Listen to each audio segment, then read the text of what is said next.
Chapter 1. Naruto took one last look back at the village, already being a fair distance away, and it was only getting smaller. Jiraiya turned around and gave the boy a quizzical look, having second thoughts. "Brat?" he said, hoping to rile the boy up just a little, get him back to his usual self. For a short time after his battle with Sasuke Uchiha, he was still suffering from his injuries, despite the Kyuubi's healing abilities. The bandaged boy sighed and looked back at his sensei. "No. I'm just gonna miss everyone, that's all." Jiraiya sighed. He's still depressed, he thought. Look, this really isn't that abnormal. Some shinobi leave their villages for decades for a mission sometimes. We're only gonna be gone for 3 years or so. Yeah, Naruto muttered. So, what are you gonna be teaching me, pervy sage? Jiraiya, for once, didn't even rise to the blonde's nickname for him. I'll be teaching how to use the Kyuubi's chakra, of course. Naruto nodded. And what? Jiraiya asked. Now Naruto showed a reaction, scowling at the older man. Wait, you're telling me that's all you were gonna teach me? Well, yeah, Jiraiya shrugged. What else? Naruto grumbled and promptly turned around, back toward the village, not interested. Jiraiya's jaw hit the ground as his apprentice started walking away. Wait! Jiraiya roared, jogging after him. What do you mean you're not interested? You're a Jinchuriki. This is what you're supposed to learn. Naruto turned around and glared at him. You're kidding, right? Look at Gaara, for Kami's sake. He used wind-style ninjutsu, an elemental technique. Sasuke has fire and lightning. What do I have? Squat. Jiraiya was clearly startled by the boy's outburst, if only because the blonde was resembling his former student's crush, and later, wife. But Naruto wasn't finished, yet. Look, pervy sage, I get that have this gigantic, moody furball inside me. I heard that, you little runt. The Kyuubi roared loudly enough to make Naruto wince, but he ignored it for once. But that doesn't mean I don't want to learn anything else besides just using that damned, sickening chakra of his. Naruto yelled, stepping forward as the Sannin stepped back. All I really have is shadow clones, the Toad summoning contract, and now the Rasengan. Sakura's learning medical ninjutsu, and I'm damned sure that Sasuke's not gonna be skipping through daisies while Orochimaru's got him. No way. Geez, kid, Jiraiya said defensively, holding up his hands, just what the hell do you expect? Everything. Naruto roared loud enough that he was heard by a few people back in the village a good 4 miles away. All of Team 7 have been taken in by one of the legendary Sannin. I want to know what you know. I want to be strong enough that I can bring Sasuke back to the village kicking and screaming if I have to. And I want to be able to knock that snake pedo on his ass so hard he'll never look at another person again. Jiraiya was beginning to see what Naruto's problem was, but Naruto was still ranting at him for one reason or another. Jiraiya was no fool. He'd heard about the teaching methods of the academy. Loose with normal students, except for maybe Iruka, whom the blonde Jinchuriki looked to as a father figure from what he'd told him. Then old Sarutobi had told him about a few incidents meant to sabotage Naruto's education. Nothing obvious.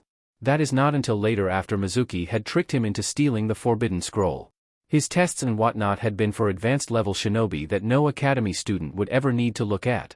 And no one had thought to check the boy's chakra levels as a solution of his with the clone jutsu, which had been rectified due to the shadow clone variation. Then there was Kakashi. Jiraiya sighed in disappointment. The student of his student certainly made a name for himself, but the way he had neglected his other 2 students in favor of the Uchiha heir was downright shameful.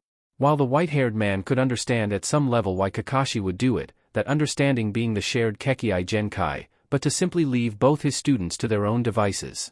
Jiraiya looked back Naruto's track record. His taijutsu was crap.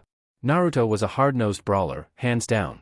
In a straight-up street fight, that was a good thing, but in a battle against shinobi, he would be the easiest target as he tended to rush headlong into things without thinking too much about it. As far as ninjutsu went, Naruto was right, he only had 2 techniques. 3 if he counted the summoning. Naruto was right. The control of the Kyuubi's chakra wouldn't be enough. By now, Naruto had worn himself down, badly.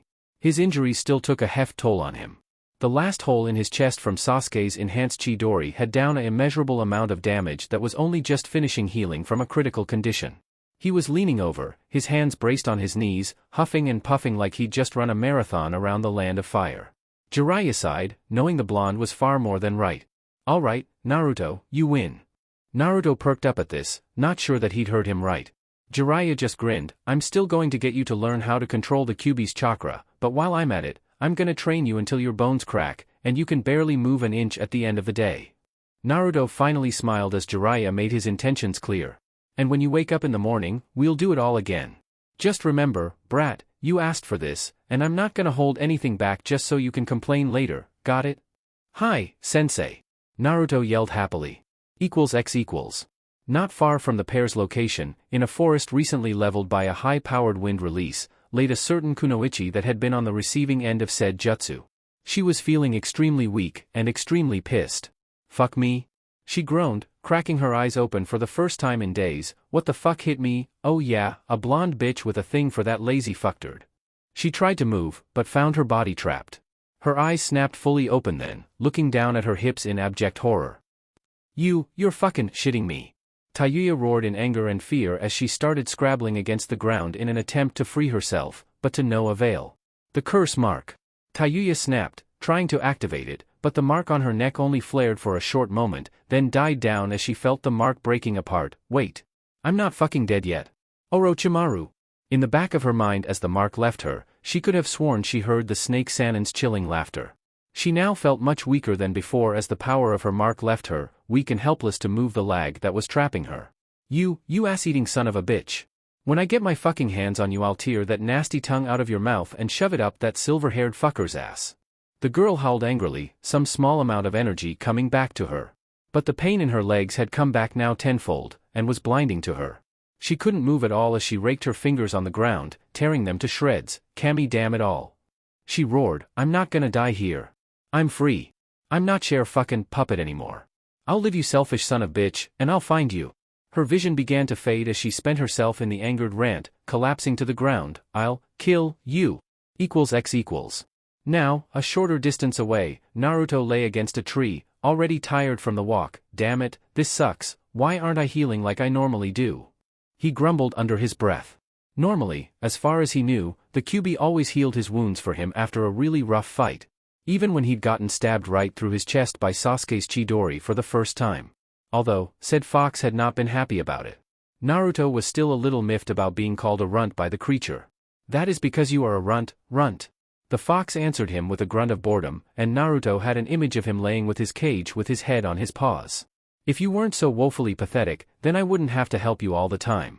You were damned lucky that you were already calling on my power before he struck with that blow, or else we'd both be dead. You for good. I on the other hand, would simple reform myself far away from the likes of your kind. Gee, furball, tell me how you really feel, Naruto thought sarcastically. You know you could have just let me die, if freedom's what you really wanted, right? The blonde thought at the fox, hoping that he would, for once, receive a positive answer. He wasn't disappointed. Bah, you really are an idiot, runt. As if I would allow myself, let alone my container, to be killed by another wretched Uchiha. That cursed clan has caused me no end of suffering since the dawn of the shinobi world. What's that supposed to mean? Naruto asked. You knew the Uchiha before the massacre? Damned right I did, the fox growled, surprisingly talkative for once. If I could call any Ningen family aside from my father, I would say that it had to be the Senju, and the Uchiha. The last part came as a deep rumbling growl that the blonde had come to know as the Kyuubi's way of expressing sheer loathing. All the wars you've heard about over the years have mainly centered around that clan. Those repugnant eyes of theirs made them see themselves as all-powerful beings, but the truth of it all was that those very eyes made them blind with power. It was all they cared about. The first Uchiha, Indra, was so set on power, that when his father passed leadership over the clan to his brother, the first Senju, Indara fought with him for the right to lead the family, thus dividing the clan into two. So, wait, the Senju, like Tsunade, and the Uchiha are related? Naruto asked, eager to keep the stoic fox talking. I just told you that their ancestors were brothers, you dolt. The fox roared, nearly deafening the poor blonde. And yes, they were related, and spawned greater clans than could even be imagined. You know a lot, Naruto smiled. Will you tell me more? I'd like to hear about the days like that. It sounds like such a simple life. Simple? Pa. It was hell on earth. In those days, I was sealed away along with my brethren inside a single man.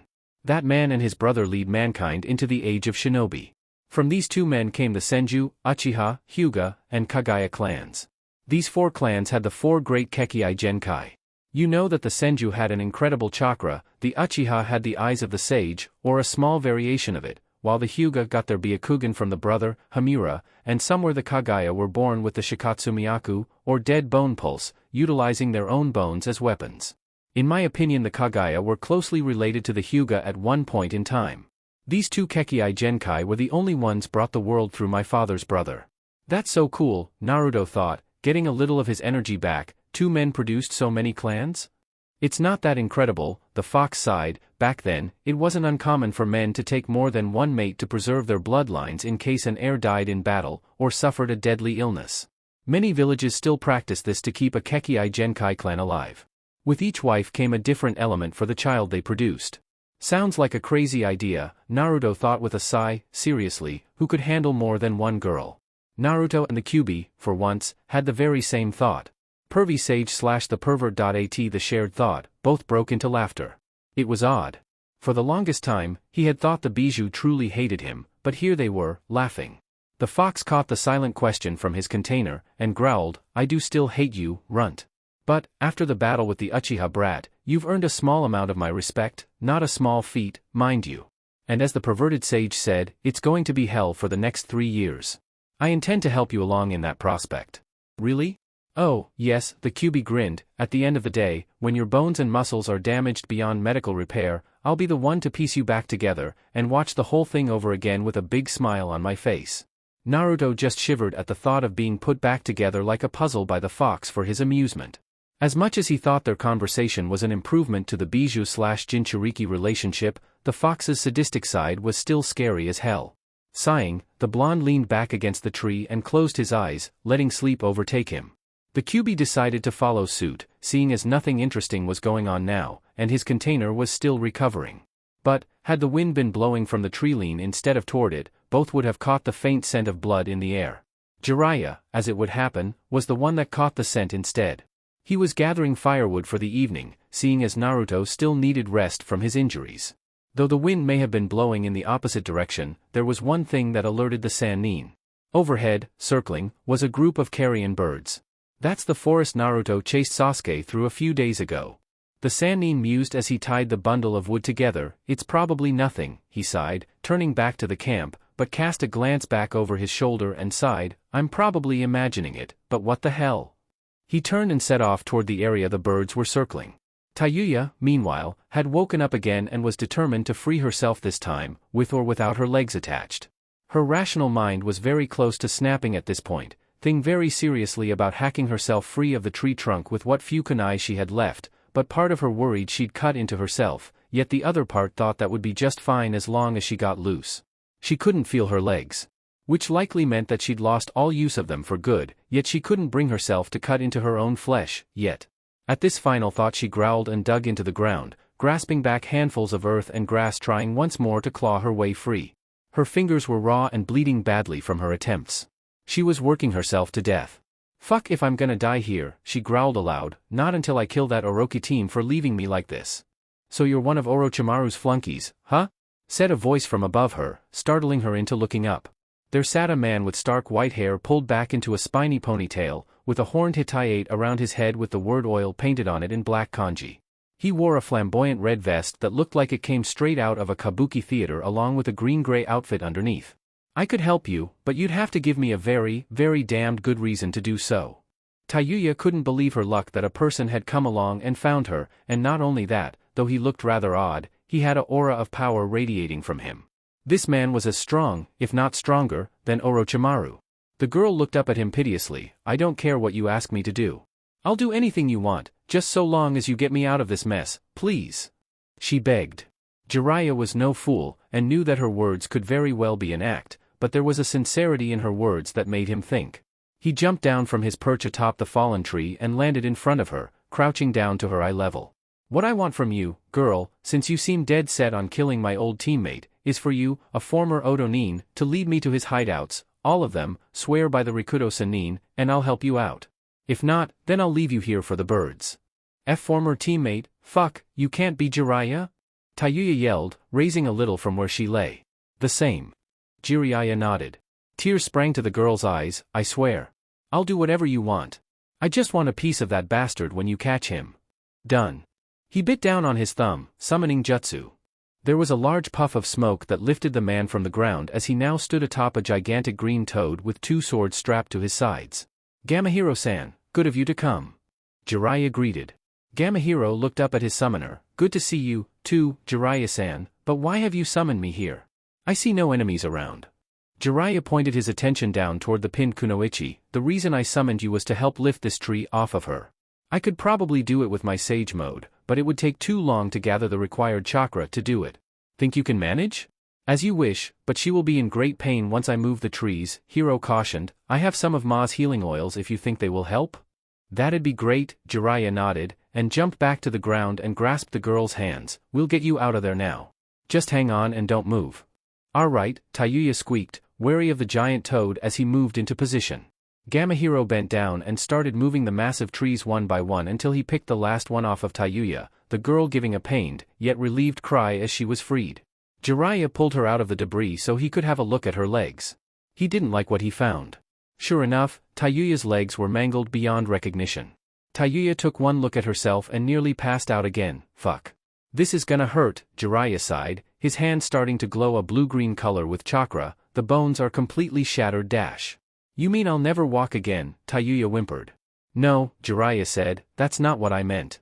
It's just going to take me a while to get all these fragments back into place. I may not be a full medical nin, but I'm good at setting bones, and piecing them back together. He said, already beginning to draw the pieces back together, making the girl wince. CC, could you keep talking? Tayuya grit out, gee, give me something else to focus on besides this fucking pain. Alright, Jiraiya said absently, while you'll be traveling with us, you'll be training alongside my apprentice as we search for Orochimaru's hideouts. Of course I'll keep a close eye on you, but I expect you'll hold up your end of the bargain. Fuck yeah I will, ya jackass, Tayuya snapped before hissing in pain as her bones knit back together. I'm a lot of fucking things, but a liar ain't one of 'em. Ow! Jiraiya pulled a large piece of wood out of her left leg. Good to know, Jiraiya smirked, if that's the way you think, I may take you on as a second apprentice. You and Naruto would get along fine, I think. That name struck a chord in Tayuya's memories as she recalled the pineapple-haired Nara calling his blonde friend that name before he leapt over her after the Uchiha. You mean that blonde fucker with the loud mouth? Tayuya asked. That's him, Jiraiya smirked. Had a little run-in with him? He fucking jumped over me while we were in the middle of a fight and hightailed it after that Uchiha fag. Tayuya spat angrily at the memory of that goofy face of his appearing over her as he jumped, then to add insult to injury, he had mocked her before he left her with the Nara. Jiraiya chuckled, that sounds like him. Gamahiro, the oil if you please? He said, looking up at the green toad. Gamahiro formed a few hand signs and a large yellow vat of oil appeared next to them. Jiraiya quickly dipped his hands in and applied it to her legs. Almost immediately her legs were numb, making her sigh in relief. That feels so much better, she sighed. What the hell do they use in that oil? We secrete the base oil from our skin, Gamahiro explained. We then boil it while mixing in healing herbs that only grow on our mountain. We keep those secrets so shinobi won't try to steal them, as a certain Sannin once did. The toad looked at Jiraiya in amusement while the old Sannin. Jiraiya had the good grace to blush as Tayuya cast a glance in his direction as he worked. So I was trying to take a few herbs to Tsunade, Jiraiya grumbled. Big deal, not like she would have thanked me anyway, not the way I wanted. Tayuya couldn't hold back the snicker as the old man pouted like a child, but soon hissed as some of the pain came back for a moment before ebbing away again. An hour or so passed before Jiraiya finished with Tayuya's legs, the fragmented bones now reformed, yet still brittle, having fractures along them until the oil finished its work. He bandaged her legs up, and lifted the girl onto his back, and started back toward camp. Gamahiro bade them farewell before dispelling himself back home. Naruto was still sound asleep when they arrived, not that Jiraiya was surprised. The Kyuubi's chakra was powerful, and all Jinchuriki had the fast healing abilities, but Naruto still had a fair amount of damage done to him. As Jiraiya set the girl down, and started unpacking a bed-roll for her, he thought about what he'd sensed when he confronted the boy in the hospital about the trip. Surprisingly, he had sensed a large amount of nature chakra emitting from the wound. From the look of the wound, and from Kakashi's debrief, Sasuke had used a Chidori on him twice, but the second had been obviously affected by the curse mark. Naruto's body, though used to the demonic chakra of the Kyuubi, was all but new to the nature chakra, which explained why it might have been afflicting him so badly. What the fuck happened to him? Tayuya asked as she laid eyes on the blonde, who was covered in bandages himself from face to torso. Even the horrendous orange jumpsuit he was wearing looked shredded. She was picked up again when Jiraiya had her bed ready, and laid down. She didn't complain. The most sleep she'd had was when she'd fallen unconscious from trying to get out from under the trees. It was strange to her, though, because when she slept on the ground, she normally only had a blanket. Jiraiya had given her a small roll to lay on with the blanket, and a small pillow to rest on. She'd never had this sort of luxury. He fought with the Uchiha you were sent to retrieve, Jiraiya explained quietly. Apparently after he got past you, he and Sasuke met at the Valley of the End, and fought. He was nearly killed, and probably would have been if Sasuke hadn't shown a small ounce of mercy as he and Naruto squared off. Strange as it may seem, the two did share a friendship, a rivalry of sorts. Shit, didn't know the little spaz was that strong, Tayuya sighed, looking the blonde over once more. No wonder that snake bastard wanted him so badly. Jiraiya sighed, that's the main reason I got him to come along. He said, rubbing the back of his head, getting Sasuke back to the village is one of his goals. I tried to convince him to give up on him, but he's got a stubborn streak in him a mile long. Plus he made a promise to a girl that he'd bring Sasuke back. Tayuya sneered, crossing her arms over her chest. A girl, huh? Let me guess, she has a thing for the Uchiha, and Whiskers over there has a thing for her? Nailed it, Jiraiya sighed, he's a lot like me in that respect. Can't get the girl he wants to give him the time of day without getting the crap kicked out of him. Tayuya snorted, thinking that he needed a good knock in the head just as said blonde started to wake. Naruto groaned a little from the soreness of his body as he stretched, his cerulean eyes fluttering open. Jiraiya grinned as he waited for the boy's reaction as he looked around. Tayuya just scowled at him when his eyes landed on her and widened. Surprise, cheated. Wah! You! Naruto yelped, and jumped up, immediately regretting the action as his injuries ached. Naruto doubled over, still keeping his eyes on the girl. What the hell are you doing here? Tayuya just grinned at him, doing better than you, it looks like. Got enough raps there, shithead? The blonde Genin advanced on her, ready to deck her, but a strong knock to the head from Jiraiya stopped him. Arg! What the hell, pervy sage? There's no need to be a brat, kid, the old sage said, she's not one of Orochimaru's lap dogs anymore. I convinced her to help us. Yeah, right, Naruto huffed, flopping back to the ground. What makes you so sure she's gonna help? Or how she's gonna? Hello? Tayuya snapped, ex-enemy Kunoichi here. I know where my fucktard boss's bases are. All of them. And she swore an oath to me that she'd help us. Jiraiya stepped in, as long as she got a shot at Orochimaru herself, then she's in. She doesn't even have her curse mark anymore, or else she would have been long gone by now. The blonde was still skeptical at this point, and Tayuya's cocky smirk wasn't doing much for his temper at the moment. What good is she going to do us? Naruto asked, looking pointedly at her bandaged legs. She can't walk, can she? Tayuya bristled, ready to pummel the blonde, but Jiraiya intervened. No, she can't walk, Naruto. When I found her, half the forest had been leveled, Sabaku no Temari's work, I'd guess, and she was lying underneath a pretty big pile. It's a wonder she wasn't crushed from the get-go, or that she hadn't bled out. Tayuya just paled. Way to fucking scare an injured girl, Jizan. Jiraiya gained a tick mark at the nickname. Why can't I ever find a kid that'd give some respect? I don't do anything to. Okay, maybe I do deserve some of it, but not all, right? It's no less true. What's your name, anyway? I never asked. Does it really fucking matter? Tayuya asked. I'm not gonna be your friend through any of this, you know? I'd like to know the name of someone I'm going to be traveling with, Jiraiya stated with a sigh and crossed his arms. Plus, when I'm training you alongside the brat, then I'd like to know what I should carve on your tombstone. Tombstone? Tayuya didn't like the sound of that, but it couldn't have been worse than what she'd had to go through with Orochimaru and Kabuto looking over her shoulder. It's Tayuya, if you gotta know. Happy? No, Naruto grumbled. Who asked you, you blonde shitbrain jackass? Tayuya roared, nearly tipping herself over. Naruto just grinned and waved at her to come and get him. Too bad, Red, you're not going anywhere for now. Naruto laughed. Jiraiya sighed. Naruto, keep antagonizing her like that and I'll make you carry her all the way to Suna. Jiraiya said, making the blonde Jinchuriki pale. Why you wouldn't? Try me, Jiraiya grinned, having gotten the upper hand with the boy for once. Naruto groaned and scrubbed his hands through his hair. Naya, if she does cause any trouble, you can bet Bachan's gonna hear about that fake request for mixed bathing in the onsens you had me place. Now it was Jiraiya's turn to go pale. You wouldn't dare? Try me, Naruto mimicked, smiling a foxy grin. Tayuya was snickering away at the two of them. Not even Kadamaru made me laugh this much, she thought as a stray giggle slipped past her. Naruto looked at her with his grin still plastered on his face, which only widened as the girl laughed again. She has a cute laugh, he thought for a moment, causing the QB to lift his head in interest since the blonde was showing a slight interest in a vixen other than his teammate. Through Naruto's eyes, he saw the girl sitting in front of them. For a ninjen, she was pleasing to look at. Her skin shade lighter than Naruto, and her hair, which was slightly down her back, was red. Not like his previous vessels, this was a bit lighter than that. More like a dull red that had been mixed with pink or orange. And though she was obviously a hardened kunoichi that had killed more than once, as he could smell the faint traces of blood from others on her, her eyes were a warm brown that made him think of Mito's favorite treat, chocolate. She's certainly better than that bubblegum banshee he used to hang around with, the Kyuubi thought snidely, again resting his head on his paws. He would make a note to question his container about her later, or tease him. Whichever he felt like. But, fortunately or unfortunately for the blonde, that would come later as the Kyuubi needed to focus on Naruto's injuries. He would be done soon. == As the evening wore on, Naruto seemed to gain some mobility back as the Kyuubi healed the worst of his injuries, and by that time he had gotten used to Tayuya being around. As it turned out, the kunoichi was fairly sheltered about life outside Orochimaru's clutches.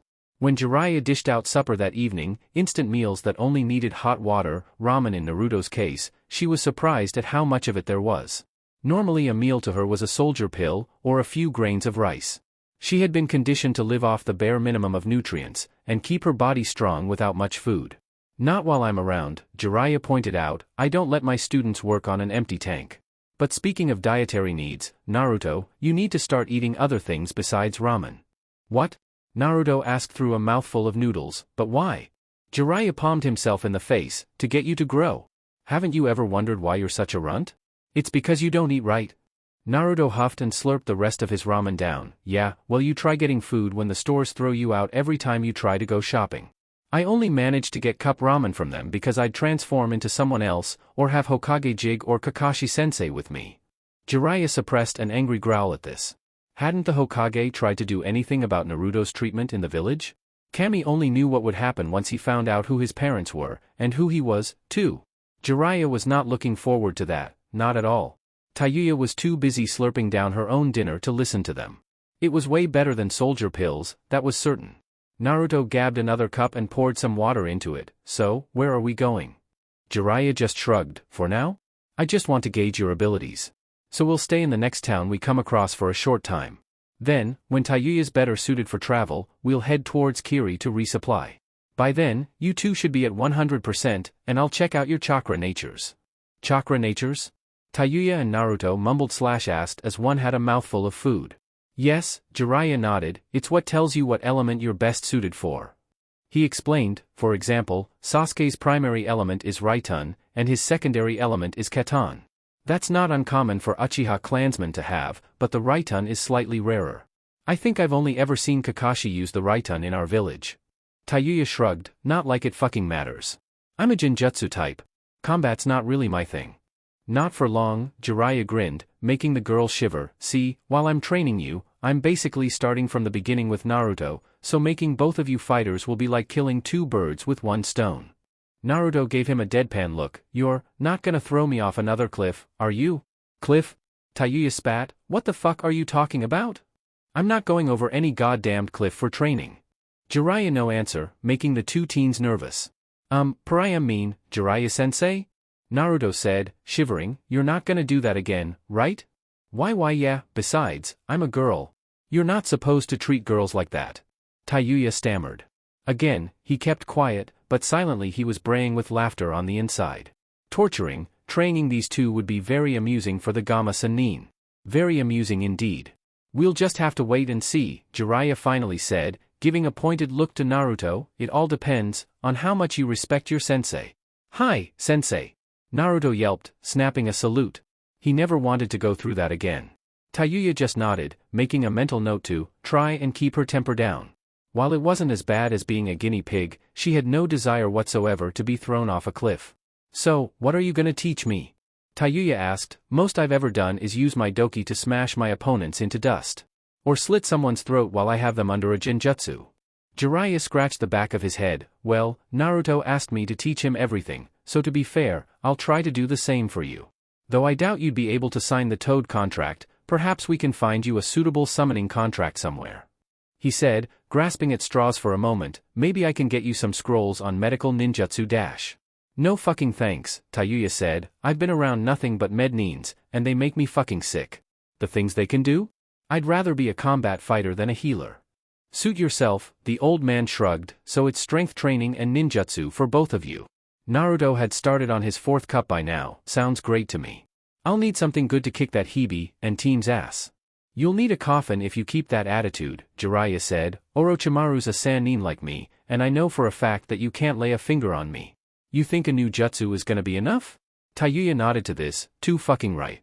I've seen that fucker get out of some bad scrapes, and come out on top that would take most jonin down in a heartbeat.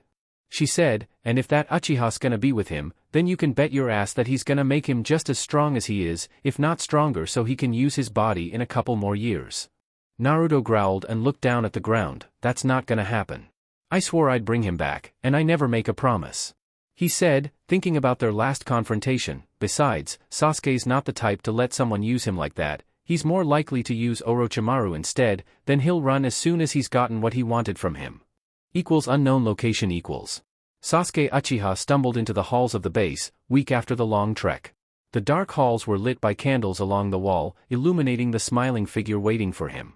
My, Sasuke-kun, so good of you to come. Orochimaru smiled. Sasuke's Sharingan flared, revealing the fully matured 3-tomo. You promised me power. Sasuke said evenly, you will teach me everything you know. Then I'll kill him. My brother will die by my hands. Orochimaru laughed lightly. Quite a goal you have, Sasuke-kun. Very well. You will know all that I know. But whether you can kill Itachi-kun, or not remains to be seen. Chapter 2. Naruto, for once, woke up bright and early.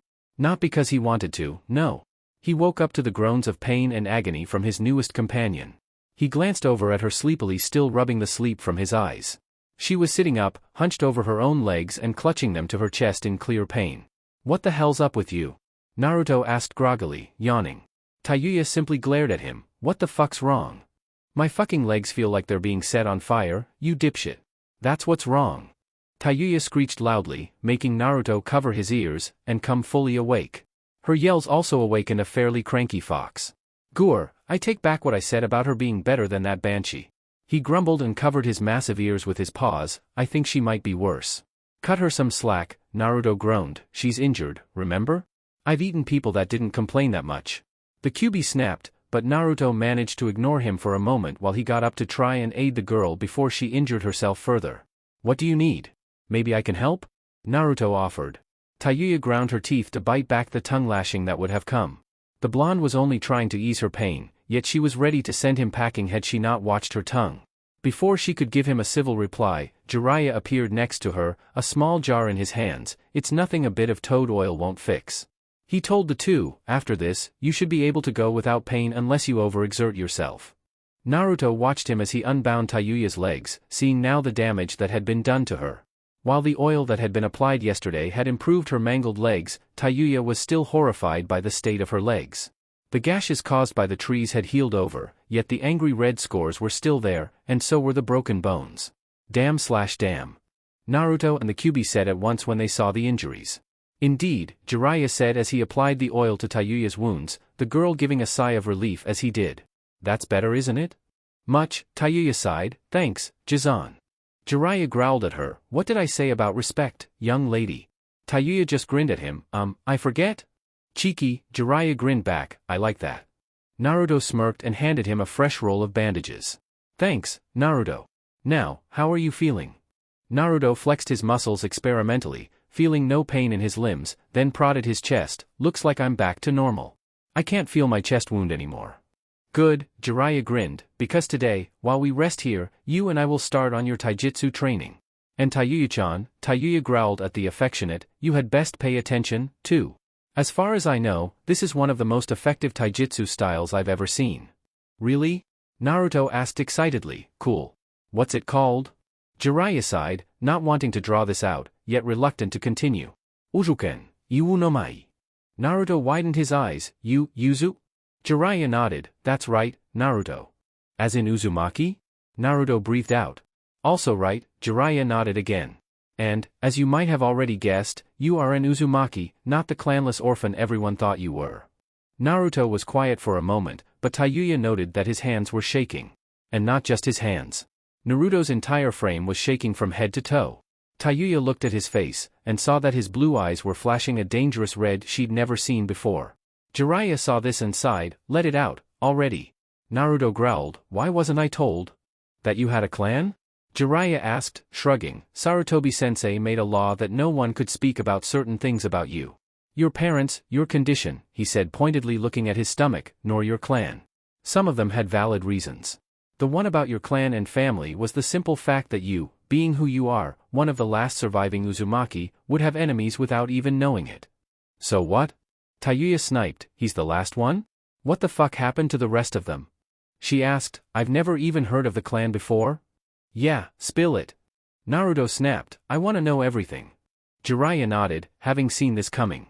The Uzumaki clan was, in essence, an offshoot of the Senju clan, which gave them a chakra like no other clan, not even the Senju. He said, looking back to the boy, you have that overwhelming chakra, and more, Gaki. The Uzumaki were chakra monsters, almost like Bijou, which made them feared throughout the lands. They were masters of Kenjutsu, Fuinjutsu, and Taijutsu. And they were the only shinobi capable of surviving a Bijou being extracted from their bodies. Naruto thought this over and decided to put a question to his tenant, did you know? The fox raised his head lazily, what do you think, brat? And you said nothing? Why should I have to say anything to you, period? The only reason I started speaking to you is because you barged in here, demanding my chakra, then you had the idiotic luck of returning here time and again, forcing my hand. I want to know about my family, damn you. The Kyuubi raised his head to full height now, grinning maniacally, oh, there's a nice change. Poor little Naruto, cast out all his life finds out he had a clan, and now he looks to me for answers because his teacher probably won't say anything. Well you can forget it, brat. The Kyuubi sank back down to the floor and rested his head on his paws. Perhaps when you can beat that sensei of yours and gained a little more of my respect, then I'll consider telling you a little about your clan. Naruto growled and looked back at his sensei, who was waiting for his next question, what about my parents? Gag order, Jiraiya sighed, no one except the Hokage can give me authorization to tell you, much as I'd like to. I'll send Tsunade a message in a day or so and ask her about it. He said, crossing his arms, anything else? No, Naruto huffed, now teach me my family's taijutsu. Jiraiya nodded, first create a few clones, 15 or so, and I'll demonstrate. He said, and as Naruto did as he was told, leaving Tayuya slightly awed by the number of clones, Jiraiya reached out and pulled the Hitayate down over the original's eyes. What the fuck? Naruto roared, and Tayuya snickered, along with his clones. You will sit here, with that over your eyes, while I take out your clones, Jiraiya ordered, and if you try to peek, Tayuya will knock you in the head, understood? Hi. Naruto squeaked. Tayuya simply grinned at the man, a silent thank you on her lips. Alright, clones, let's get to work. Jiraiya roared, jogging to the middle of the field. All the eyes of the clones were on him, wondering what he was doing, but they followed. Jiraiya turned about, and took a stance, first lifting his left leg up, and raising his hands, palms up, fingers facing out, then dropped into a lower stance, one arm out in front and the other behind, the palms still facing up, come and get me. A cockier Naruto clone grinned, charge. As he launched himself, the rest of the clones followed. A big mistake as Tayuya watched in fascination. Jiraiya took the first clone down by whipping forward, his feet never leaving the ground, and knocking his feet out from under him. Next he grabbed the same clone by the arm and swung him overhead, slamming him into the next one, dispelling them both at once. The movements were almost like a dance as whirled around, taking down the clones in a whirlwind of motion.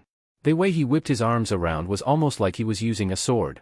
The final clone was taken out with a reverse elbow strike to the throat, and she caught Naruto grimacing, which made her think he was peeking and conked him on the head. Ow! Naruto yelped, what the hell? I wasn't looking. The hell you weren't. Tayuya smirked, I saw it on your face. Jiraiya, having dispatched the last clone with ease, smiled and walked over to the pair. That was because he was experiencing everything his clones went through. He explained, see, Kagebushin is unique among the clone techniques. Whatever the clone learns, the user learns as well. Naruto's brow shot up at this, that's what all those memories were. Yep, Jiraiya smirked, the only thing you don't get out of it is physical training. Your mind will know everything your clones learn. It's really handy for training. Naruto just sighed, wish I'd know that after I just learned the stupid jutsu. Tayuya snickered again, much to the blonde's annoyance, really, shithead? Even I know about that kenjutsu, and I'm from IWA. A vein appeared on Naruto's head, would you please stop calling me that? No, Tayuya smirked. Anyway, Jiraiya interrupted before the argument go any further, with the shadow clones, you can get this down in a few days' practice while Tayuya heals. Then when we move on, I'll test you in a spar. Naruto nodded, I get it, though I won't get the exercise from the practice, I'll get the methods down. He grinned, man this is awesome. I wish I'd known this the minute I learned this jutsu. Jiraiya just sighed, thinking that since Kakashi also knew the jutsu himself, he would have told him, lazy jonin. == Back in Konoha, a certain jonin felt an urge to sneeze. That's the third time today, guess I'm popular. He thought positively, and went back to reading his newly purchased signed volume of Ika Ika Paradise. If only he knew. == Position 2. Jiraiya yelled, into 3, 5, 1. In front of him, to Tayuya's utter shock, were at least 200 blonde knuckleheads. All of whom were trying to keep up with the random movements Jiraiya was calling out. It was all part of the Ryu no Mai, but the old man had mixed up the movements to keep the blonde on his toes. In the hours that had gone by, Tayuya found herself wanting to join in. Just sitting around on an earth chair made by Jiraiya was getting boring and uncomfortable. You! 15th in row 6 from the right. Keep your arms up. Jiraiya roared. 37 in row 4 from the left, lift that knee higher. Positions 4, 6, 9 and 1, double time. Meanwhile, the real Naruto was hanging out. Literally. After he had created his clones, Jiraiya had surprised the blonde and tied him up. The next few moments were hilarious for the redhead as Jiraiya suspended the blonde from a high-hanging tree branch, and tied a boulder to his ankles, telling him to complete 200 pull-ups, and only then would he be released. This is bullshit. Naruto groaned after completing number 87, how is this an Uzumaki training method? Quit your bitchin', Tayuya smirked up at him, you wanted to learn the fucking taijutsu, right? Jizan said you needed to get some strength training in, too. So suck it up, and shut the fuck up. Naruto growled, I hope you have to go through this next. Tayuya just grinned up at him, yeah, no fucking way, shithead. Jizan likes me too much. Not that much. Jiraiya yelled back to the pair, as soon as your legs can handle it, you're up there with him. Tayuya paled and huffed, crossing her arms over her chest, me and my big fat fucking mouth. She growled, much to the airborne blonde's amusement. Told you so? Told you so? Naruto chirped happily before hitting 100. Tayuya flipped him the bird, eat shit, ya blonde bimbo. Hey! I'm a guy. Naruto shouted indignantly. Tayuya looked up at him innocently blinking her eyes in surprise, oh? Really? Damn troublesome woman, Naruto grumbled, causing a certain lazy Nara to sneeze. Hey, pervy sage. How long do I have to keep this up? My legs are gonna pop off. They'll grow back, Jiraiya laughed, and until you can master the taijutsu, then you'll need the strength training. You're strong on your own, but not near strong enough to use this technique effectively. Naruto grumbled something under his breath and grudgingly started again. 101. Another hour later, and Naruto was finally finished. He lay sprawled out on the ground, his wrists and ankles raw from the rope. That was brutal. The blonde panted, not caring that Tayuya was laughing at him. How the hell did my family members put up with this shit? Jiraiya was sitting on a rock just beside him, having dismissed, beaten to oblivion, his clones. He was certainly impressed at how quickly Naruto had completed his exercise. Honestly, that was the watered-down version, he said, much to the teen's horror. If that had been the true version, then you would have started out on the ground, tied to the first rock by your feet, while your hands were bound to another rock, which would have been the same size, and suspended over a tree branch with a line holding it in place. That same line would have been cut, the rock would have dropped, hoisting you into the air, and equaling out the weight of the other rock. Tayuya was utterly horrified. That'd snap his fucking back, you crazy old fuck. Precisely why I changed it up, Jiraiya said, it takes a strong back to go through that sort of training without getting killed. He grinned at the down blonde, it's like I said, your clan were tough. No shit, both teens said simultaneously, surprising the pair, and causing the old sage to laugh at them. But you did good today, Naruto, Jiraiya chuckled, your clones did the movements perfectly after a few short hours. Another couple of days, and you should be ready for the spar. Naruto cracked a small grin from where he lay, great, so where do we go from there? He asked, I mean what's after the taijutsu training? Jiraiya thought for a moment, well, as soon as Tayuya's well enough for travel, a day or two given the properties of the toad oil, we'll head the next village for supplies like I said, and once we find out what your affinities are, we'll travel to the next hidden village that specializes in that particular jutsu. Tayuya looked down at her legs, not believing she'd be able to walk again so soon, but then again, the oil was working wonders she'd never even seen Kabuto do. What about me? Jiraiya gave the girl a look, the same applies to you, Tayuya-chan. Don't call me that. Once I find out your chakra nature, you'll be trained accordingly. He said, ignoring the outburst. And remember, I'm giving you some leeway here, betray my trust. He gave her a dark look, and I'll make you wish you were still under that tree. Tayuya broke out in a cold sweat and nodded nervously. I'm not a fucking backstabber, I already told you I never lie. Good, Jiraiya grinned. Now, Naruto, there's a river nearby. Help Tayuya down to the water so she can bathe. The blonde shot to his feet. What? As if. Tayuya snarled, no fucking way am I stripping bare ass in front of this shithead. He's only going along to make sure you stay out of trouble, like drowning, or getting swept off with the current? Jiraiya pointed out, and sighed, and I hate to be rude, Tayuya-chan. Oi. But 3 days under a pile of trees has done nothing but make you stink. Jiraiya plugged his nose, and keeping clean is a good way to stay healthy, so either go down to the river with him, or you can go down there with me, and you should already know my reputation with women. Both teens shivered at that. Naruto didn't care much for the girl, but there was no way he was letting Jiraiya take her down to the river so he could leer at her the whole time. Fine, I'll take her. Tayuya growled, blushing as red as her hair, you try anything funny, and I'll. Yeah, Naruto groaned as he trudged over and picked her up in his arms, gaining a yelp from the girl. Come on, let's get this over with. I mean it, shithead, Tayuya growled, still blushing, if I so much as. Whatever, Naruto said, ignoring the threat, not like I've never seen a naked girl before. Jiraiya scoffed at this. Your wondrous jutsu does not count, brat. He laughed. Naruto turned and looked back over his shoulder. How the hell do you think I came up with that? Aha! Jiraiya crowed, so you admit you've peeped before? No. The blonde roared, making Tayuya cover her ears at being so close to him. I got chased into the bathhouse by those idiots that like to hate me for no damned reason. Of course I had to learn a damned good henge to pass. Jiraiya felt another pang of guilt hit him. Naruto, the blonde groaned and turned back around. While you're gone, I'll send a message to Tsunade about telling you about your parents. Naruto felt a grin tug at his mouth. I don't know what she'll say, but it's worth a shot. Naruto grinned. Thanks, Pervy-sa. Would you stop calling me that? Jiraiya roared. When Tayuya-chan stops calling me shithead, Naruto quipped, earning a smack from said girl. Stop calling me Tayuya-chan. She snapped, and poked him in the chest, and you are a shithead, so get used to it. Naruto growled and turned back toward the direction of the river. Want me to drown you? Just try it, Tayuya sneered, you'll be sleepin' with the fucking fish before me. Get going, Jiraiya groaned, both of you. Hi. Both teens sighed as Naruto continued on, making Jiraiya roll his eyes. Unbelievable, he smirked, they're just as rambunctious as Minato and Kushina were. Wonder how Tsunade's gonna take this? He looked up at the clouds for a moment, scratching his cheek absently. If this is your way of giving the kid a bit of a push, then I gotta say, it's gonna be one hell of a ride. He said, then took a blank scroll from his vest, and a small pen from his pocket and began writing. == Meanwhile, Naruto had made it to the river, which was flowing a little fast for his taste. Well, pick a spot and I'll wait behind a rock or something. Naruto sighed to the girl in his arms. Tayuya was hard-pressed to do so.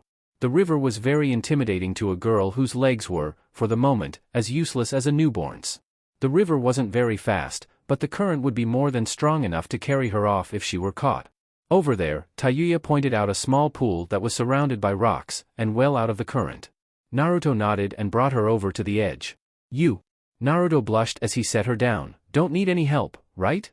Tayuya glared at him. You really are a little perv, aren't ya? Naruto growled. I'll take that as a no thank you. He got up from his crouch and found a big boulder to hop behind. Scream if you need anything. Tayuya glared after him, making sure that he was well out of sight before even kicking off her ruined sandals. Her kimono top was next, leaving her in a black sports bra that she favored over the wired monstrosities that some kunoichi her age wore for the sake of style, while she merely cared about comfort.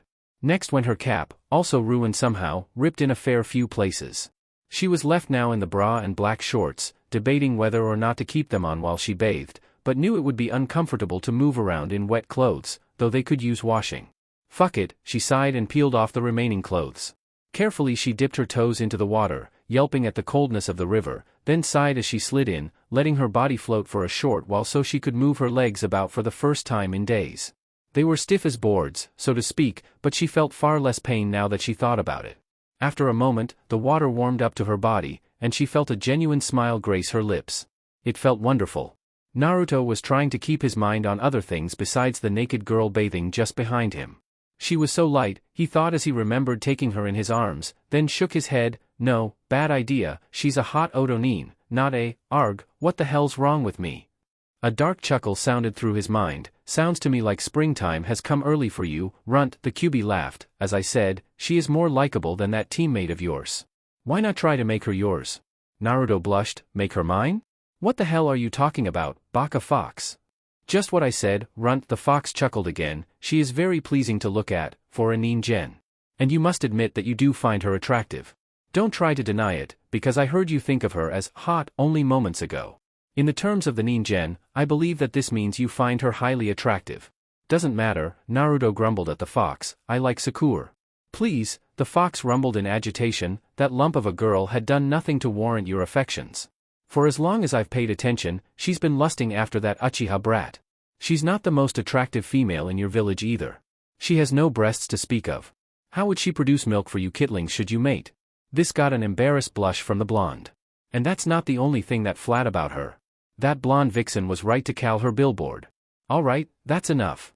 Naruto snapped at the fox in defense of his friend/crush, so she's not perfect, big deal. That doesn't mean you get to go off on her like she's done to you almost every day since you teamed up with those two, the fox snapped, bearing any argument. Listen to me, Kit. I have seen ninjen live and die for 10 centuries. I can see true affections with but a glance. And let me tell you that girl only cared for you as a friend, teammate, or brother, nothing more than that. Hell, her blonde friend had more affection for you than she did. And she was just as bad about chasing after the Uchiha. By now, Naruto's ears were ringing like a gong had been struck right beside his head. Sorry, I didn't know it bothered you that much. Naruto whimpered, geez, Kyuubi, I know you're right, but don't you think she could change and learn to like me instead? Let me think about that, no.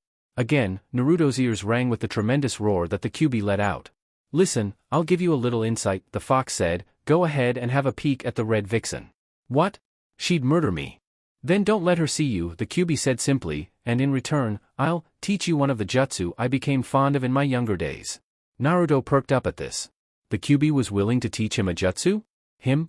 His jailer? The Kyuubi sighed, yes, damn it, now do as I say, and I promise you won't regret it. Naruto had mixed feelings about what he was about to do, but to learn a jutsu from a tailed beast? How could he refuse?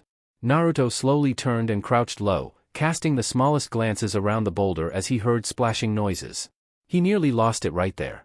Tayuya, though the water was well past her hips, was standing upright, splashing herself and scrubbing her arms gently. Her hair, wet as it was, clung to her neck and back, and part of to her chest. There was no denying the Kyuubi's claims now. Tayuya was beautiful, more so than he thought of Sakura.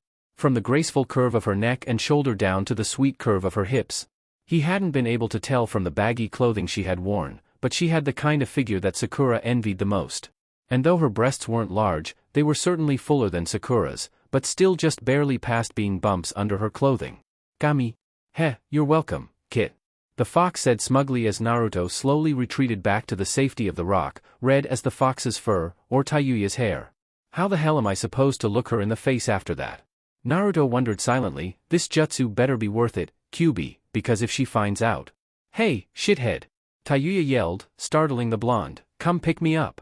See coming. Naruto stammered, hurriedly getting to his feet. Tayuya had dressed, sort of as she was only in her shorts and sports bra, the rest of her clothes lying in a forgotten heap, a fine thing for Naruto, since it looked like a shirt, but he couldn't fight off the blush on his face. A fact that the redhead noticed as Naruto collected her. You better not have peeked, she growled as she wrapped her arms around his neck for supports.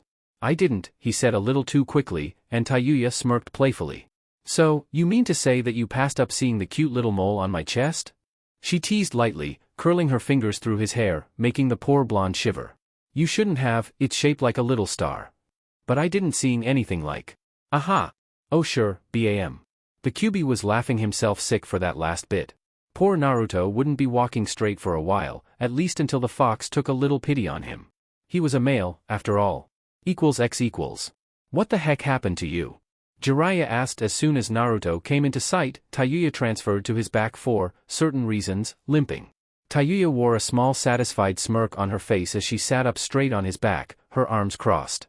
It didn't take a genius to realize what had happened, especially when one was a super pervert. He peeked, didn't he? Tayuya said nothing, and directed Naruto over to her bedroll. Naruto groaned and let her down easily before limping over to his own bed. Jiraiya felt his lip twitching. Was it worth it?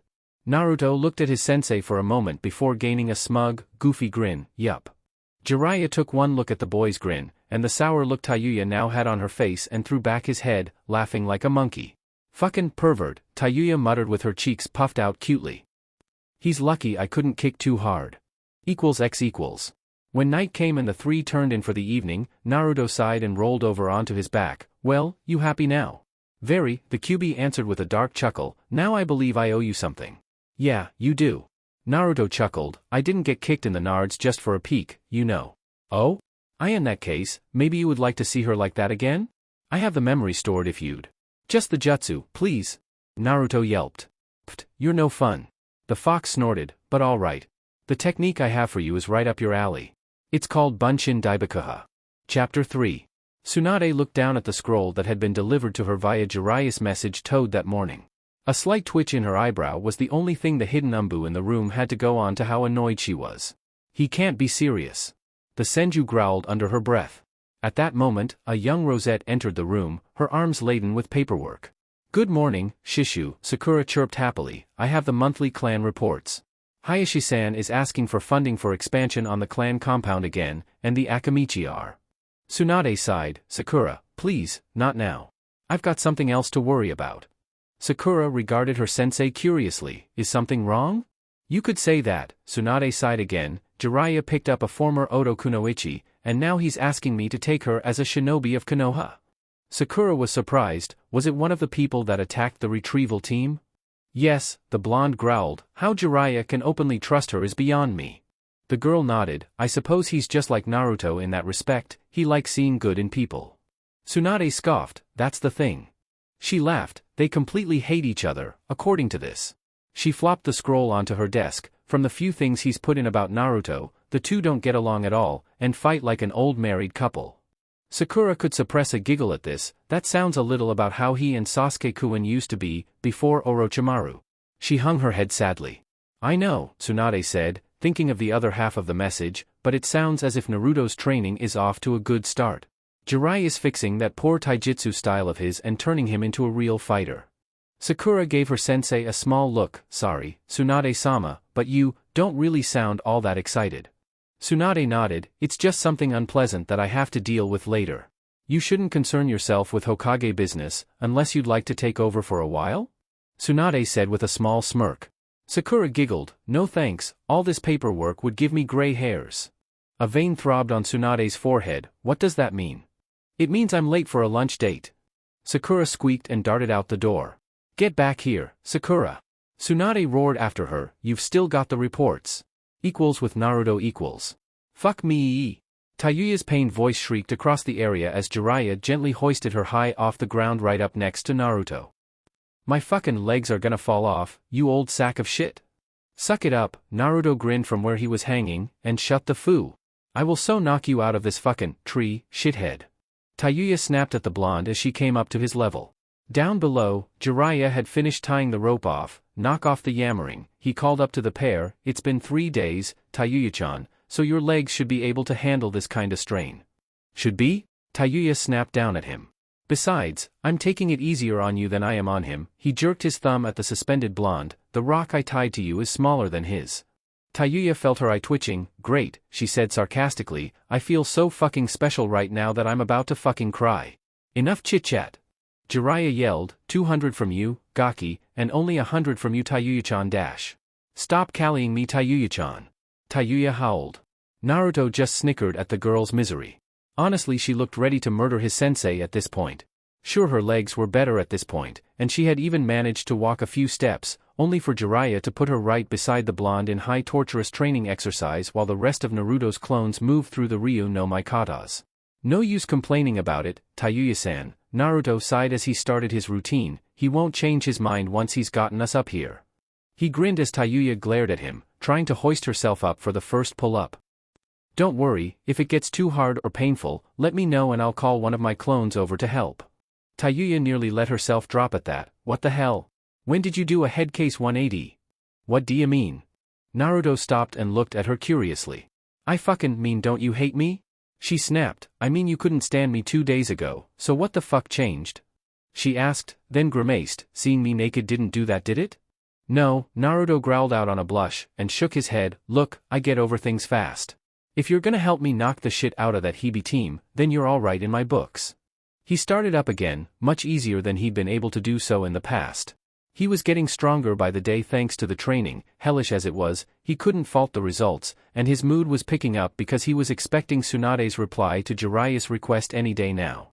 Hopefully she would let him know who his parents were.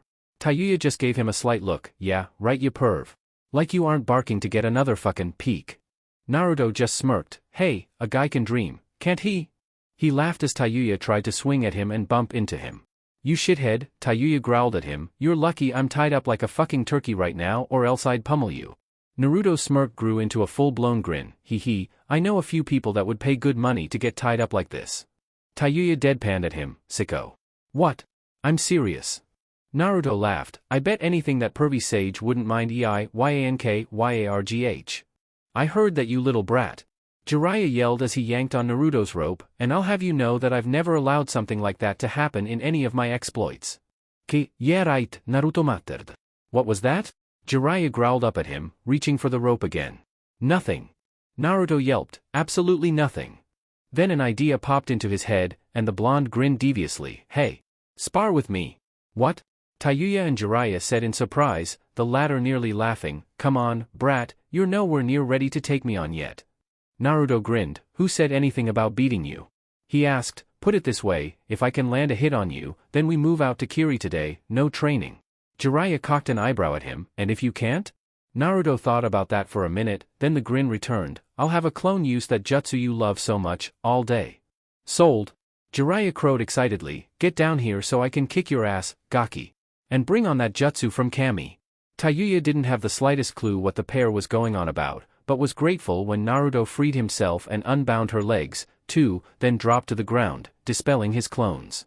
As she freed her hands, though, she slipped. Lucky for her, Naruto was watching her, and reached out to catch her. She landed in his arms easily enough, cradled against his chest. You okay, Tayuya-san? Tayuya looked up at him with a glare, which melted away as soon as she saw real concern in those damnably blue eyes of his. She, in her 14 years, had never seen anyone with eyes like his. Why yeah, thanks for the save, shithead Keikuin. She immediately wanted to bite off her tongue when his brow shot up in surprise at her the term. Hey! Jiraiya yelled, we gonna fight, or what? Naruto huffed, and gently set the girl on her feet. Way to ruin the moment, pervy sage. He grumbled. Tayuya simply blushed and sat under the tree as the blonde made his way toward the Sannin, looking ready for murder, or an insane prank. Naruto crossed his fingers in front of him. Kagebushin no Jutsu. 5 clones appeared around him in a circle, each in a varying stance of the Ryu no Mai. Okay, you guys know the plan? Right. The 5 clones chorused, moving swiftly to circle around the Sannin. Jiraiya grinned. Just 5 clones? He chuckled. You'll have to do better than this, Gaki. Naruto, all of him, just grinned. Now. Oiroke no Yatsu. 5 puffs of smoke erupted around the Sannin for a moment until. Ah?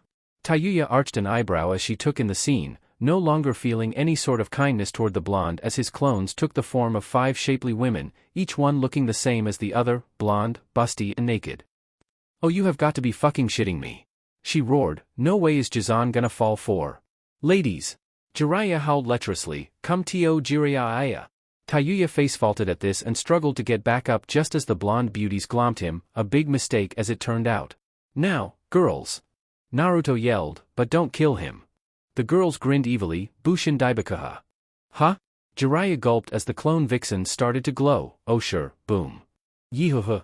Naruto covered his eyes against the sun as he watched Jiraiya's ascent, and, eventually, his descent. Nice air time, Naruto admitted to himself. Not bad at all. This is gonna make for some wicked pranks when I get back home. Tayuya, stunned by the preformed jutsu, could only stare as Jiraiya came crashing back to earth, landing in a crater slightly larger than he was. That was fucking awesome. Tayuya yelled, pumping the air with her fists. Oi, shithead.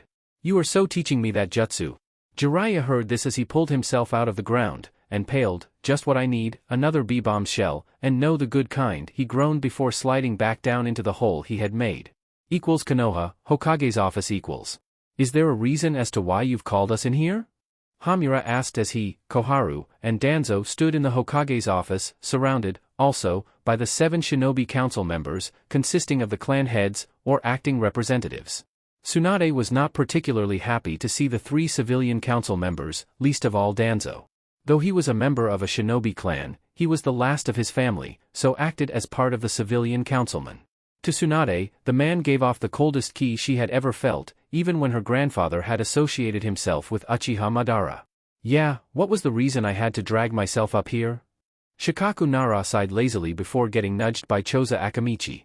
Tsunade sighed, seeing no reason to drag this out. I've called you in here for one purpose, she said, drawing all the attention. Uzumaki Naruto has been made aware of his relation to the Uzumaki clan of Uzushiogakure. He's what? Koharu all but screeched. Who would do that? Hamura demanded. That is a clear violation of the Sandieme's law.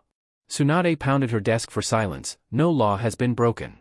She snapped, as you already know, thanks to Mizuki, Naruto already knows about the Kyuubi sealed away inside of him, but the law only pertains to Naruto's father. His family name of Uzumaki was, for some odd reason, she looked at the civilian members, struck from the educational curriculum. As you know, I myself am 1/4 Uzumaki on my grandmother's side, and I have never forgotten the aid their clan gave us in the early days. But the boy's father, Danzo started. Will not be mentioned, she said. Naruto is only curious about his mother and her clan. Which I find to be very natural for a boy that has gone his whole life without so much as a friendly face in his life outside this office. Again she glared at the 3 civilians. What I propose is that Naruto be made aware of his mother, and, at a later date when he's more prepared, be informed of his father when he returns to the village. What brought all this up, anyway? Asuma Sarutobi asked with a raise of his hand. I thought he was going to be made aware of this once he came of proper age. Civilian age, that is. Koharu grumbled, ridiculous shinobi and their age rules. Tsum gave the older woman a snarl of a sneer. Are you saying that even if a genin at 12 is old enough to kill if commanded, he or she can't have a drink when he needs it? As I said, idiotic. Koharu snapped at the woman. How many genin do you think have walked into bars just because they're allowed to since they're shinobi? Drinking age aside. Tsunade interrupted the pair before the argument could go any further. Naruto was to be told when he turned 16, when he returned to the village in the next 3 years, and offered to take the mantle of Uzumaki clan head since he's a half-blood, more so than myself, but since he's begun his training, Jiraiya had decided to teach him the ways of the Uzumaki fighting styles. Hamura raised his eyebrows. That is surprising. I was unaware that Jiraiya-sama knew Uzumaki techniques. Tsunade sighed. Being part Uzumaki myself, I gave him permission to go to the island and see if he could dig anything up that could be of use to the village. She explained. As it turns out, he found several scrolls of Uzumaki-style jutsu, including a special kenjutsu among them that he intended for Naruto at some point in time when he assumed the mantle. Interesting, Danzo intoned, and the blonde Hokage could almost see him licking his chops at the thought of another kenjutsu to add to the Konoha vault. What jutsu was it? That, Tsunade smirked at the old war hawk, is none of anyone's business except my own, and Uzumaki Naruto, we two being the last of very few Uzumaki left in the world. Should Naruto deem anyone worthy to share the technique with, they should consider themselves lucky beyond belief. Danzo was visibly perturbed, but said nothing. Now, back to my original point. Uzumaki Naruto will be told of his mother, but not his father until his return, agreed? Tsum spoke for the shinobi, and said, he should have been told the minute he was old enough to understand such things. The Inuzuka clan head snarled. Keeping this from him only put him at the villagers' mercy for 13 years, and stunted the growth of a splendid shinobi. Here, Choza smirked, the boy deserves a bit of happiness after all this. The knowing of his mother would surely give him that. I must caution this, Koharu said, the boy's been shown to have an unstable personality at times. If he finds out, he may. Tsunade glared at the woman fiercely, silencing her. You have no power over my shinobi council. You say that I called you here, but in fact you simply heard that I had called a meeting of the shinobi clans, and decided to poke your long noses into it. You elected me Hokage, so now you will abide by my decisions after my counsel has been heard. If I thought that he couldn't handle it, none of you would be here. As it stands, I simply wanted to hear the opinions of the clans as they all know the origins of the boy, and have been keeping quiet for years. Surprisingly, Hayashi Hyuga spoke up next. As unpredictable as the boy's temper may be, he has shown good judgment in situations. The man said, let us not forget that it was he who defeated the Ichibi no Jinkyuriki, and he has a summoning contract with the toads. Tsunade smirked, that brings up a fairly good point, Hyugadano, she said, drawing all eyes back to her, as I've looked back over his achievements, those being 26 D rank, 15 C rank, and 3 A ranks. 3? Danzo asked. His mission to Nami no Kuni was upgraded to A, Tsunade explained, plus the mission to Yuki, and the Kingdom of the Crescent Moon Islands. He's achieved just as much as his father had at his age. Not quite, Hamura chuckled, remember the S-rank mission Minato did when he was still a genin? He questioned Koharu, who nodded grudgingly. And let us not forget, also that he faced A-rank shinobi each time and defeated them, Tsunade said, what I would like to do, to lessen the sting for him, is promote him to Chunin. Even so long after the Chunin exams, he's grown considerably. He deserves the promotion twice over in my opinion.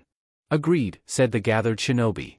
Thank you, Tsunade said kindly, your support is greatly appreciated. I dismiss this meeting, and thank you all for attending on such short notice. Equals with Naruto equals. Pervert, the Kyuubi taunted jeeringly, my container is a pervert. Could you shut up for once? Naruto snapped, it's not like she can walk long distances yet. So you're telling me that you're not enjoying those lovely little orbs pressing against your back? Naruto remained silent as he found it difficult to focus for two reasons. One being the fact that Tayuya was on his back, piggyback, and leaning against him, which inadvertently pressed her breasts against her shoulders, and the second being that he kept seeing flashes of her bathing running through his mind. Tayuya, for her part, didn't mind a bit as she was dozing contentedly against him, her arms dangling around his chest. The girl had stubbornly tried to walk after Jiraiya had recovered enough to hold up his end of the bargain, and move on to Kiri. Jiraiya had started leading the way after they packed up, but as they progressed, Tayuya had gotten further and further behind until she had hit her knees. Naruto had seen this and wordlessly offered her the ride, to which equally wordlessly accepted. The whole thing had amused their sensei to no end until Naruto told him to back off unless he wanted another demonstration of his exploding clones. That jutsu you showed me worked really well, by the way. Naruto commented, where did you learn it? I didn't learn it, runt. Bijou can only preform the base elements they represent. Clones are out of the question. I remember seeing an Uchiha using this jutsu, and thought it would amuse you since you use clones so much for fighting. This is an Uchiha jutsu? Naruto asked. Yes, and as it happens, only one ever used it, Uchiha Itachi. Whoa! You mean this is one of his jutsu? That is correct, the fox grumbled, now you'd better keep up with the pervert. Talking to me is making you fall behind. As if on cue, Jiraiya looked back over his shoulder and yelled, Oi, Gaki, get a move on. We're almost to Kirigakure. Already? Naruto called back softly. It's closest to the village, Jiraiya said, how's Tayuya-chan? Don, call me Zat. Tayuya slurred sleepily, making Naruto chuckle. How far out are we? Naruto asked. About another 12 hours if we keep this pace, Jiraiya said, looking back at the pair, but it looks like we should stop soon. He looked at the receding sun, it's getting late, and Tayuya-chan needs more rest. It was foolish of me to think she could start those exercises so soon. Damn right it was, Naruto grumbled, looking at the girl's peaceful face, she's too damned cute when she sleeps. He thought as she rested her head against his shoulder. It was a wonder to him how she'd managed to walk as far as she had. When Jiraiya had checked her injuries, her legs were swollen badly, and the old sage had been angry that she hadn't said anything. I'm not some fucking crybaby, she had said, so don't treat me like I'm make of some shitty piece of glass. That had ended the argument. Jiraiya spotted a group of trees off to the side of the road. W'll make camp here tonight, Naruto. Even you have to be getting tired by now. Sorta, the blonde said, adjusting the girl on his back, even though he could have gone for a few more hours. He followed Jiraiya off the road and into the small group of trees where the old man already had a rollout for Tayuya and was getting started on a fire pit. Naruto tried to lay her down on her mat, but the girl, in her sleep, refused to let go. Hey, come on, let go already. Naruto complained quietly as he tried to pry her off. Nua, mumbled Tayuya, too warm. Jiraiya snickered perversely at this, looks like you're not going anywhere tonight, Gaki, you lucky devil, you. Naruto paled, this is not happening. He hissed, get her off me. Nope, I want to see how this turns out. Jiraiya laughed quietly. Naruto growled, but Tayuya had a strong grip on him for such slender arms, and she showed no signs of waking up. Just give up. The Kyuubi sighed, smirking at his container's misfortune, you know there's no way out of this unless you wake her. Naruto just sighed, resigning himself to his fate. I'm so gonna regret this in the morning. Probably, Kyuubi snickered, leaving Naruto to settle in for the night with Tayuya latched onto him. Jiraiya watched on in amusement as Naruto was soon fast asleep next to the young red herd snuggled into his shoulder. They make a cozy twosome, he chuckled, then looked down at his small slug that had attached herself to his robe. All right, Katsuyu, what did Haim say? Katsuyu, instead of answering, increased her size and spat out a scroll. Her reply is in there. I was to return as soon as I gave it to you, Jiraiya-sama, just know that she was not happy about the girl. Understandable, Jiraiya nodded, accepting the scroll. Thank you, and give my regards to Haim. I will, Katsuyu nodded, look after the little ones. She said before dispelling away. Jiraiya sighed and rolled out the scroll. Jiraiya, I hope this message finds you well, and out of trouble. In answer to your earlier request, I will allow you to tell Naruto about his mother, but not Minato, at least not yet. And as for the girl, that is your responsibility if she prove untrustworthy. Do not let her hurt Naruto in any way, shape or form, or I will make you regret it. The clans have convened and we have come to the decision to promote Naruto to Chunin rank for his acts in the past few months despite Sasuke's disappearance, and I would like to have you continue missions while training. My hope is that he will have earned the Jonin promotion before your return. Also, sealed in this scroll is the Chunin flak vest and equipment for Naruto, and also a few articles of clothing for the girl as well as a hitayate, if she accepts it. Be sure to point out that she technically has no place to go if she resists. One more thing, Jiraiya, it would be best if you taught Naruto the Uzumaki Kenjutsu and destroyed the scroll. Danzo has shown an unhealthy interest in it from the moment I let slip that you found it. On that note, I will leave you, and contact you in a few more days with a mission for the three of you. Remember, do not let that girl fool you. Jiraiya grumbled, I told you, Tsunade, her name is Tayuya, he said, and rolled the scroll back up, leaving the contents for tomorrow. He then reached into his vest and pulled out a smaller, red scroll with the orange Uzumaki swirl on it, the kanji for forbidden brushed onto it. I hope whatever's in this scroll isn't too much for the kid to handle. Chapter 4. Naruto was expecting, for the most part, to be woken up by Tayuya's angry fists, yet he wasn't. He was, once again, awakened by Tayuya's whimpering. Naruto's eyes shot open the moment he heard a pained gasp, and found Tayuya's face flushed with fever and covered in sweat. Hey! Naruto shouted, rousing his sensei, who jolted up. Gaki, don't spook me like, what the hell? Jiraiya yelled when he saw Tayuya. Naruto moved away and let the girl rest on her back. Her eyes opened slowly, bloodshot, and red from the fever. What's going on with her? Naruto snapped, she was fine last night. Jiraiya looked her over, checking her heart rate, pulse, temperature, and did not like what he found. This is withdrawal syndrome. What? Naruto asked, what's that? Some kinda illness? Jiraiya shook his head, no, this is something that happens when someone has used drugs for a long time, and suddenly stops taking them. He explained, the body builds up a need for the drug, whatever it may be, and if the body doesn't get it, this happens. It's not often fatal, but it'll be rough for her. I can't imagine we'll be going anywhere today with her like this. So wait, Naruto growled, you mean we just sit here and do nothing for her?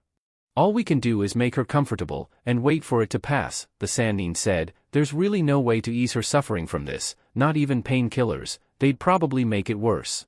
Jiraiya said about making the girl more comfortable on her mat, making sure that she had an extra blanket, the heat from the fever making her sweat profusely, meaning her body would soon chill. Naruto felt useless as he watched, wanting to do something to help her, but he didn't know what. Jiraiya sighed as he finished, and reached into his robe. Here, if you're going to worry about it that much, then this will take your mind off of her for a little while. He produced a small red scroll from his pocket. This is something I've been holding for you for some time now. He tossed the scroll to the blonde, who caught it with ease, noticing the orange swirl crest on the center. I've seen this on the Jonin flak jackets. It's the family crest of the Uzumaki clan, Jiraiya explained. We wear it as a sign of respect to the clan we once held in the highest respects, and as family. The blonde smiled, that scroll contains secret upon secrets from your clan. What I want you to do is begin to learn from that scroll, ninjatsui, fuinjutsu, kenjutsu, all the scroll has to offer, for this is your birthright as the last Uzumaki, Naruto. When we return to the village, you would have been told of your heritage, all of it, your father, mother, clan, everything, but as it stands, I've told you of your mother and clan. So now you have to do what is only right by your clan. Naruto looked up sharply, and that is what? To take the mantle as the clan leader, and learn your clan techniques to pass down for future generations, Jiraiya clarified as he produced a second scroll, and Tsunade has a little surprise for you. He unfurled the scroll, and out popped a flak jacket, and a package wrapped with string. She's given a field promotion to Chunin. What? Naruto jumped up in shock, catching the jacket as Jiraiya tossed it to him. Naruto's smile was almost as bright as his jumpsuit. You mean I'm finally a Chunin? For real? Jiraiya just grinned at the blonde while he tried the jacket on, and started ripping into the parcel, spilling out a small tanto just right for the boy's hands, a new set of shuriken and kunai, and a small wooden box with the word chakra etched into the wood. Jiraiya smiled and picked the item up. Now this is what I was hoping for. He popped the box open, revealing a stack of paper inside no bigger than a playing card. This is chakra paper. With this, we can find out what element I should start training you in. Naruto huffed. We can worry about that later, he said, strapping the new blade to his back as he'd seen most Jonin do. We should look after Tayuya-san until this passes. Jiraiya sighed and gave a nod to the boy, seeing he wasn't about to budge on the subject. That's fine, but at least have a look at that scroll I gave you? You might learn something useful, he suggested, to which Naruto grudgingly nodded. Good, now go study. If you've got any questions, I'll be here with Tayuya. Naruto grumbled something unintelligible, and slouched off with the scroll in hand. Jiraiya watched him until he was out of sight, then turned to look down at the stricken girl with a slight smirk. He's seriously worried about you. Well, will little wonders never cease? X equals. She was running. Her feet were bloodied and worn from the stony ground and her lack of sandals.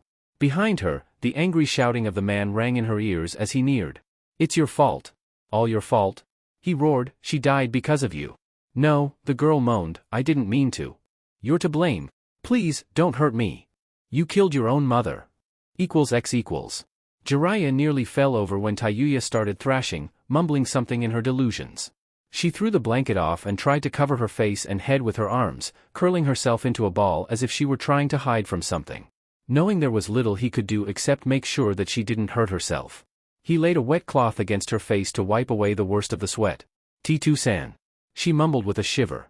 Jiraiya sighed, wondering what had happened. What she may be seeing that was tormenting her so. Damn you, Orochimaru, he thought with a growl, damn you to the worst punishments the 9 circles of hell has in store for your twisted soul. The girl was starting to grow on him.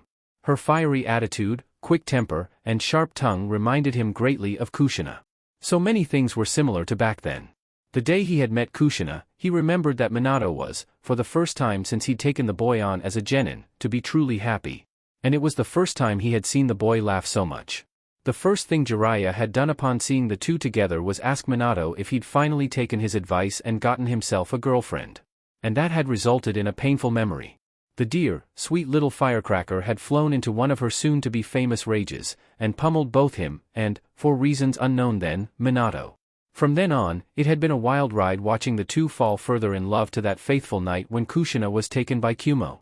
By then, Minato was a jonin, and well on his way to being the village's greatest shinobi. Jiraiya couldn't have been prouder. Yes, Tayuya had the same personality as Kushina, that was certain. Except, Jiraiya chuckled at the memory, Kushina's verbal tic that Naruto had often displayed in excitement. Naruto, meanwhile, had found himself a tree to sit under while he debated looking at the scroll. Sure, the idea of learning the techniques of his clan was exciting, but also daunting. He was just like Sasuke in a way. The last of his clan. But there was a difference. He wasn't going to let that get to him. Sasuke had let it eat away at him until it became his obsession. Killing Itachi. Reviving his clan. Power. It was beginning to become clear to him. Naruto sighed. He would never be able to keep his promise to Sakura.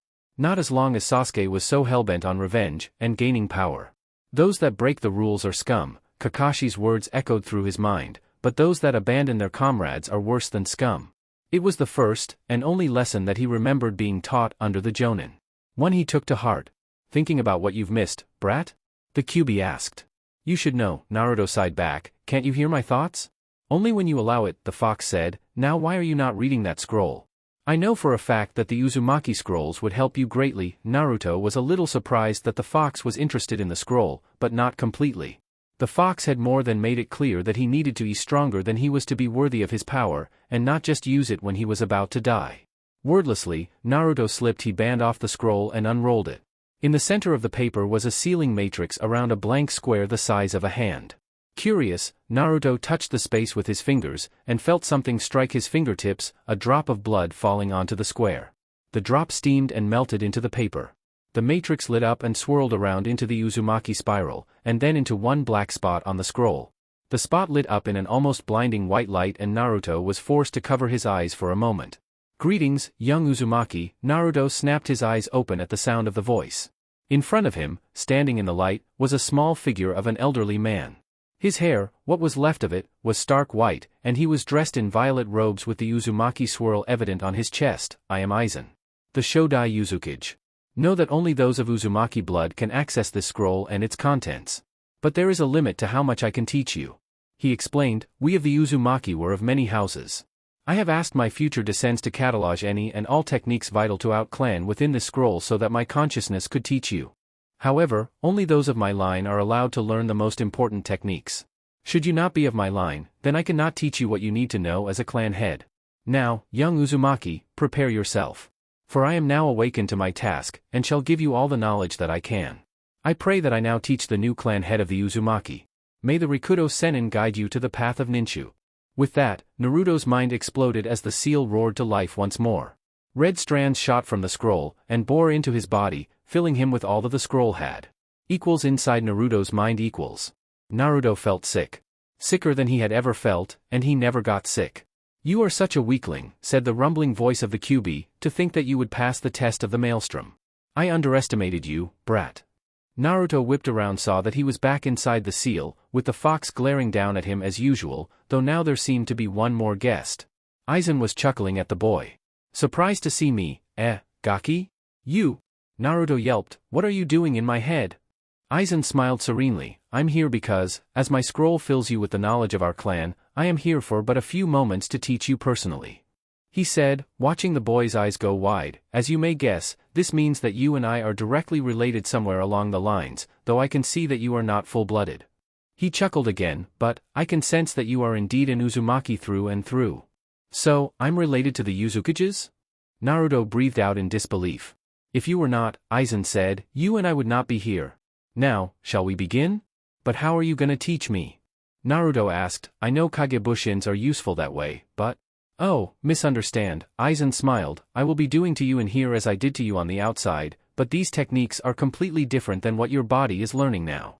With this knowledge, you could easily rebuild the clan someday should you have many male heirs. Now, as to how, it will only take a moment, but take heed, you will need to practice."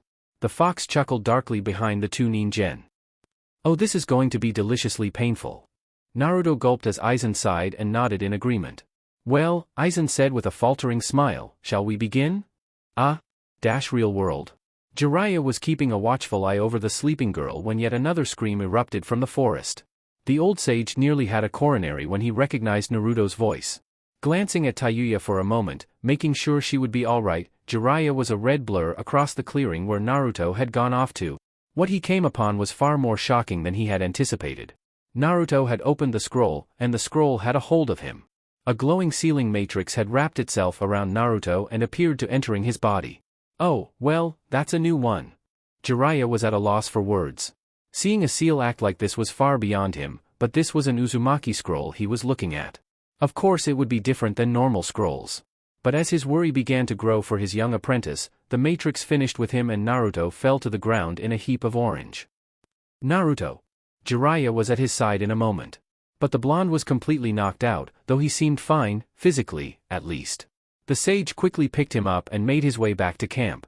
Tayuya woke up just as the sage was making Naruto comfortable on his roll. Seeing the blonde, she said, "Jizan, what happened to shithead Kuin?"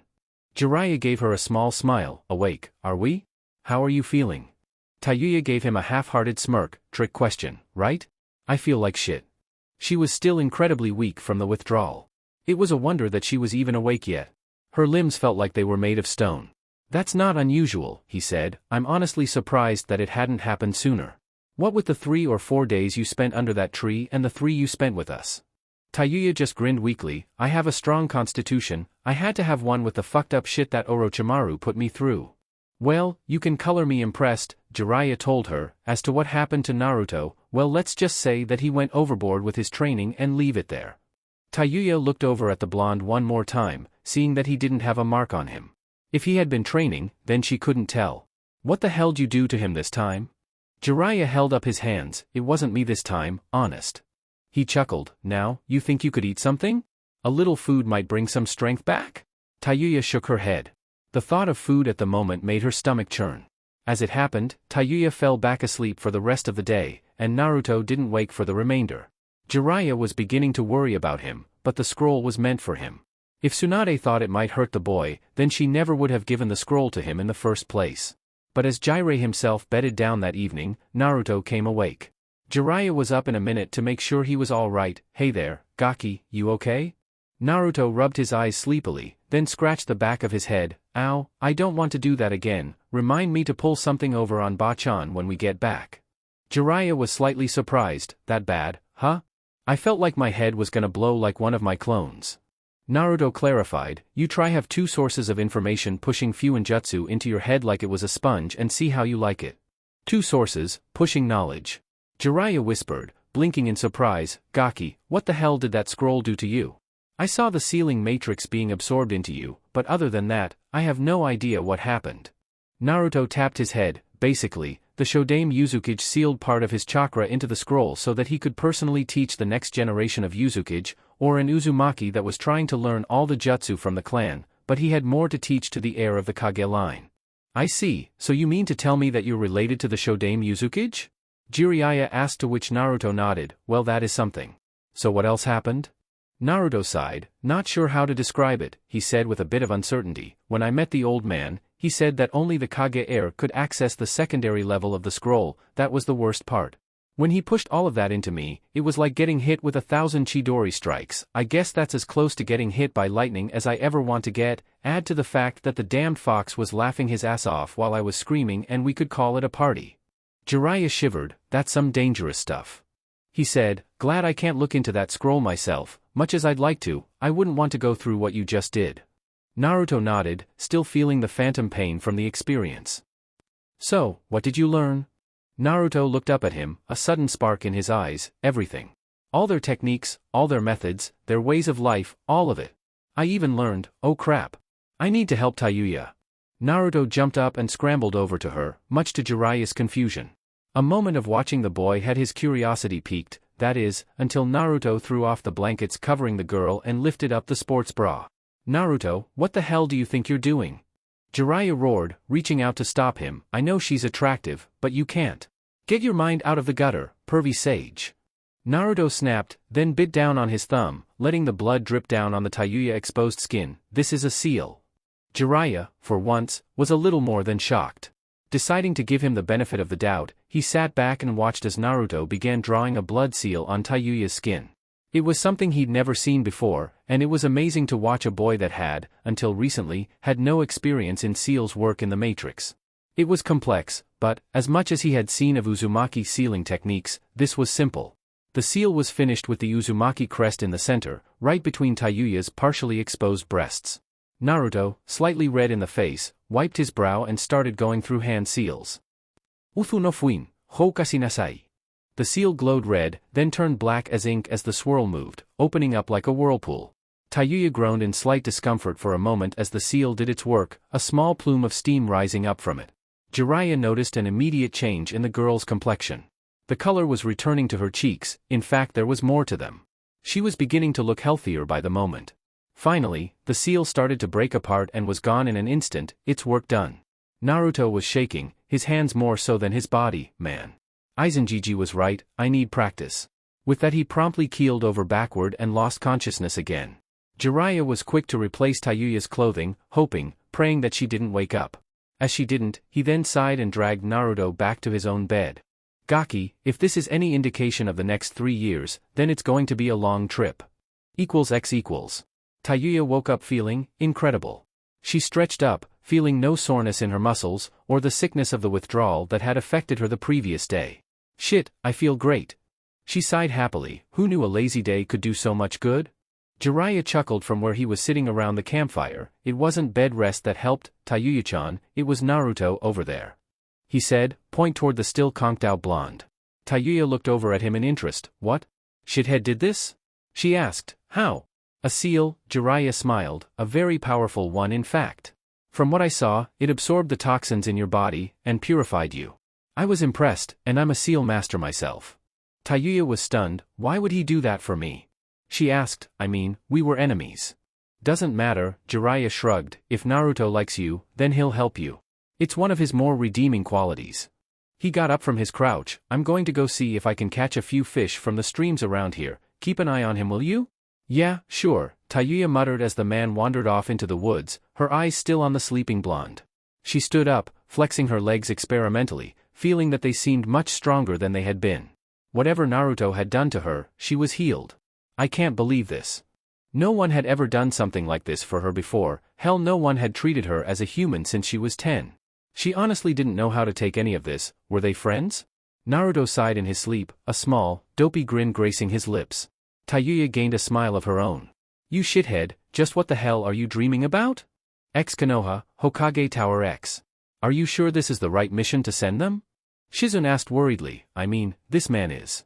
Shizune, don't start, Tsunade sighed, Naruto is a chunin now, so it's only proper for him to have a mission like this. Shizune nodded sadly, I know, but what if? Shizune, Tsunade said, I know you worry about him, but it's time to face facts. He's a shinobi, and it's time we started treating him like one. Jiraiya certainly won't pull any punches. You should do something to take your mind off this. Go on a date. With who? Shizune asked, my jobs keep me busy. How about Irika? The blonde grinned, he seems like a nice guy. Oh, but. No buts, Tsunade said, wagging her finger at her apprentice, get going, I give you the entire day off. And so help me, if you don't get that man to take you out, I'll have you on the graveyard shift for a month. AIE. Anything but that. Chapter 5. A mere hour or so outside Kiri, Tayuya, her health blooming, raced ahead of the group, bursting with energy. Come on, shithead Kuin, we're almost there. Tayuya grinned at the lagging blonde. Naruto just growled at her, show some gratitude. I just used a seal for the first time, and it helped get you over that damned withdrawal. He snapped, it drained me. Jiraiya just chuckled, I could have told you that was gonna happen. A seal like that usually takes one hell of a toll on its user, let alone a rookie. He looked at the blonde with a more serious look, you're just lucky that your clan has so much chakra that they couldn't die of chakra exhaustion if they tried. Or else I'd have to tell Tsunade her favorite punching bag is dead. Gee, thanks a lot, pervy sage, Naruto quipped, like you could use something like that. Jiraiya scoffed, actually, I could. From what I could see, that was a lower-ranked Fuinjutsu, and I could have easily used it, given enough time. You used it out of base instinct after that scroll got through with you. It no wonder you passed out. That was low level? Naruto asked in surprise, it nearly sucked me dry. Jiraiya grinned, that's what she said. Pervy sage. Alright, Jiraiya laughed, waving his hands in surrender, but you impressed me last night. Even if it was low on the totem pole, that was a complex seal you used. You're just going to have to practice with it until it becomes almost natural to you, like your shadow clones. He looked on ahead, watching the renewed redhead wave back at them, so, what do you think? He asked, jerking his thumb at her, looks pretty good on her, doesn't it? Naruto took in Tayuya's new attire, consisting of a blue kimono top that was trimmed in light pink around the edges. Around her waist was a shiny Konoha Hitayate that she had been surprised to receive, surprised, but grateful. All in all, with her renewed energy, and healed injuries, Naruto thought she looked cuter when she was sleeping. Least she's walking on her own, Naruto grumbled, so when is Bachan gonna send us a mission, anyway? Not sure, Jiraiya shrugged, I guess when she feels like sending one. Naruto just groaned, geez, talk about taking her sweet time. Jiraiya rolled his eyes at the boy, come on, Gaki, you got promoted to Chunin, and it's gonna take a while before you can make Jonin. It's attitudes like yours that make you hit the wall. Yeah, but. Oi, shithead. Jizan. Tayuya yelled from ahead, waving back at them, I can see Kiri. Meanwhile. Now, normally, when the academy classes let out for the day, Umino Irika would usually take time to look over the day's assignments handed in from the students throughout the day, but today he seemed to be looking back over some old photos of students that had graduated, his focus on a certain blonde knucklehead he favored. A smile played at his lips as he looked over the many times Naruto would appear battered and bruised after he had gotten through with him once he caught up with the blonde prankster for skipping class, or pulling some ridiculous prank that should never catch a shinobi unawares, but always did. That right there had shown him that Naruto had unimaginable potential as a shinobi. Even going as far as the pull one over on the Umbu Corps. Thinking about how he'd actually outrun the task force made him smile wider. Sight of a full squadron of Umbu chasing the blonde while wearing brightly colored Umbu attire was not something he could ever forget. How he'd managed that feat was beyond him. Then he looked down sadly at a photo of the newly formed Team 7, both Naruto and Sasuke looking pissed as hell for being on the same team, and dear little Sakura beaming at the camera. If only that could have lasted longer, Irika sighed, closing the album. Then there was a soft knock at the door. Hi. He was a little surprised when the door opened and Shizune stepped in. It was a rare thing for her to come down to the academy for anything, let alone after classes had let out.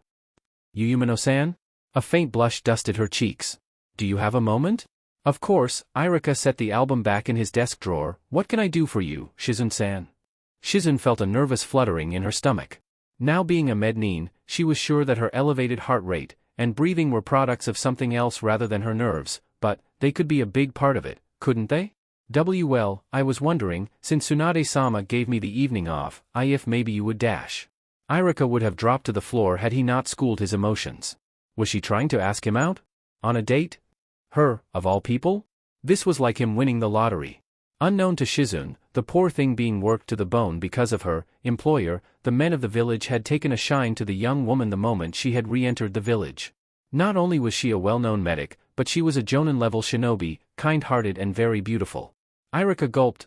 There's a nice place just around the corner from the weapons shop, he suggested. We could have a bite and talk about a few things? Shizune smiled, and nodded. That sounds nice. X equals. Jiraiya was taken quite by surprise when they arrived in the hidden village of Mist. The village was filled and decorated for a celebration. Through the streets danced people in masks and fine silken wear fit for daimyos. The entire village was alive with sights and colors neither child had ever seen before. For Tayuya, it was the first time in her life that she had seen a festival, or anything close to it. Jiraiya couldn't keep the smile from his face as the young kunoichi flitted here and there to see what the stalls had to offer in food and goods. Then his attention turned to his young Chunin apprentice. A shadow crossed the boy's features that never should have been there on such a young face. Naruto? Naruto didn't look at him. His eyes were on the people, as if he were expecting something from them. But nothing happened. No yelling or screaming at him. Nothing thrown at him. There were nothing but smiling faces. Happy people that looked their way and smiled in greeting, inviting them to join the festivities. A small smile crept its way to the blonde's face. I think I'm gonna like it here. Oi, Chithit-kun. Tayuya yelled, running back up to him, in her hands 2 sticks holding grilled squid. You gotta taste this. She handed one to him as she bit into her own. Where did you get this? Naruto asked, raising an eyebrow. You didn't steal it, did you? No, Tayuya sneered at him. The stall guy gave them to me when I told him that it was my first time in this kinda party. For a moment, Naruto was still skeptical, but then he shrugged and bit into the meat. Mine, too. Jiraiya chuckled. Then you should both go enjoy yourselves. He reached into his robes, producing a scroll. Take this. It's part of our traveling money, but I think it would be good for both of you to have a little fun, and get some clothes that actually fit you. He commented, taking in Naruto's still tattered clothing. Tayuya's borrowed clothing fit her, but they didn't suit her. True, she looked cute, at least to Naruto, but she was used to clothes that were meant for close combat. And she felt almost naked without her cap, which she had left by the river days ago with her other ruined clothing. Jiraiya then escorted them to a clothing store he knew around the village. There he had to hold Naruto back from going straight for anything bright orange. A thought shared by a certain fox. Tayuya was quick to find something similar to what she once wore in combat, but Jiraiya also steered her away from that for the time being, and both young shinobi were ushered toward the finer things. For Naruto, he picked out a set of gray-blue short shirt kimono and matching pants, much like his own. Naruto grumbled at this, but tried the set on for his sake. Moments later after he was dressed, he found that he liked the look, but insisted on something brightly colored, and picked out a sleeveless burnt orange haori that had a black flame pattern along the bottom. Like he normally did, his steel plate armor was hidden away beneath the cloth. Jiraiya sighed, but allowed the one bit of orange as Naruto did look good in it, for once. His sandals were still well within use, and he outright refused the wooden geta that the toad sage pushed his way. Tayuya was a bit more stubborn about changing her look. She liked what she had picked out. It was almost exactly the same as what she had worn before, except for the color of the shirt. It was a deep, dark purple, her favorite color, yet the grayish clothing she had worn in Otogakure had been required. But now that she was no longer associated with her village, she would wear the colors she wanted to wear. Back home, long before she left, her mother had loved sewing for her, and different shades of purple were her favorites. It was also the only thing that reminded the girl of her mother enough to even slightly remember her face. She wasn't going to budge. Jiraiya relented, since she was still getting new clothes. The kimono she picked out was one of the darker shades, as she'd wanted, with black trim, and fit her well, resting just below her hips under the black obi. She'd also picked out a pair of black leggings like the ones she'd worn before, though these were shorter, ending just above her knees. Happy? Jiraiya asked as the two came out, dressed in their new clothes, both nodding with a small smile from the girl, and a big grin from the blonde. Good, now Naruto, this'll be a good disguise for you. Traveling shinobi are rare, so it's better not to make a target out of yourself. Naruto halted as he was about to retie his hitayate. You mean I can't wear this? Sorry, kid, Jiraiya nodded, but it's best that we don't draw attention to ourselves. Me, I'm a Sannin, meaning I have travel rights for every nation, but a pair of brats? We're easy targets, Tayuya put in as she tried on a small black cap, smiling to herself as she liked the fit, or, so people would think, right, Jizan? That's right, he nodded, and the more problems we encounter, the longer it'll take to return home in the long run. So we won't be shinobi for the next 3 years, unless Tsunade sends us on a mission. Understand? I guess, Naruto sighed, and placed the headband inside his new robes with a slight pout. Good, the old man smiled as he paid for them before handing the scroll to them. Now, take the rest of the money in this scroll, and go have fun for tonight. And I mean it, Gaki, he looked at Naruto, show yourselves a good time. This is your first time at a festival like this, so don't hold back, but try to stay out of trouble, alright? Yeah, Naruto said in disappointment before slipping the piece into his new robes. Tayuya just grinned and snatched the scroll from Jiraiya, and looped her right arm through Naruto's left. Come on, shithead. I want to see the rest of the village. Yipe. Naruto yelped as he was dragged out the door, Jiraiya smiling after them along with a grinning store clerk. What a rambunctious pair, the woman commented. One would think the girl had a thing for the boy the way she just flew off with him. Jiraiya chuckled, in complete agreement with her. Meanwhile, Tayuya was buzzing like a bee from one stall to another in wonder. From goldfish scooping to popping balloons with darts, all of this was so new to her that she may as well have been a little girl again. Slow down already. Naruto whined, being jostled by the crowd as he was pulled along. It's not like we're gonna miss anything. Tayuya just giggled, not bothering to look back at him, but this is the first time I've really been able to see something like this. I want to see everything. Her good mood was infectious to the blonde and he found himself smiling in turn and speeding up to match her, their hands still joined. She halted a moment when they passed a ring toss stall, the prizes catching Tayuya's eyes. One in particular, a small plush fox. How do I play this? Naruto just laughed. You have to get a ring to land around one of the bottlenecks. The girl nodded and paid for her rings. Unfortunately, throwing things was not her specialty, as Naruto soon discovered, when all 3 rings sailed right over the intended targets, missing completely. Fuck. Tayuya moaned in despair, I never was any good at throwing. Naruto laughed again and bought his own. Here, I'll show you how to do it. Then, quick as if he were throwing shuriken, the rings were launched at the intended bottle, and all 3 landed without a hitch. Nice job there, kid, the stall owner grinned, then jerked his thumb over at the prizes. Which one you want? Naruto looked at Tayuya expectantly.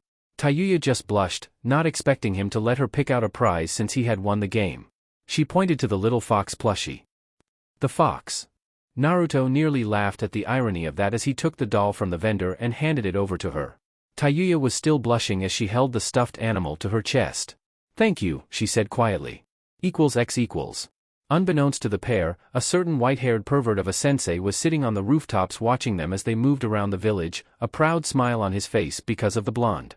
Tayuya looked like she was having the time of her life, not even noticing that they were still hand in hand, or the fact that Naruto's smile looked ready to split his face in half. Yup, that's Minato's boy all right, he grinned as the pair made their way through the crowd. He remembered a scene like this one back when Minato and Kushina first started out.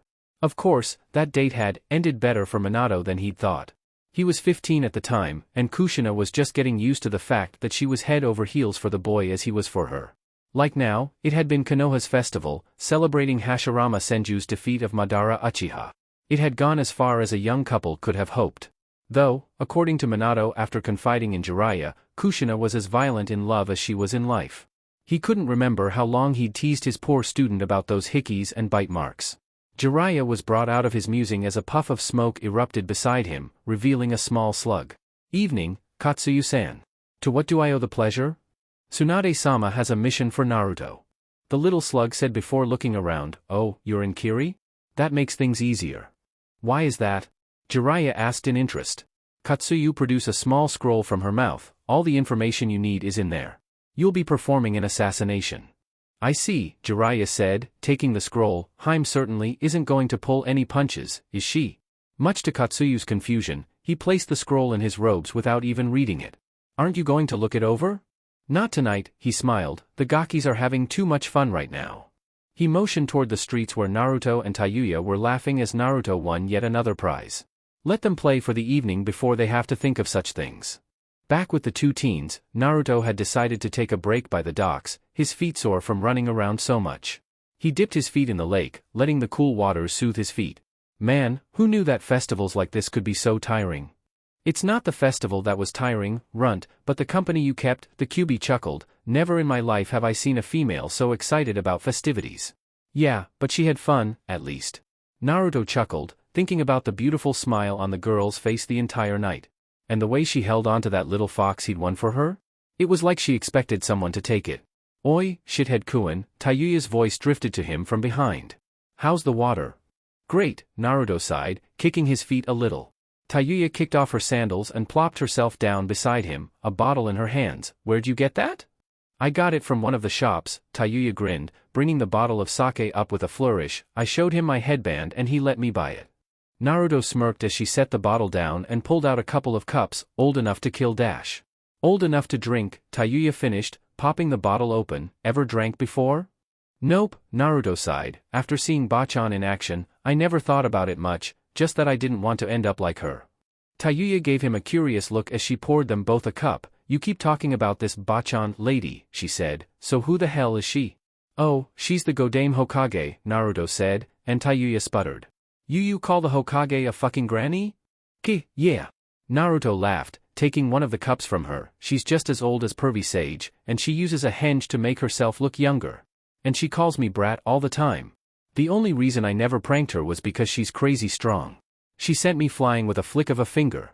Fucking awesome, Tayuya smiled, makes me wish she'd found me instead of that Hebe team. All he ever taught me was genjutsu, and how to play the flute. She threw back her head and downed the drink, gasping. Damn, that bad, huh? Naruto smirked before taking a sip of his own drink. It was bitter, but with a hint of sweetness that burned his throat. It wasn't bad. Tayuya looked at him in hopes that he was affected as she was, but his face was free of heat as he downed his sake. Tayuya, however, was already feeling it, but, not one to be outshone, she poured for them again. For a time, they drank in silence, just enjoying the evening. Tayuya's mind began to wander. Naruto yo ultid, y. He looked over at her, seeing that her face was almost completely red. You ever killed anyone? That was a strange question. Of course he had. He was a shinobi. It was his job to do whatever he had to do if he could complete his mission. Yeah, a few. Why? Tayuya set her cup down, and drew her knees up to her chest. Yeah, but you were a shinobi when you killed, right? I killed before I became a shinobi. Naruto was silent, not really sure how to answer her. He was taught from a young age that killing was a necessary evil in the world of shinobi. Sure, he didn't care for killing, but he would do it if he had little to no choice about it, and sometimes he had gladly moved in for a kill shot as he'd done for Dodo in Yuki no Kuni. That had been his first kill. Did you kill in self-defense? He asked. Sorta, Tayuya said, then looked at him, her face saddened. We're friends, right? Of course, he said without hesitation. No matter what? She asked. No matter what, Naruto promised. Tayuya smiled a little and set her chin on her knees, looking out over the water. When I was a little girl, probably about 6, I lived in a small colony on the borders of Tsuchi no Kuni. We weren't a successful colony, but we got by. My parents said they found me sitting on their doorstep as a baby. I couldn't have been happier even if they were my real parents. I loved them so much. She sniffled and wiped a tear from her eye. Okasan was so wonderful, never complaining when we didn't have enough to eat, and always making sure there was something to put on the table. Oda-san was a bit of a drinker, but he was never mean to us. He worked hard to give us the best life possible. When I got old enough, I went around the colony looking for work where I could find it. They paid me with a little food or money when they had it, or helped our family out when we needed it in return. Sounds like a tough life, Naruto commented, remembering his own childhood. So many nights alone on the streets. In a way, he envied Tayuya for her family. At least she had known that sort of bond. It was, Tayuya smiled in memory, but we had what we needed. Her face fell once more. When I turned 7, Kaa-chan got sick. We tried to get medicine, but we had so little in the colony, and IWA wouldn't help us. Tusan did what he could, but she didn't get any better. I brought as much food as I could to keep her strong, but she couldn't keep anything down. I get it, Naruto sighed, looking down into his cup. Tayuya sighed. After she died, Tusan changed. He drank more. Barely ate, got angry. Tayuya. One night, she went on hurriedly. I came home and the house was in shambles, and he was yelling at someone. Then he saw me. Her frame shook. He started throwing things, and yelling. Then he started coming after me. I ran, but I was just a kid, and I wasn't very fast, and he was a full-grown man. He caught me. He had a knife on him, and tried to stab me. I kicked and screamed for help, but no one could hear me. He said it was my fault Kaa-chan died, that I'd made her sick. I was scared. I didn't want to die, so I grabbed a rock, and beat him off. She shivered. There was so much blood. He didn't move. When I tried to move him, he was so cold. Naruto reached out unconsciously and took hold of her hand, taking it away from her knees. Don't say anything else, all right? He said, then drew her against him and put his arm around her. I don't care what you did to survive. I nearly killed my best friend. He nearly killed me, too. I wasn't sorry. I just regret that I couldn't bring him back like I promised someone. Tayuya slumped against him, making the blonde look down at her. Her face was still flushed from the alcohol, and her eyes were closed, sleeping. She fell asleep? Naruto thought, that's typical. I just poured my heart out to her, and she falls into a drunken stupor. Wait, we drank the same amount, how come I'm not conked out? You're a Jinchuriki, Kyubi answered, because of our healing powers, we don't allow our containers to get drunk. So you can drink as much as you wish without consequence, unless I want you to get drunk. Gee, thanks, what am I supposed to do with her, now? We can't stay out here, Naruto sighed. The pervert is close, just call out to him, and he will most likely pop up, Naruto growled. Pervy sage, get down here. Sure enough, only a moment later, Jiraiya landed lightly down on the docks. Have a nice time? Yeah, it was great, Naruto sighed, and picked the girl up in his arms. Now where are we staying? Back with Shizune, Lime. The door to Shizune's apartment burst open as an enamored pair bumbled into the room, locked in a passionate embrace. It had been a lovely date in Shizune's opinion. They'd talked for hours upon hours. Irika was sweet and charming. They'd had a few drinks, nothing heavy, which surprised her, and Irika had even taken her to a small dancing hall that was growing in popularity. She hadn't had so much fun in years, not even when Tsunade was on a winning streak. When Irika had walked her home, he'd leaned in to kiss her goodnight, and all hell had broke loose. The moment their lips touched, she'd practically melted, and clutched him to her, and pulled him inside. As the pair stumbled in, Irika's brain was on autopilot.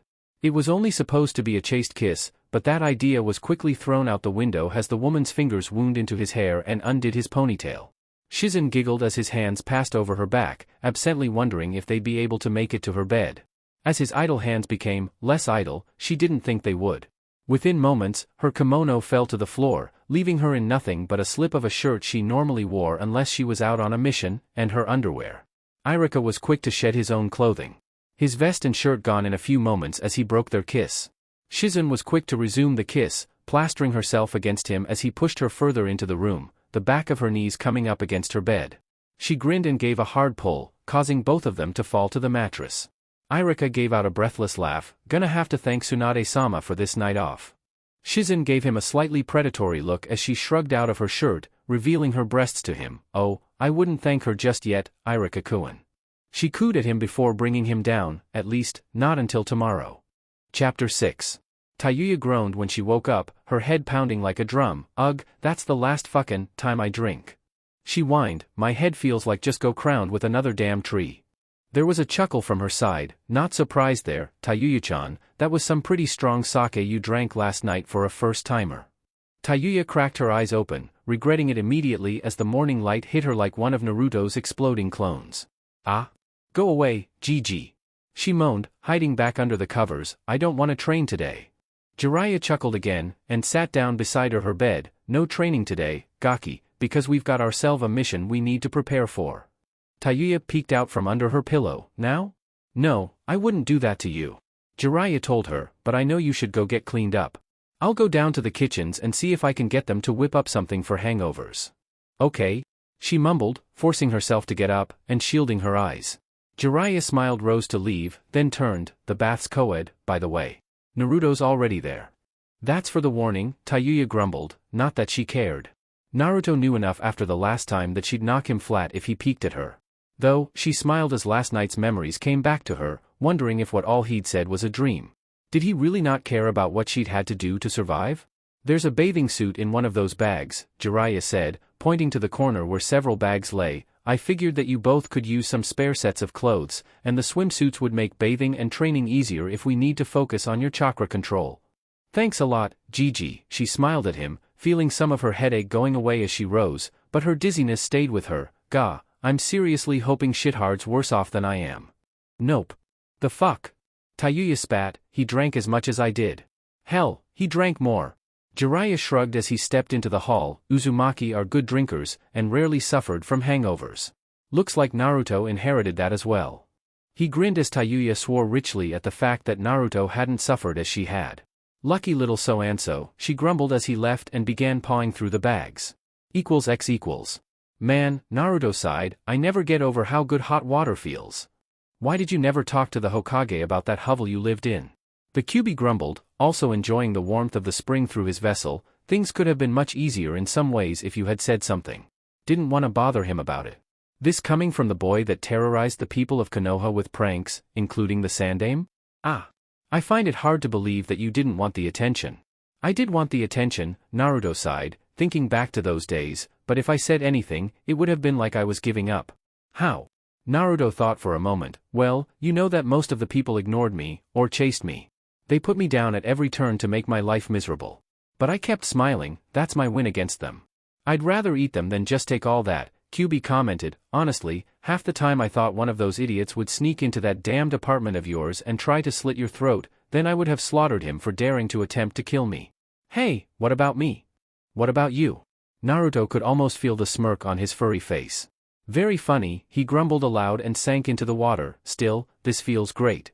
Behind him the door to the bath slid open. How's the hangover? Naruto stiffened and dunked underwater, coming back up sputtering. Tayuya? He looked back, and there she was, clad in nothing but a towel around her figure. Naruto's face burned as he turned back around. What are you doing in here? Taking a bath, Tayuya giggled, seeing how freaked he was. The hot springs co-ed, shithead Kuin, it's not like we're peeking at each other, but don't get any ideas. She warned him, her hand on her hip, 'cause you know what'll happen. Oh, I've got some ideas. The fox chuckled darkly, and started flashing images of Tayuya the day she bathed in the river. This is not helping. Naruto growled. Tayuya stepped up to the edge of the pool and touched a toe to the water. She gave out a grateful sigh as she slipped into the water. Wow, so much better than a river. She mumbled as she sank up to her chin. Naruto whined when she mentioned the river again, drawing another laugh from his unhelpful tenant. So you feeling alright? Naruto asked, more to take his mind off the girl beside him. How are your legs? Tayuya lifted one leg out of the water, showing off her ankle. Good as new, finally. She grinned as she sat back against the wall, letting her legs submerge again. I really thought I'd never be able to walk again after all that, but you've no idea how happy I am to be wrong about that. Naruto laughed, I'll bet. Hey, did Pervy Sage say anything about where we're heading after this? He cast a shy glance over his shoulder. Tayuya was up to her neck in water, the top of her shoulders just barely under water. He blushed and looked away. Yeah, he says we have a mission to do after we leave. She said, not noticing his earlier look. Don't know where we're going, but I wish we could stay here a few more days. I kinda like this place. Naruto sighed, it's gotten a lot better here since the civil war ended. Va? Tayuya asked, turning toward him. Yeah, the Yonde Mizukage went bats hit and started killing anyone with a Kekii Genkai, had a family with one. Naruto explained, when I was out on my first real mission, we ran into someone that was trying to end that war, but Kakashi-sensei ended up killing him because he was hired to kill our client. Oh, Tayuya said, noticing that Naruto didn't look happy about it. So, I guess you really don't like killing? Naruto looked at her, forgetting his shyness around her. They didn't deserve what happened to them. They? Zabuza Momochi, and Haku Yuki of the Yuki clan, Naruto said. He was the last one, and he died saving Zabuza from Kakashi's Raikiri. He looked up, watching the steam rise. I met him just before we had to fight. Haku, I think we could have been friends. He hated killing more than I do. But he thought of himself as nothing but a tool to Zabuza until the end. Tayuya was a little drawn in by his story, curious to know how things had ended. What happened to Zabuza? Naruto smiled for a moment, then he went down fighting. The guy that hired him backed out of their deal, and tried to kill him with all his thugs while Zabuza was injured, but damn it, I've never seen anyone fight like he did that day ever again. He couldn't use either of his arms, so he took one of my kunai in his mouth, and barreled right into them. Tayuya scoffed, he sounds like he was nuts. Maybe, Naruto nodded, thinking back, but damned if he didn't pay back the bastard for betraying him. He stabbed him in the chest and kicked him right into the ocean off the bridge. Then we stepped in to get rid of the other thugs, and things quieted down. Kakashi laid him right beside Haku, we buried them the same day. Tayuya drew her knees to her chest, you really liked them, huh? Naruto sighed, I didn't agree with how they worked or who they were working for, but they were good people. I decided a long time ago that I'd never let anyone precious to me get hurt if I could stop it. Precious people. Tayuya thought, am I one of them? Naruto noticed the way she looked as she pondered his words and grew worried. Something wrong, Tayuya? Tayuya shook her head absently. No, just thinking, why did you go after the Uchiha? She asked suddenly, causing his brow to rise. I mean, yeah, I know he was your teammate and all that, but really, why? He abandoned the village and damn near killed you when you caught up to him, so why? Naruto gave her a look that spoke volumes at that question, and he could feel the interest of his tenant as well. The blonde sat back. Honestly? He and I are a lot alike. Tayuya slipped and dunked under the water, coming back up sputtering, you two alike? Bullshit. Even the Kyuubi was surprised by her reaction, neither he or Naruto could understand why she was so upset. I'm being serious, Tayuya. Yeah, right, look shitkhead, I was only around that emo duck-ass hairbrain for a few minutes before we put him in that coffin, and let me say this, he's a fucking sack of shit. She roared, I couldn't stand the little fucker. The whole time he kept going on about power and shit, never once thinking of what he was throwing away. You got any idea what I'd give to have what he had? You mean an empty house, and a village that worships the ground you walk on because you are the last of a founding clan? Naruto asked, oh, and let's not forget all the raging hormone-driven females that followed the guy around because he was an elite Uchiha. Naruto's voice was dripping with sarcasm. That's not what I fucking meant. Tayuya spat, rising out of the water, and Naruto quickly turned around. Hey, look at me when I am talking to you. Damn it, you're wearing nothing but a towel. Naruto yelled back with his eyes covered. For a moment, she stopped her rant. You're really that shy? She asked, after you've already seen me naked? Naruto blushed, that wasn't on purpose. Ahu, right, like I'll believe you ain't dying to get another peek? She smirked, deciding to tease him a bit. You know, I don't mind so much if it's you, Naruto. Her voice was low and sweet, making Naruto stiffen. I'm not hearing this. Oh, yes you are. Kyuubi all but sang with amusement, you know what this means, right? She wants you to look at her. Like I'm falling for that. Naruto said aloud, his eyes still covered. Tayuya just smiled, and reached for the towel around her chest. Naruto, she said timidly, reminding him of a very timid girl he knew back home, please look at me. Meanwhile, as Naruto heard the wet slap of the towel falling to the stone floor of the bath, he was arguing with himself about whether or not to get the hell out of there, or take a small, quick peek just for politeness. No. Not gonna happen. I am not a pervert. Not a pervert.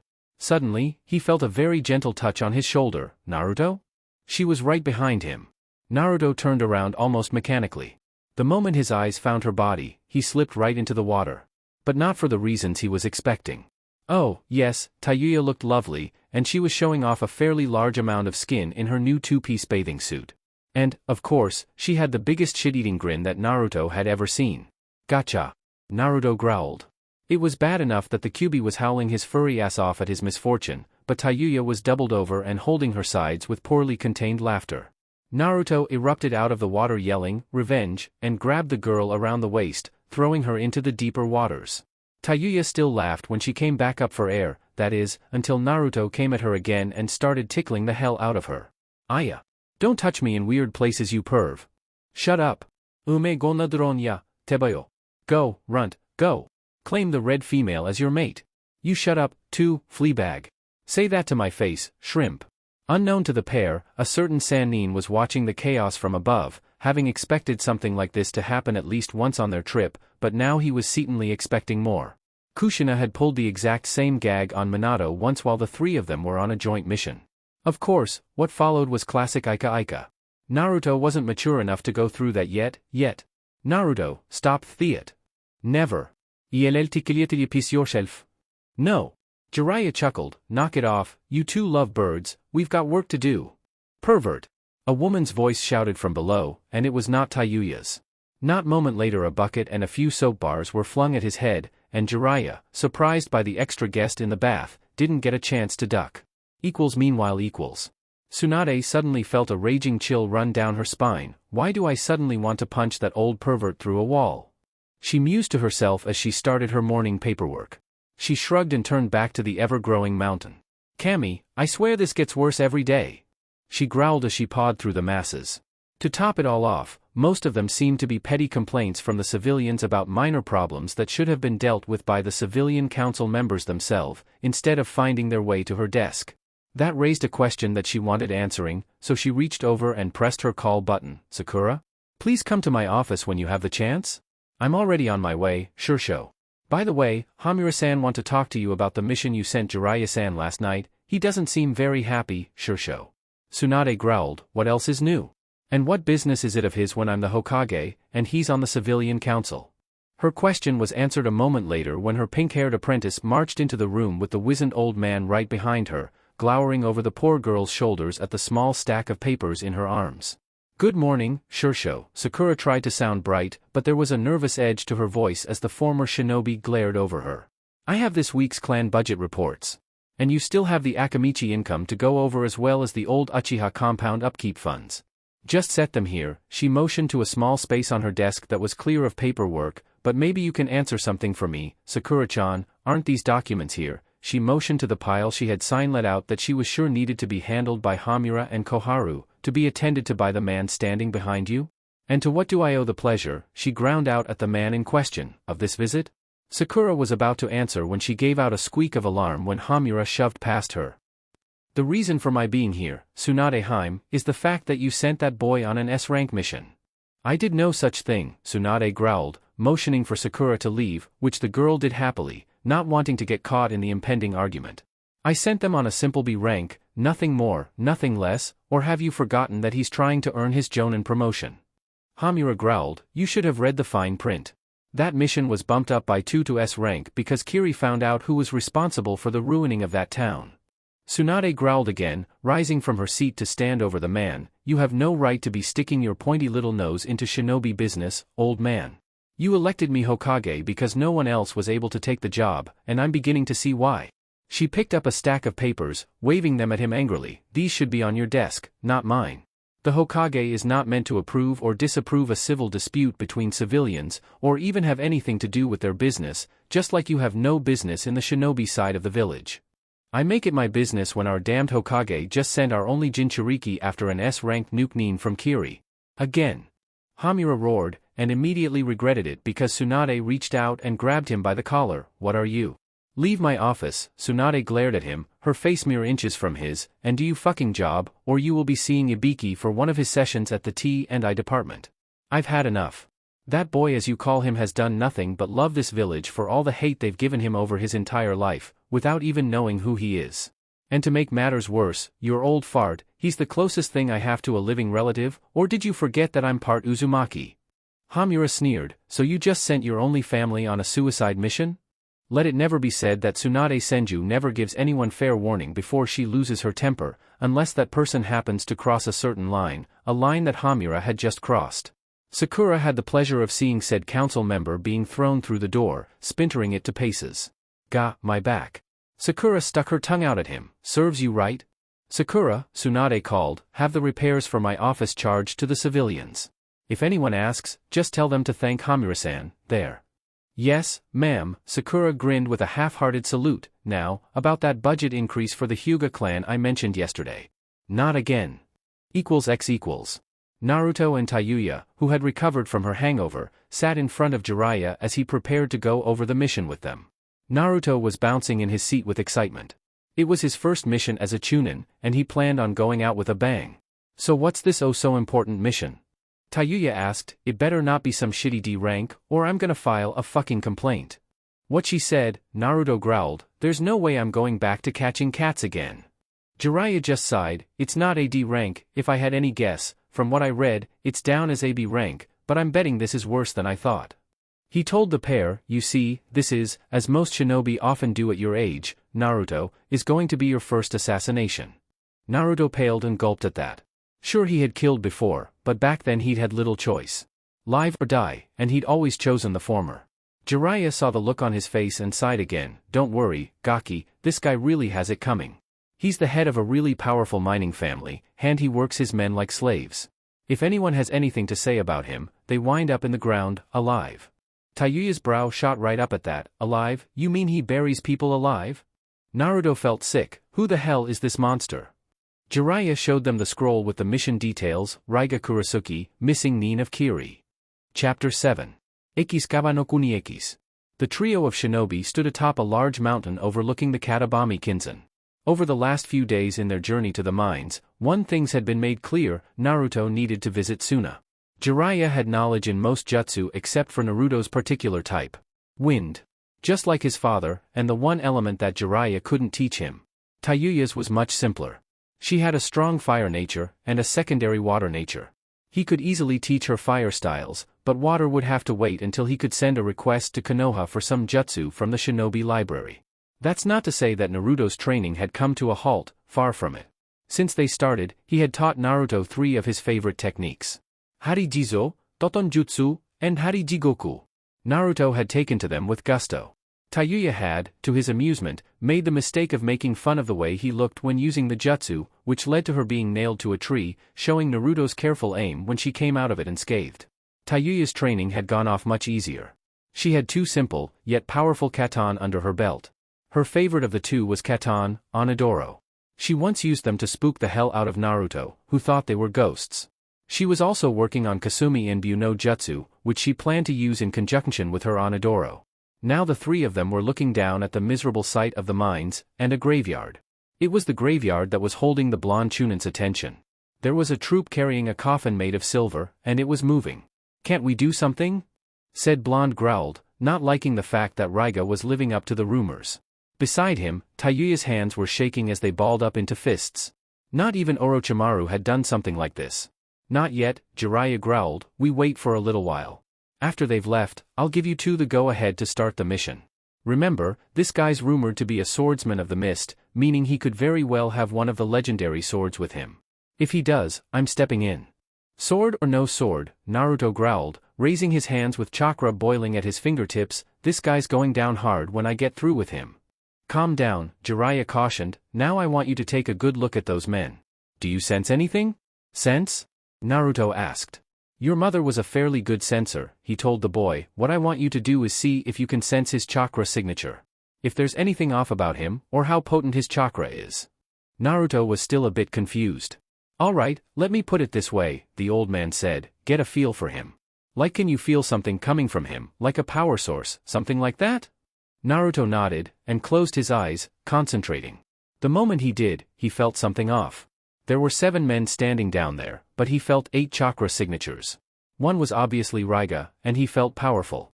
Almost as powerful, if not more so than Zabuza. But there was more. There was a smaller, peaceful chakra radiating from his back where a large lump was seen under his cloak. Was this guy some sort of Jinchuriki like he was? "Raiga has 2 chakra signatures," Naruto said, opening his eyes. "One's under that lump on his back. What's that mean?" "It means," Jiraiya said, "that this might be more challenging than I thought." He looked down at his 2 charges, Chunin Naruto Uzumaki, and Genin Tayuya. "Hi." Both answered. "Your mission, assassinate Raiga Kurasuki and retrieve whatever sword he may possess. Begin." With that, both shinobi shoe-shined away. == X=. He was such good man. Raiga yelled, tears streaming down his face as the coffin was buried, always smiling and laughing, even when he was put down by us. He was so full of life and will be dearly missed. Naruto, unseen thanks to his Totan, landed on one of the makeshift grave markers. Trying to keep himself from charging up a Rasengan and ending the mission right there. He could feel Tayuya hiding herself nearby in case she was needed, but with the rain, her fire attacks would be weakened. Finally, Raiga spun around with his arms out. "Ah? Nothing like a good funeral. I can't wait until the next one." Naruto grit his teeth as his companions turned with him and started to leave. For a single moment, Naruto had a dead bead on Raiga. He could have thrown a shuriken right through the back of his skull if he'd wanted to, and he desperately wanted to. But that other chakra signature worried him. Now that he was closer, he could tell that it wasn't a part of him. It was a different person, a child. Suddenly, Naruto's ears picked up a voice. Raiga-san, someone's hiding behind you. Shit. Naruto barely had time to react as the man whipped around. His eyes searching. Where is he, Ranmaru? We can have another funeral. Naruto leapt back and moved toward the cliff, hoping whoever was talking to him wouldn't alert Raiga again. Tayuya, meanwhile, was flashing through hand signs for her jutsu, filling her lungs with air, Kasumi in view. She spewed out a white mist from her mouth, blanketing the area. As the mist reached the Nuke-Nin, he failed to see the danger as the hidden red head began a new set, Katan, Onidoro. All around her small, demonic faces appeared as flames, and shot forward into the mist, and this time, Raiga did see the problem. Shit! He leapt away just as the little demons' faces came into contact with the gas. The demon lantern Techink was already designed for explosions, but with the added power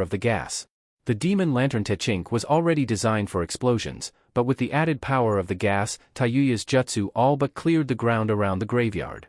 On the cliff, Naruto moved toward her and picked her up without a second thought, drawing her into his own jutsu, making them both invisible. What the fuck are you doing, shithead? He's got a gaki on his back. Naruto hissed back at her, and he saw me. Whatever this is, that kid needs to be taken from him before we do anything. Where are you? Raiga yelled gleefully from the wall of another cliff, come out wherever you are. It's such a lovely day for funerals. Crazy bastard, Tayuya growled, what's the plan? First things first, Naruto said, looking at the man from his hiding spot, there's a little boy under that cloak of his, and we need to get him out of there. Tayuya grinned at him devilishly, you leave that to me. Meantime, you think you can get that guy out of that coffin? Consider it done, Naruto said, and set her on her feet, be careful, Tayuya-chan. He felt a light hit against his arm. I fucking told you and Gigi not to call me that. Meanwhile, Jiraiya was watching the chaos unfunneled, wondering what had gone wrong. Naruto had been in a good position, and then Raiga had been onto him. The Totan was normally undetectable, but the moment Raiga had turned, Naruto had been on the move, quickly getting Tayuya out of danger as soon as she had caused the distraction. Back with the ragtag team, Raiga was getting impatient. Ranmaru-kun, can you see them? No, came he voice of the boy, they're covered by a jutsu my eyes can't see, but their chakra is close. Raiga just smiled, well, I might as well give our guests a proper greeting then. From his cloak came proof of who he was as he produced a pair of swords, each with slim and straight double-edged blades. Both blades also had an upward curved bladed prong near the tip of one side of blade and another one near the base of the blade's other side. These were the Kiba. The twin thunder swords of Kirigakure no Sato. Lightning flashed overhead as Raiga raised the swords. Naruto and Tayuya closed in on their positions as they watched him, and then a bolt of lightning struck the blades. An aura of electricity surrounded him, and he began to spin. Raidi no Tatsumaki. A massive vortex erupted from around him, spinning higher and higher into the air, forming the gigantic head and body of a thunder dragon, complete with two gleaming red eyes. Naruto was so startled that he dropped his jutsu and became visible. Oh, shit? Go! Bury him! Raiga yelled manically, and the dragon reared back to strike. That was when Tayuya dropped the cloak Naruto provided her with, and tackled Raiga from behind. Startled, Raiga stumbled, and started to panic when he felt the girl's arms wrapping around his hidden eyes. Naruto, get up here! Ranmaru!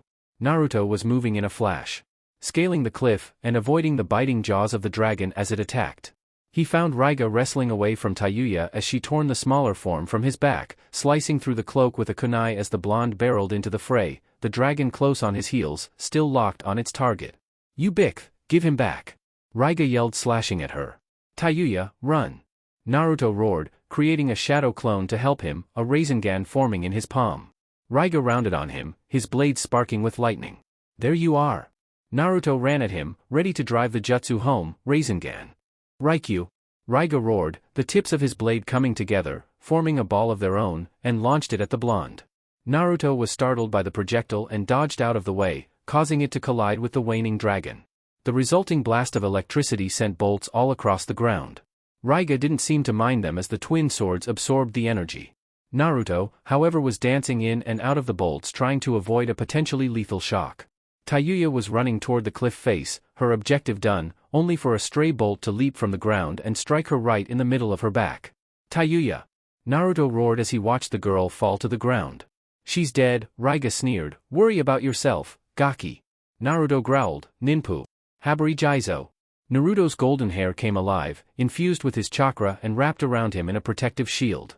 Raiga laughed at the sight as Naruto looked like a pincushion with eyes. What the hell are you gonna do with that? He grinned, and slammed the tips of his blades into the ground. Reizo, Ikazuchi no Utage. Ninpo, Hari Jigoku! Naruto yelled at the same moment. Raiga's Techink sent 2 powerful bolts of lightning at the blonde, and Naruto's attack turned his spiny shield into 1,000 flying Senbon that shot right over Raiga's bolts and buried themselves deep into his flash. Naruto was struck by the lightning, and Raiga, recovering from the barrage, thought for sure that he'd just won from the pain screams the blonde was letting loose. And then he was gone in a puff of smoke, signifying a clone. What? Here! Naruto yelled at him from behind.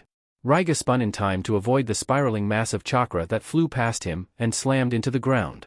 Naruto grunted as he missed his target and was thrown away by the force. Raiga was no better, because, while he had dodged it, he had little to no time to brace himself for the shockwave of the jutsu the boy used.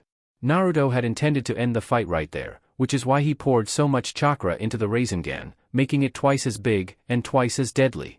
Raiga was blown toward the opposite cliff, one of his blades falling from his grip and clattering to the ground.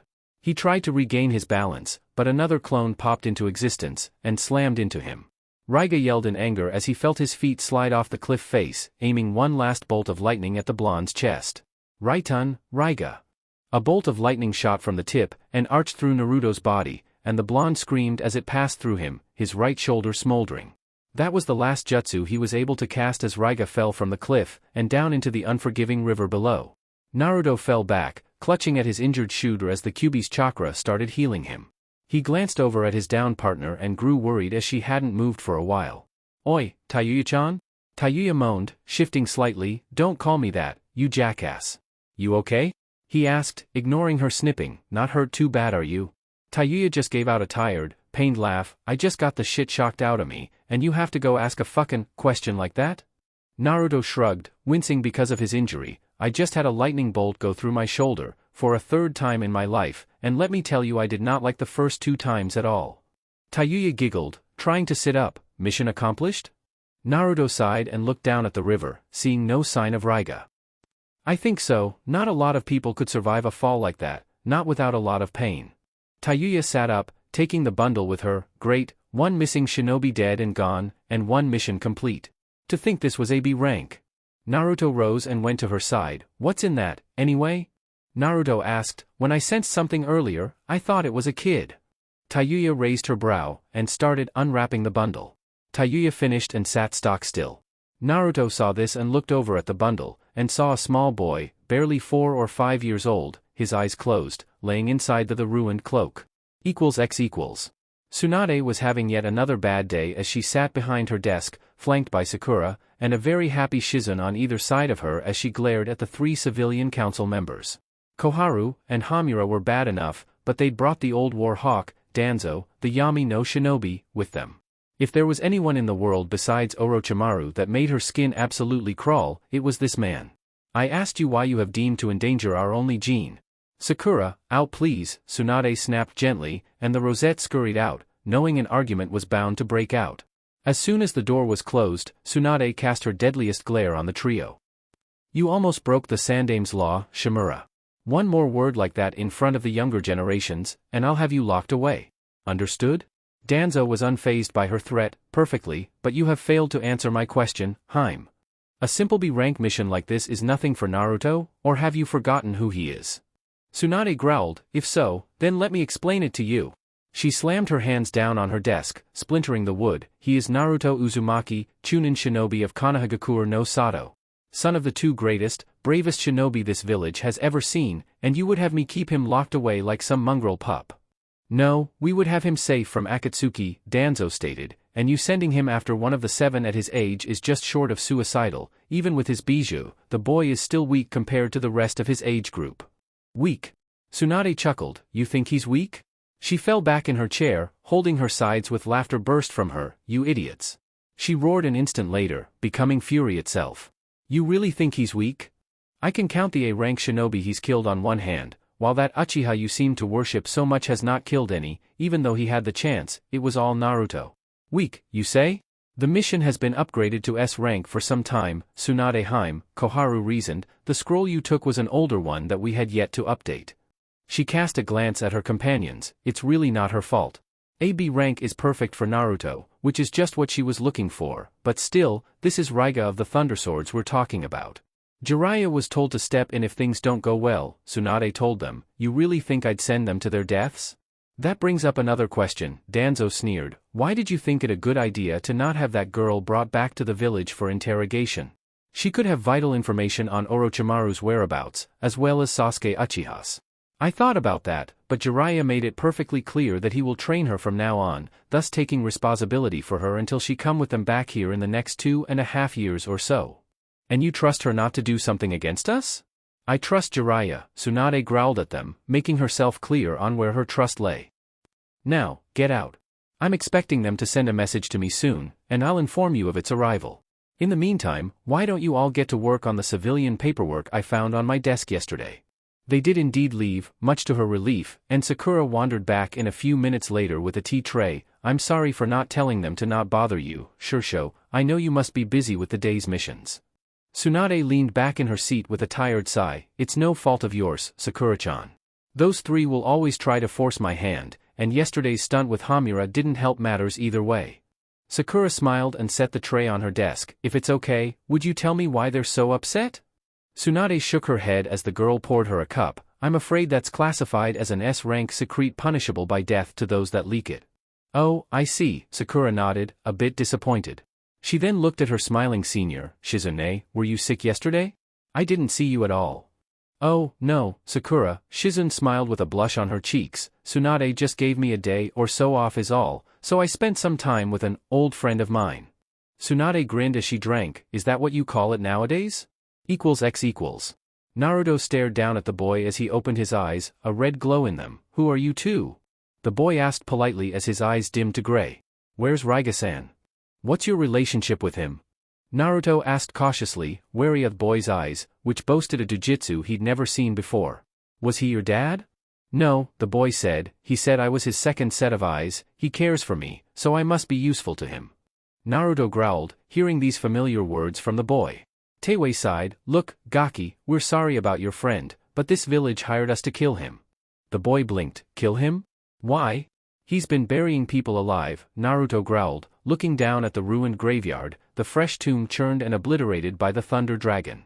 The coffin lay smashed open with a limp arm dangling out, blood dripping from the fingertips. You really have to be a sicko to enjoy doing this. But the people love Raiga-san, the boy argued. He's a good man. What makes you say that?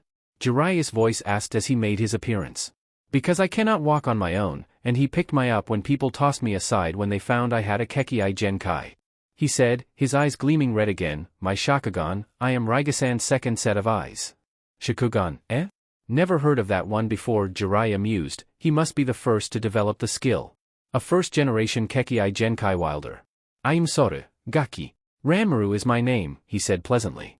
Ranmaru, then, I'm sorry to say that you don't know what he's been doing here, and why. The old man said. Naruto was listening to them go back and forth for a few minutes when his eyes landed on the solitary Kiba blade laying on the ground, still sparking with unused electricity. Guess it's mine now. He bent to pick it up, and grasped the hilt, and thousands upon thousands of volts of lightning ripped through him. =x=. Further down the banks of the ravine, and water-logged man pulled himself out of the river, grasping his one remaining blade, imagining the sight of the boy he would kill with it. Chapter 8. Naruto, the moment he touched the hilt of the blade, screamed bloody murder. This was worse than getting hit with Chidori. You idiot. You didn't kill the former user before you claimed that sword. What are you talking about? Naruto screamed at the fox as he heard the voices of Tayuya and Jiraiya calling out to him. He opened his eyes to see them huddled around Ranmaru, protecting him from the lightning bolts that were shooting from him and the sword. Don't you know anything about elemental swords like those of Kiri?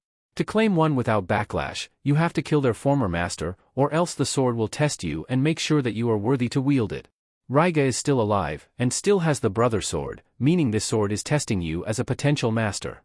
I don't think I can take this. You'll have to, the fox sneered, if you don't you'll die. Simple as that. But you're doing fine. Normally, any man would have succumbed to the force of the electricity by now. Suddenly, the blade stopped its onslaught, and Naruto gasped for breath as he hit his knees, and felt Jiraiya's arms supporting him before he could fall. "Naruto, are you alright?" he yelled. "What on earth possessed you to take hold of that blade?" Naruto looked up at him with a half-grin, thought it'd make a great trophy?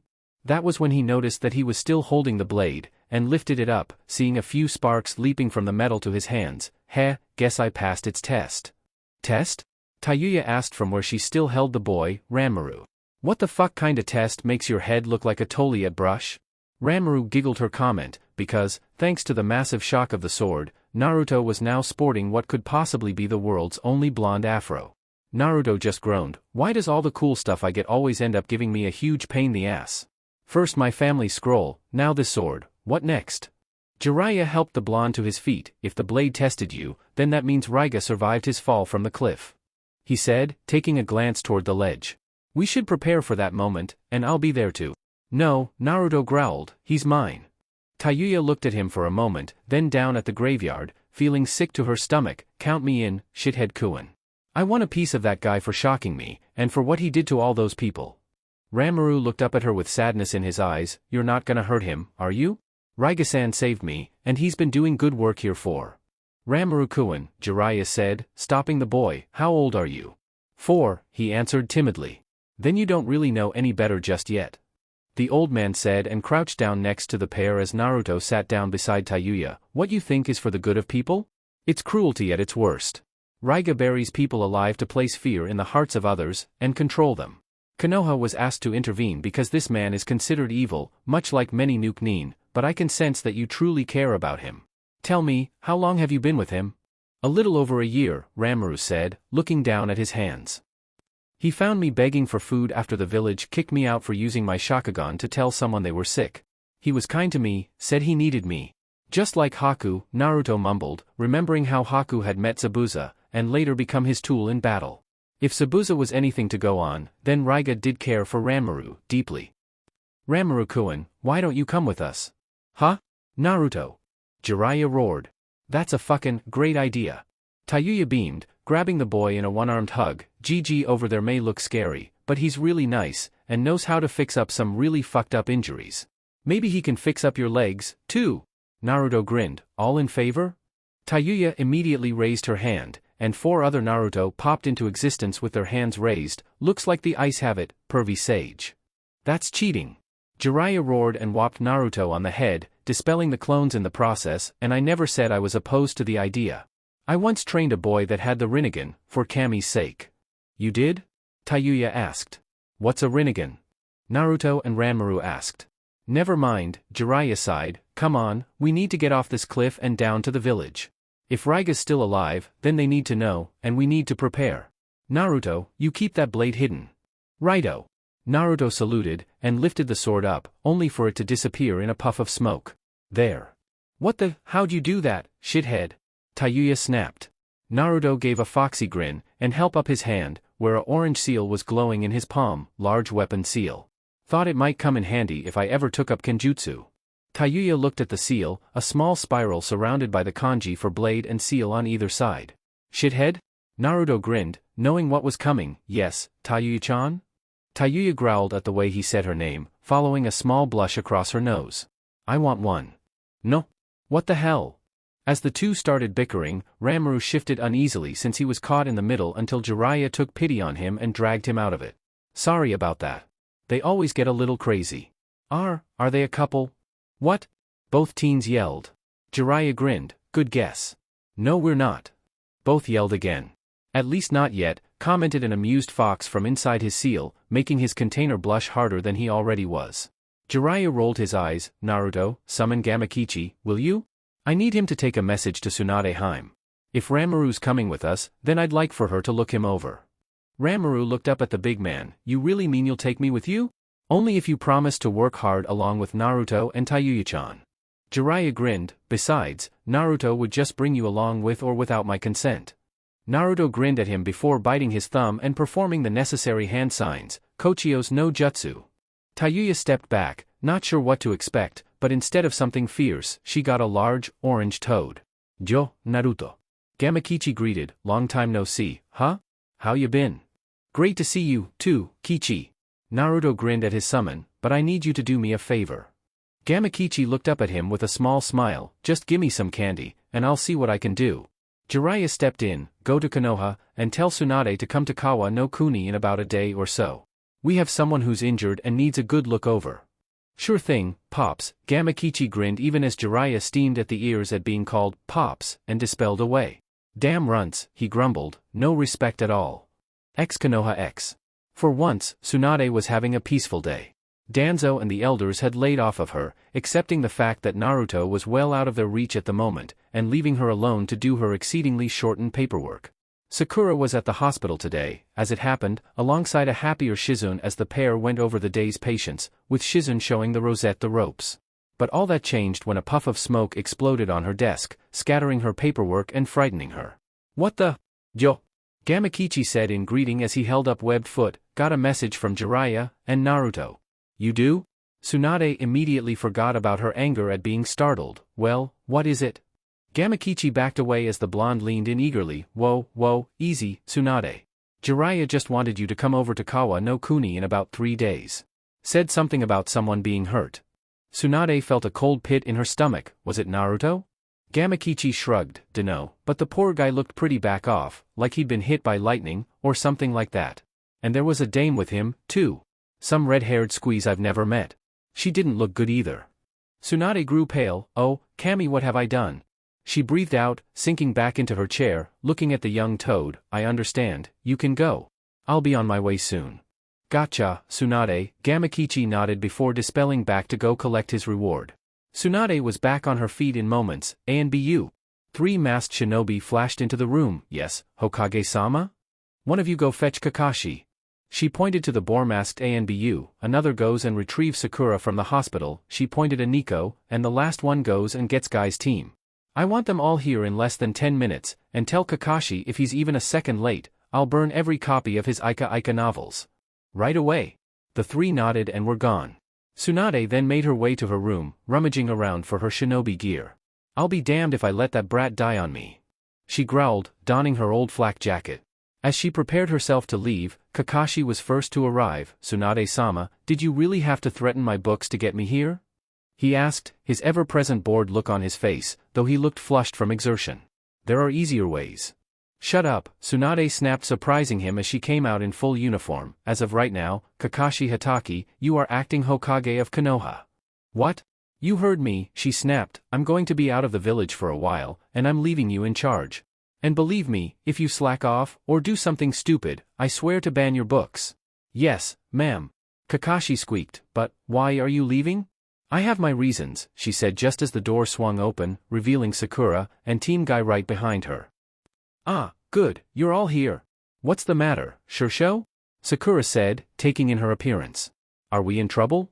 No, Tsunade shook her head. Jiraiya asked for my assistance, and I'll need your support, and I'll need Niji, Lee, and Tenten as bodyguards. A heavy silence hung in the air with her words. Lee, however, broke it, we shall not fail. Naruto-kun is a most youthful friend of mine, and I shall not lose such a powerful rival such as he. Tenten bonked him on the head, that's enough of that. You can go on about youth all you want later. Sorry, Tenten-san. Lee said, rubbing the lump on his head. Niji sighed, while I would rather wait for Gai-sensei to return from his current mission, I cannot turn down the chance to guard our Hokage. I will accept this mission. Tenten grinned at him, you just want to check up on Naruto-kun, right? She saw Niji blush, and giggled, hee, you're more like Lee than you think, Niji. Naruto's just as much your rival as Guy is Kakashi's. She turned back to the Hokage, missing her teammate go blue in the face. I'm in, someone's gotta keep these 2 knuckleheads out of trouble. Sakura was smiling. She was going on a mission with the Hokage? How could she pass that up? When do we leave? Now. 12 hours later, Kawa no Kuni . Raiga pulled himself up onto the bank with a grunt and fell flat on his back. Damn that little shit. He held up his remaining sword, clenching his teeth angrily. I can't believe he made me drop one of the swords. The sword in question sparked, making Raiga wince. Which was strange. The swords had never hurt him before, except when he'd claimed them. You're joking. Raiga sat up, looking down at the sword. You're fucking joking. He has the other one? And he's alive. Boss. Raiga looked up at the cliff face and saw 3 of his men leaping down toward him, the Black Tornado Trio. Man, it's about time we found you. We've been looking, 4 hours. Raiga raised an eyebrow. How long was I gone for? Half a day, and you're not gonna like what's happening, one of them said. Those kids that went after you? Well, they've got someone else with them, and he's one of the Sannin. Jiraiya. Raiga growled. That explains a lot, he said, clutching his sword. No ordinary brat could take me on the way that blonde did, or survive taking hold of one of the Kiba and surviving without killing me first. That ain't the half of it, another said. Most of the miners are celebrating your defeat, and managed to chase most of the Kursuki family out of town after those shinobi showed up. And Ranmaru? He's with them, he growled, but it looks like they're taking care of him. I saw that red-haired bitch carrying him around like a doll. Did he look like he'd been hurt? Raiga growled, growing angrier by the second. No, he said. Matter of fact, the little runt looked like he was enjoying himself. Lightning sparked from Raiga's body. Then he has betrayed me. He shot to his feet, pointing his sword at the men. Gather all our remaining forces. We'll show these Konoha dogs just what it means to go up against the Kurasuki family. We'll give them a funeral they'll never forget. The 3 men grinned. And the miners? No mercy, not even for Ranmaru. == A few miles upstream from Raiga's location, Naruto was going over the layout of the valley. The mine was closed in. And so was the town. If Raiga attacked in force, there would be few places to hide if the villagers got caught up in the battle. We're really in for it, aren't we? He asked of no one in particular. I would have to agree with you there, Runt. Kyubi sighed. For once, I am not happy to be surrounded by mountains. I'm open to suggestions, Naruto sighed, not seeing any way to thin out a large force. None of my just to really cause large-scale damage except the Rasengan, and that takes me too long as it is. Wait, my clones. If you're thinking what I think you're thinking, then that's a good idea. Oh, and what am I thinking? Naruto grinned. Don't play dumb, you're thinking of using your exploding clones to bring down the mountains on top of those savages. That's exactly what I'm going to do, but I might need some of your chakra to make enough clones for it. Consider it done when that time arises. I don't need you dying in a place like this. If you must die, then you had better die against someone worthier than this Raiga Kurasuki. And you know he'll challenge you for the Kiba you possess? The sword chose me, Naruto smiled. I'd like to see him try and take it back. Naruto kept thinking of other ways to deal with Raiga, going through his memory of Aizen's teachings, finding seal upon seal, until something jumped out at him. A kenjutsu technique that was right up his alley. And something else that would make his clones look like the cherry bombs he put in the Anbu Toliates when he was a kid. Time to have some fun. Meanwhile, Tayuya was walking around the village, earning grateful praise from the villagers while she carried Ranmaru on her back. I really don't see why Raiga would do something so horrible to these people. She mumbled to herself. Mine work is one thing, but burying them alive just for a show of dominance? Ranmaru sighed. I used to think he was doing good here, but seeing all these people being happy that he's gone, I can't help feeling shameful. Tayuya said nothing in response. How could she? He was only 4 years old, and Raiga had been the only influence in his life so far. It felt almost like her time with Orochimaru. In a way, she had been coerced into working for him, yet she had been desperate for contact at the time. A 7-year-old girl being an outcast among her village, and a stranger offering her a chance, she'd had little choice. Then things had changed for her. She met Jiraiya and Naruto. Her first real friends. Now there was Ranmaru. Shame can be a good thing, sometimes, she said. It shows that you're still human. Ranmaru nodded, keeping quiet. Then something caught Tayuya's eye at one of the vendor's stands. A small, red wooden flute. Oi, Aji-san, how much for the flute? The old man that was selling the item looked at her and smiled. You're one of those Konoha shinobi, right? Take it. He picked it up and held it out to her. My son will rest in peace knowing that Raiga is gone. Tayuya shook her head. I can't take that. Raiga's not dead yet. Take it anyway, he insisted, as a gift. Your team has brought us hope again. Tayuya felt a little bad about taking the flute, but didn't have the heart to argue. Besides that, the flute felt at home in her hands. She couldn't believe how long it had been since she played. Do you know how to play? The old man asked. I have some sheet music if you need. Tayuya smiled at him and set Ranmaru down on the counter, the boy blinking in surprise. Why don't I play for both of you? To show my thanks. Ranmaru smiled in delight as she raised the flute to her lips and began to play. As she began, all those near and around her stopped in their tracks at the haunting, yet beautiful, tune. To Tayuya, it reminded her of days past when she first learned to play her flute for her mother. Long before her music became her weapon. She had loved to play just for her family and what few friends she had back in her little village. The thoughts of her old home brought a small tear to her eye, which she ignored. But hers wasn't the only tear being shed. Many thought the song reminded them of olden days when the mine was prosperous and they need not fear for their lives every day, whether it be from Raiga, or from the cave-ins they now suffered from overworking the mine shaft. Across the small village, Naruto heard the song as he worked on his project. Who's that playing? He wondered, then remembered something. Tayuya? Such a beautiful sound. The fox commented with a contented sigh, she has a fine talent for her instrument. I've never heard anything like it before. Naruto sighed, then felt something wet slip down his cheek. Tayuya finally ended her song, feeling whole for the first time in a long while after playing.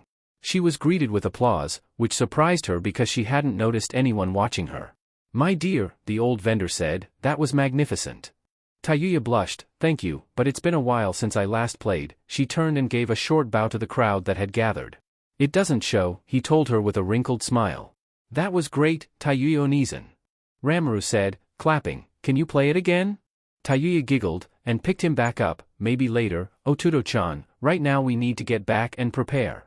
== Naruto grinned at his handiwork as he looked down at the mountain pass he'd just booby-trapped. If Raiga, or anyone else comes through here, they're not coming out. Jiraiya whistled beside him, not bad, Gaki. He held up one of the spare tags, these are some mighty powerful seals. Better than the ANBU level ones back home. Naruto just grinned, these were pretty simple to make. It was getting the sealing matrix right that was the biggest problem. My calligraphy's normally terrible. Jiraiya grinned right back, can't tell by looking at these. You're a natural at this. Hee, thanks. Naruto stood, and looked out over the valley with his sensei, this gonna be hell, ain't it? Jiraiya patted him on the shoulder, war usually is, Gaki. Chapter 9. Shursho, please slow down. Sakura cried out from behind her sensei, we can't keep up. Tsunade was outpacing both her apprentice and the members of Team Guy, who were lagging behind almost as badly as Sakura. Lee was in the lead of the pack, tailing right behind Tsunade as Niji struggled to keep up with his excitable teammate while Tenten was closer to Sakura. Tsunade glanced back at them, I'm sorry, Sakura, but we've little choice. We can rest a little when we reach Kawa. I know of a shortcut that'll take UST through one of the smaller mountain paths. Tsunade-sama, how much further is Kawa no Kuni? Lee questioned, little strain in his voice, though he was obviously tired.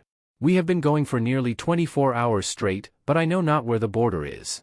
Tsunade glanced up, looking at the stars, we should be at the border within the hour at the rate we're going. She looked back at the Genin team, I'm honestly impressed with all of you for keeping up with me this long. You especially, Sakura. Sakura grinned at her weakly, I didn't ask to be your apprentice without knowing I'd have to change a little. Lee flashed her his good guy pose, Yash, Sakura-san, your youthful flames shall indeed burn brighter than the brightest. Lee look out. Sakura yelled in warning, but it was too late. Lee turned around, and promptly came face to face with a particularly thick tree branch. Conk. Even Tsunade winced when she heard that one, then sighed as she heard Niji and Tenten go after their falling comrade, scratch that, we can take a break here for a little while. A few minutes later found the group on the ground around a small campfire with Lee knocked out. Though it was a much-needed rest, Tsunade couldn't help but feel anxious about Naruto's well-being. Then again, Gamakichi had only said that the boy had been roughed up, not injured, so there was no solid proof that it was Naruto that needed the help. Shursho, Sakura said after a few moments of her brooding, you never explained exactly why we were rushing so much? Niji looked over at her with disapproval, Sakura, it's rude to question a mission, let alone a mission given and directed by the Godame. Tsunade sighed, it's fine, Niji. I was given information that the mission I had sent for Naruto to complete had been bumped up from B to S rank, but I was confident that Naruto could handle it with Jiraiya by his side. Then just about 15 minutes before I sent for you all, Gamakichi, Naruto's personal summon, gave me a message about someone being hurt on the mission. She said, sighing again, he said that Naruto did indeed look roughed up, but didn't specify how badly.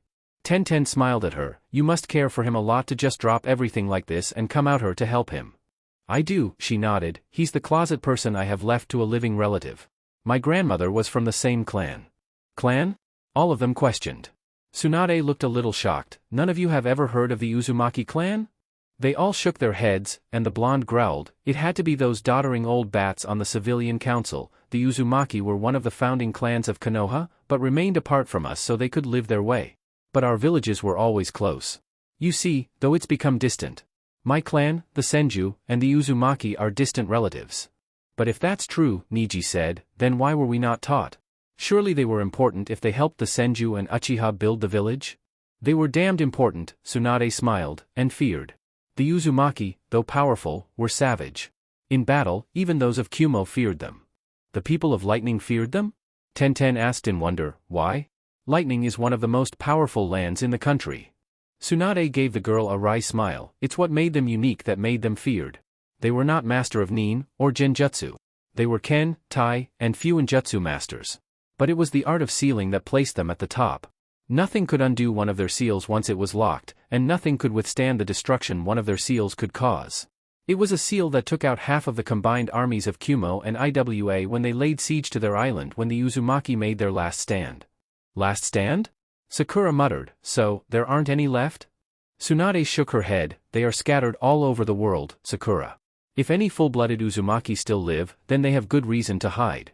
You know what Konoha is like with Kekii Genkai. You have no idea what I had to do to make sure Sasuke wasn't made into a breeding stud for his eyes. That's disgusting. Sakura snapped, who?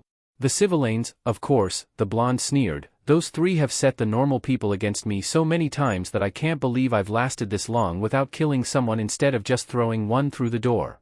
Sakura giggled at the memory.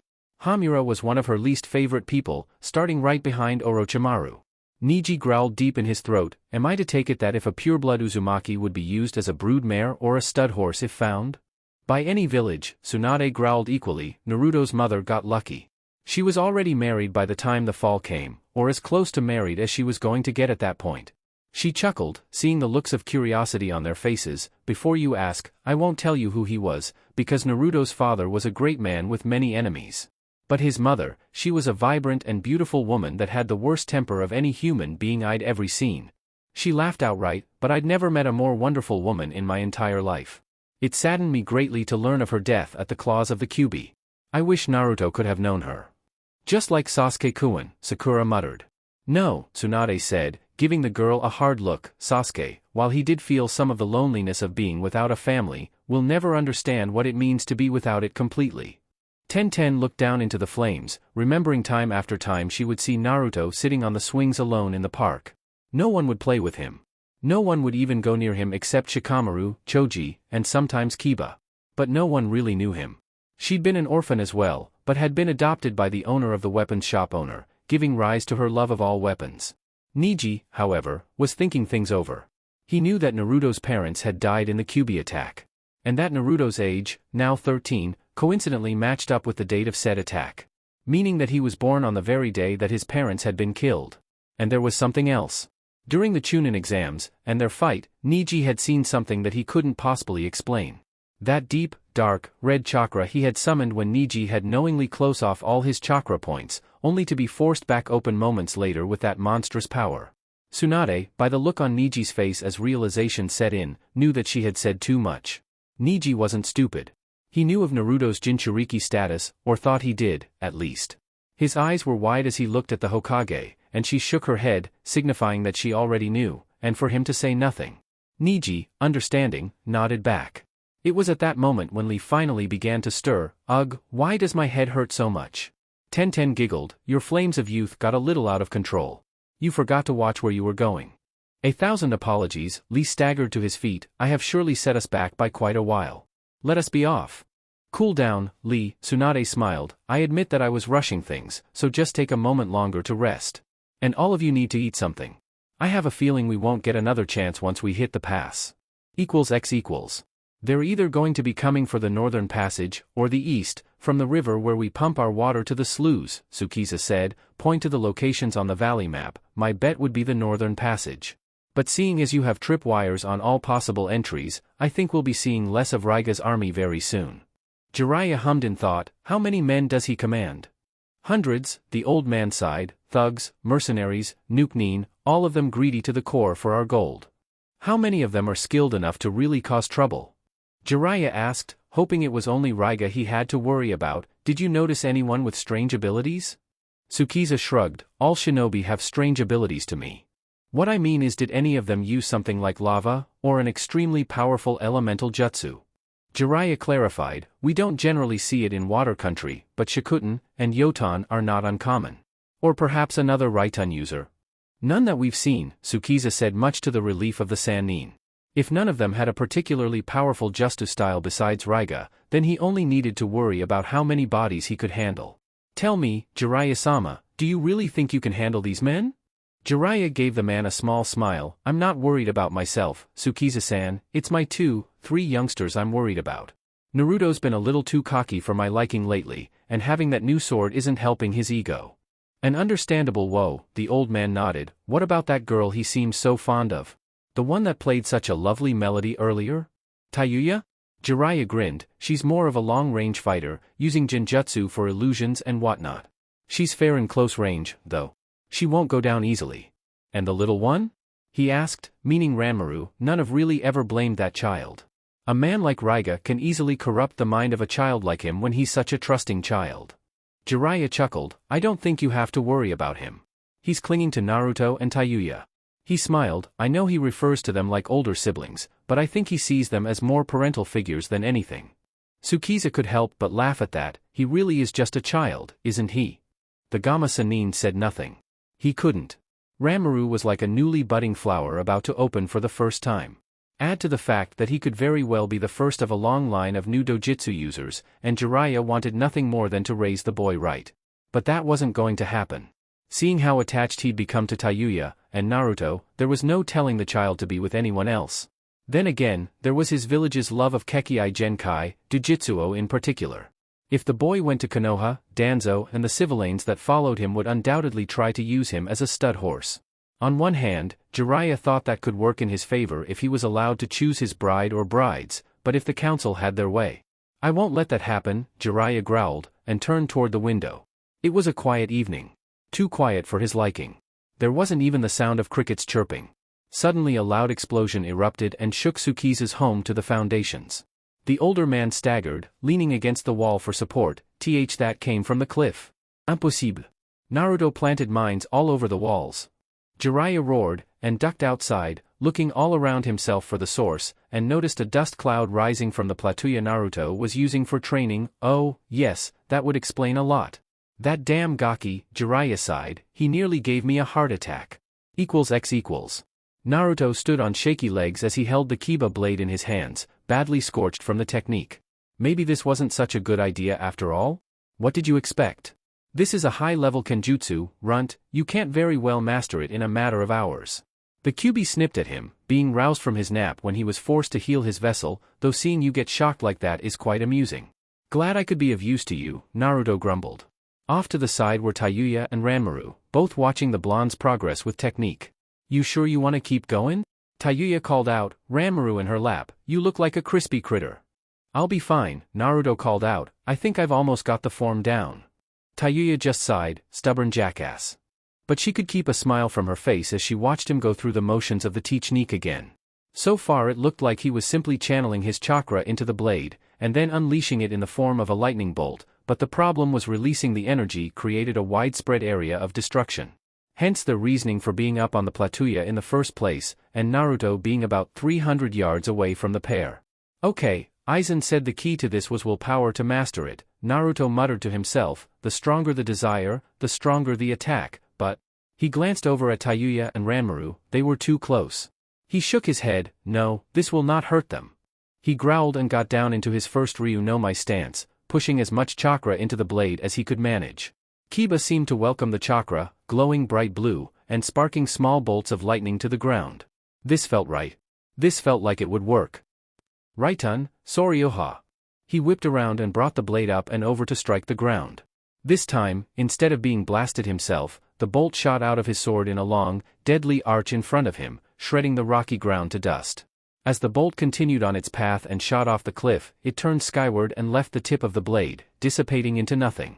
Naruto grinned tiredly, I did it. And promptly fell over on his back. Tayuya hurried over with Ranmaru, you okay? You're not dead, right? You still have to put that weapon seal on me, you know.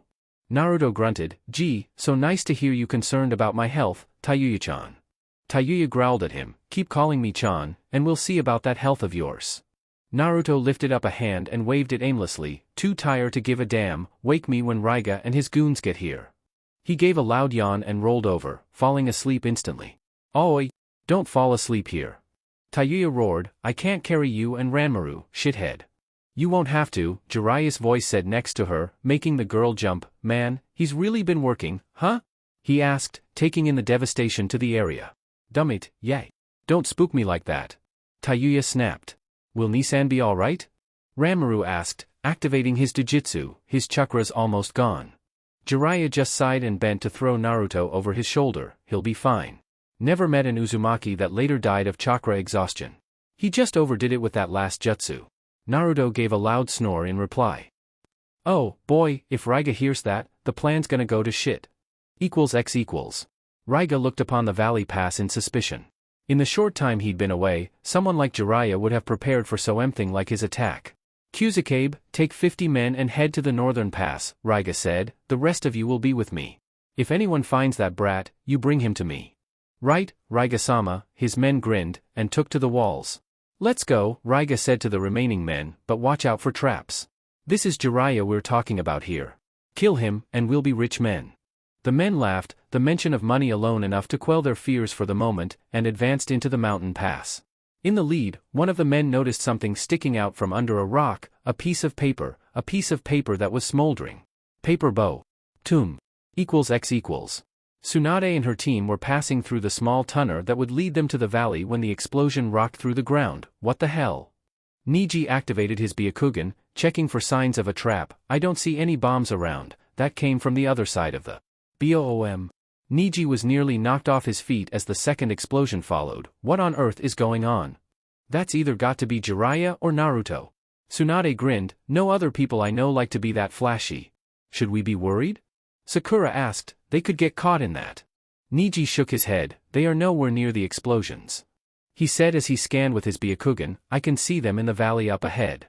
Tenten came up to him, do you see Naruto? He nodded, his chakra signature is slightly weaker, but he's recovering fast. He looked at Tsunade, Jiraiya and two others, a young woman, and a child, are with him. Then we should hurry, Lee said, let us not keep our friends waiting any longer. X equals.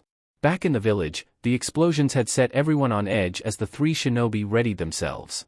Naruto had recovered quickly, waking from the shock of the first explosion.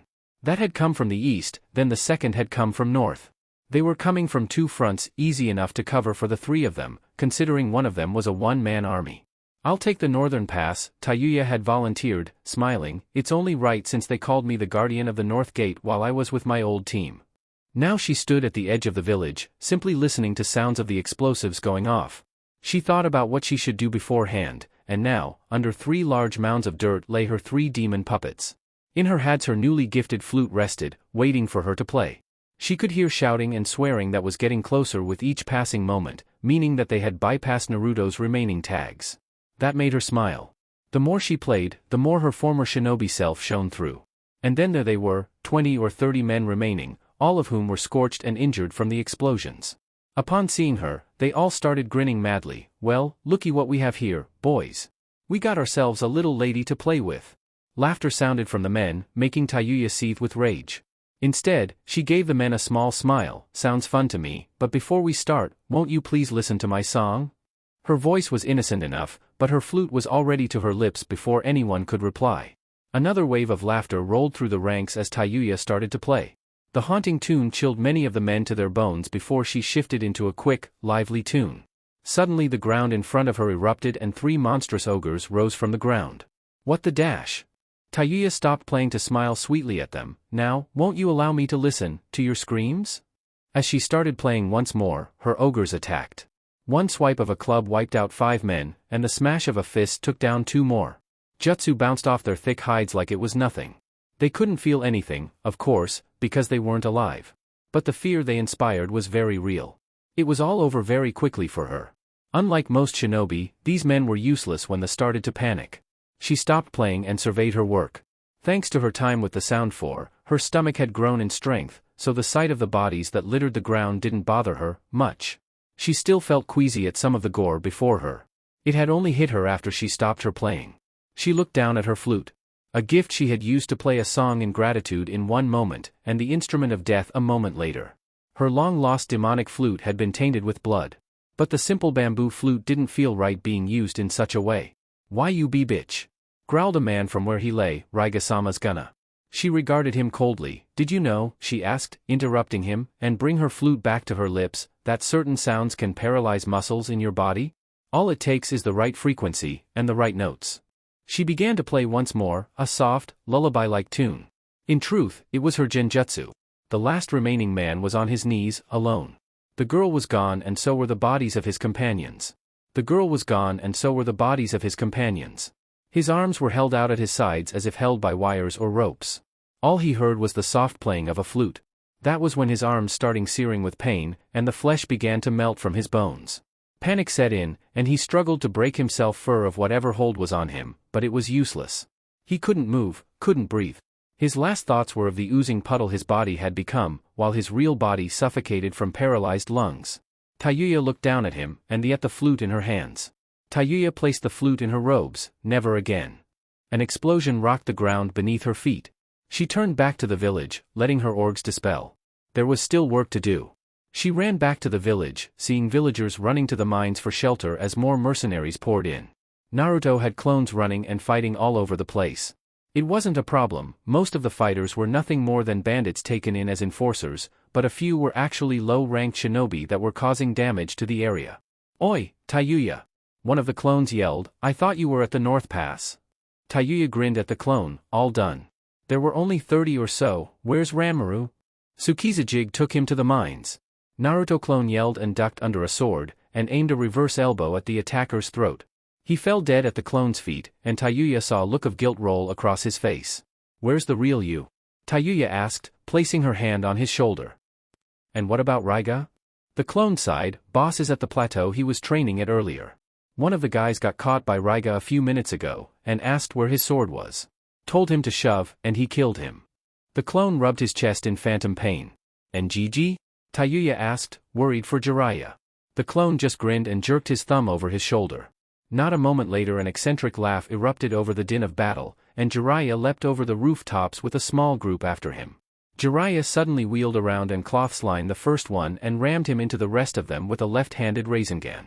Tayuya grumbled, "I really need to get him to teach me that." The Naruto clone just smiled at her, "Ask us nicely and we might think about it." Tayuya gave the clone a deadpan look. "You know, since you're a clone, I could vent a lot of anger on you for some of the shit the real you put me through." The clone began to sweat visibly, but never lost his smile. "Nah, you like him too much." His confidence was shattered the moment Tayuya plunged a kunai through his head. == Gah! Damn it, Tayuya-chan. Naruto roared, holding his head from the memory he just received. "Take a joke, would ya?" == Tayuya smirked slightly at the puff of smoke. "You're cute, but ya ain't that fucking cute, shithead Kuin." She turned back to the fighting, noticing less of the mercenaries, and wondering where Raiga could be. "You," called a familiar voice, "you were with that blonde brat that stole my sword from me." Tayuya turned slowly, only to be met by the sparking tip of the remaining kiba, and Raiga's manic eyes as he smiled cruelly at her. "Tell me, where's your little boyfriend hiding, aka-chan?" Tayuya sneered at him. "Go fuck yourself, Raiga." Raiga only smiled wider at her. "Wrong answer, aka-chan." Tayuya leapt back, drawing a kunai from her pouch as Raiga raised his sword. "Konoha senpu." Raiga, at the shout of the attack, leapt back just in time for a green blur to come crashing down where he'd been standing not a moment before. Tayuya readied herself for another attack, but sighed in relief when she saw said green blur, with orange leg and arm warmers, was wearing a Konoha Hitaiate. The boy stood up, setting himself into a Goken stance, beckoning Raiga to attack. "It is most unyouthful to fight like that against a helpless opponent, therefore I can't allow you to go any further." "Helpless my ass." Tayuya spat at the green-clad shinobi. "I had everything under control, ya fucking bushy-browed beanstalk." The beanstalk offered her a sparkling smile that nearly blinded her. "My most sincere apologies, fair lady, but I could not help myself in joining this battle, as a former swordsman of the mist would surely test my limits even more than I can myself at the moment." Raiga growled, "I don't have time for this bullshit." He threw down a smoke bomb and disappeared. Tayuya coughed angrily as the smoke cleared. "Kami, damn it all. He's after Naruto." "What was that?" said a new voice, full, deep, female, and dangerously authoritative. "Tsunade-sama," the bushy-browed teen saluted. This most youthful maiden stated that Raiga is after Naruto-san. "We must hurry or I fear Naruto will be in more need of assistance." Tayuya whipped around when the teen mentioned that name. "Tsunade? The Godame?" Tsunade stood above them on the rooftops, one of the mercenaries laying over her shoulder unconscious. Beside her was a girl with bubblegum pink hair, a boy dressed in white and glaring at her with pale eyes. Him she recognized immediately, and grew wary. The other one was another girl, with her hair tied up in buns, holding chain scythe in her hands with an almost Mani grin on her face. Tsunade was easy to recognize as she was one of Orochimaru's old teammates, and the one he talked about most since he was a practiced medic himself, but the Byakugan user was the one that scared her the most. He'd been there when they'd been ordered to retrieve Sasuke. And the way he was looking now? I'm a friend of Naruto's, she said, directing most of it toward the young Hyuga. Tayuya of the Sound Four? Tsunade asked coldly, and the girl nodded. Take us to Naruto, now. == Back on the Pato, Naruto stood and watched the chaos ensue. Thanks to his clones, and their memories, he had learned the most of the forces had been routed and taken care of. And that Raiga was now looking for him. His Kiba was sparking, almost as if it were calling out to the other, begging it to find them. He gripped the hilt tighter. It's about time you found me, he said, turning slowly. I was beginning to get bored. Raiga sneered at him, pointing his blade at the boy. You have something of mine, Gaki. It's not nice to steal, you know? Naruto pointed his own blade right back at him. I think it likes me, so I'll be keeping this one. Lightning bolts started sparking between the two blades. Naruto focused his chakra into the blade. Raiga grinned. Time for a funeral. Raitun, Raiga. Raitun, Soryoha. Naruto roared. Both lightning bolts shot from the ends of their swords, meeting in the middle, lighting up the valley as thunder rolled through the clouds above. The storm had begun. Chapter 10. Ranmaru shuddered as another explosion rocked the tunnels they were hiding in. Naruto had been right about the attack. Still, the boy could fathom Raiga being a bad person after all he'd done for him, and all that Ranmaru had done for the man. Looking around for anyone, Ranmaru found himself moderately alone save for a few people huddled close together further inside the mine. Steeling his nerves, Ranmaru clawed at the wall for support and raised himself on weak, shaky legs, and made for the entrance of the mine, one step at a time. His eyes glowed red as he searched for Raiga's chakra, finding many similar to Naruto's. He realized that these were merely clones, and looked further. A spike of pain hit his eyes for a moment, making him close them. He felt something creeping along the sides of his face but chose to ignore it, and was surprised to find his vision slightly better than before. He could see further, and clearer than before. He began his search anew as the familiar signature of Tayuya rushed by. == You know, it would be nice if you didn't glare at me like that all the fucking way there. Tayuya spat, finally losing her patience with the Hyuga as he glared at her with his Byakugan. It's not like we haven't gone through this shit already. I'm part of the Konoha shinobi now, so no need to try to stare me to death. That remains to be seen, Neji growled out as the leapt over the buildings. I have yet to hear how far your loyalties for our village goes. That's enough out of both of you, Tsunade samped at them. We evaluate her later, right now we need to find Naruto before he does something. A large bolt of lightning shot up into the sky in front of them, quickly followed by another, larger blast of lightning that shot off into the distance over the town. The clash of steel could be heard. Stupid. Tsunade finished. Fuck. Tayuya spat and shot away from the team toward the obvious battle. Wait. Tenten yelled after her. Tayuya Onizen. Someone yelled, causing the redhead to stop in her tracks, and jump down to the ground. There was Ranmaru, stumbling toward her with shaky legs, and glowing white eyes. Ranmara? Tayuya breathed out as she took in the change to his Kekii Genkai. What the fuck happened to you? I was trying to get to Naruto and maybe stop Raiga-san, the boy explained, not noticing the difference in his eyes. That's not what I. Neji landed beside her, his Byakugan trained on her. What do you think you're doing? He growled, dropping into his Juken stance, ready to take her down. If you're trying to run, then I suggest you dash. He then caught sight of Ranmaru, the boy looking worn out and frightened by his arrival. You there? Why do you have the Byakugan? Byakugan? Ranmaru asked timidly as Tayuya moved in front of him protectively. My Kekii Genkai is called the Shakugan. Neji growled and strode forward, prompting Tayuya to whip out a kunai from her pouch. Don't you touch him, you bastard. He's telling the truth. His eyes weren't like this when we found him. Get out of my way, harlot. What the fuck did you call me? Stand down. Tsunade roared as she landed on the scene. Neji, step back. Those are natural eyes, not implants. How can you be so sure? Neji asked, an edge in his voice, but Tsunade just glared at the young shinobi. I'm a medic, the best of the best, Tsunade told him. I've done my fair share of implanting eyes, and those are not implants. Whatever this Shakugan is, it's obvious that it's a premature Jujutsu. It could have developed into anything, why it became a Byakugan is beyond me. 10:10, Sakura and Lee stayed on the rooftops, watching in worry at the standoff between Niji and the girl that had been leading them, wondering if the Hyuga would attack. But the sight of the small, weak-looking child being defended by the same kunoichi was something to see as she stood up to the Byakugan user. Niji, cooling down for a moment, deactivated his eyes. I see, so this is a pure mutatain of a developing Jujutsu, but I cannot ignore the face that a non-Hyuga has a Byakugan as powerful as this. None in our clan have seen a glow like the one is his eyes since the time before the clan was founded. Ranmaru took comfort in Tayuya's presence, leaning on her for support. I don't understand. Why do you keep saying that my eyes are different? They're red, right? He asked of his guardian. Tayuya knelt down and slipped her hitayate from her waist, and held it up so that Ranmaru could see his reflection. Ranmaru was more than a little shocked. Where once his gray-blue eyes would glow red, now they glowed a near ghostly white while small veins protruded from the skin around the edges of his eyes. What's wrong with my eyes? It's called the Byakugan, or all-seeing white eye, Tsunade said to the child. It allows the user to see a full 360 degrees around them, and also see the chakra pathways inside a person's body, which helps the Hyuga clan when using their Juken fighting styles. She took a few steps to close the gap between her and the pair as she knelt to examine the boy. How your eyes developed into them, I don't know. She then eyed Tayuya as the girl hovered over the boy. How did you come across him?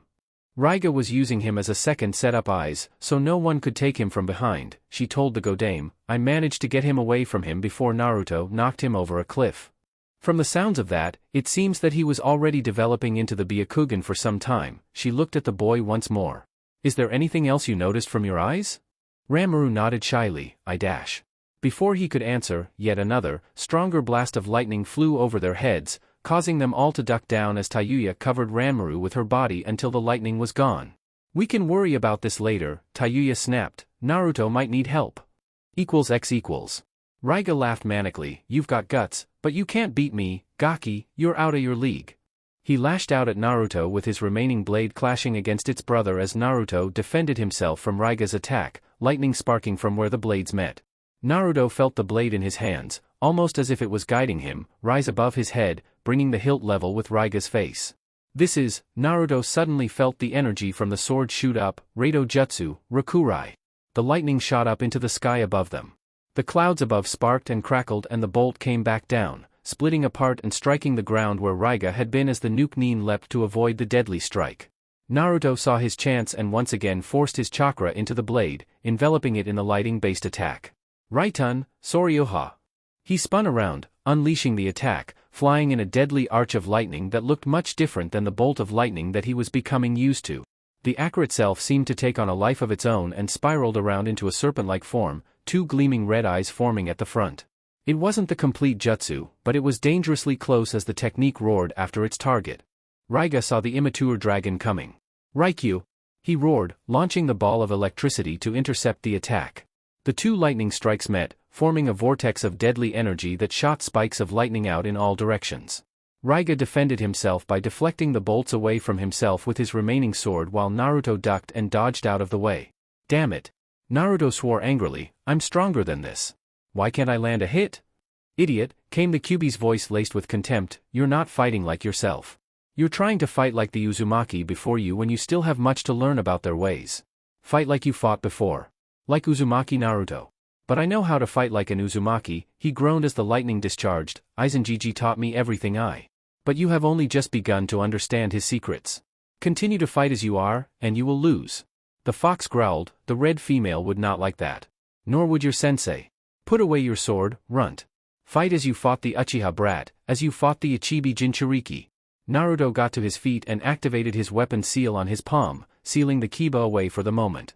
Raiga saw this and grinned, giving up, Gaki? Naruto crossed his fingers in front of himself, like hell. He created 5 shadow clones, 3 of which rushed in to occupy Raiga while the other 2 stayed with the original, one helping him to create his signature move as the spiraling ball of screaming chakra formed in his hand. As the clones engaged Raiga in the Uzumaki Taijutsu, the original barreled in with the Rasengan ready to drive home.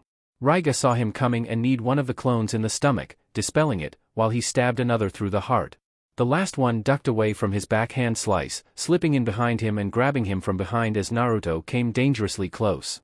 Raiga struggled against the clone's hold, and pointed the tip of his kiba toward the incoming blonde. Right-on, Raiga.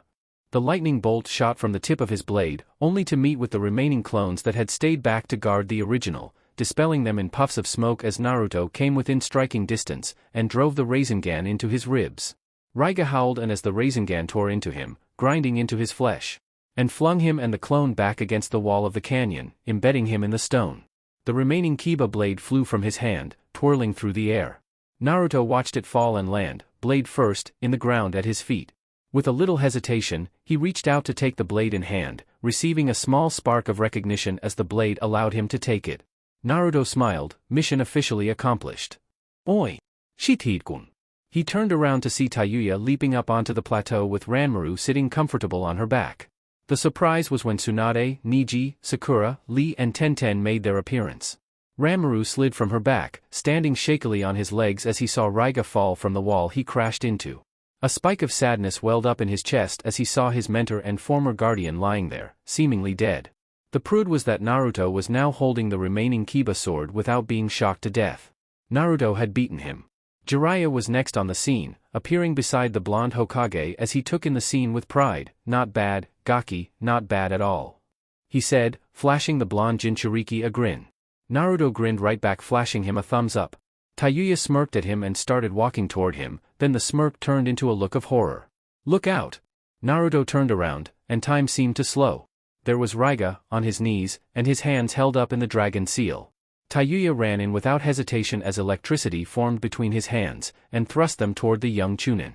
Right-on, Jibashi! A massive wave of electricity roared out from his palms, rolling straight for Naruto, who barely had time to register what was happening before a flash of red and purple was in front him. Tayuya! Naruto's voice rang out across the canyon walls as the wave wrapped around Tayuya's body. The girl screamed then, the lightning cutting and crisping her skin, arching through her body as it locked in place. She crumpled to the ground, her eyes wide and lifeless. Ranmaru stood transfixed by the sight of the brutal killing, feeling something hot and wet running down his face from his eyes. His vision became something much more then as he saw the light in Tayuya's body fading. A small flame of life in the center of her being that was growing weaker. What no one expected was what happened next. Naruto roared, his eyes glowing red with hatred as he rushed in toward the recovering Nuke Nin, the sword pointed directly at him. Raiga, too weakened from the Rasengan, merely stood, and laughed as Naruto impaled him through the middle, driving the entire length of the blade through him. His eyes searched for a moment as his vision began to fade, finding Ranmaru. A smile graced his lips as he faded away. Ranmaru, you're free, and then Raiga Kurasuke was no more. Ranmaru stumbled to his knees, looking at the fading light in Tayuya's body, and scrambled over to her. Naruto pulled the blade from Raiga's corpse and was at Tayuya's side in an instant. Jiraiya was right next to the trio as he checked her vitals. Tsunade, get over here! Jiraiya roared. Tsunade rushed over and activated her mystic palm jutsu, and passed over Tayuya's body. Naruto was shaking with shock and rage as he felt Tayuya going cold. Hurry up! He cried toward the Hokage, can't you do anything? I'm trying. Tsunade barked at him, let me concentrate here. Ranmaru was shaking himself. He'd seen Raiga almost die plenty of times, but this was different. Tayuya had just ran in without thinking, and blocked the attack. He felt something breaking inside him as the hot feeling kept running down his face. Reaching up to touch it and find out what it was, he found his fingertips covered in blood. He was confused. How had that happened?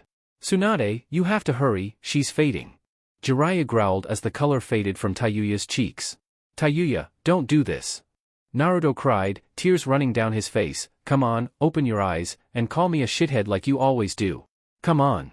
Ranmaru felt a hand on his shoulder as someone drew him back, looking up to see the rosette, Sakura, trying to gently move him aside.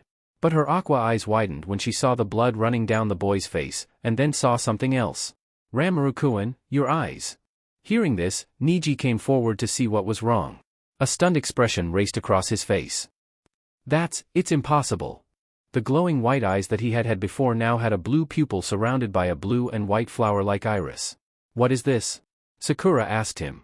Ranmaru ignored them both as he moved toward Tayuya again, his hands and body starting to glow with chakra exuding from him. Tsunade was about to snap at him for getting in the way until she saw him.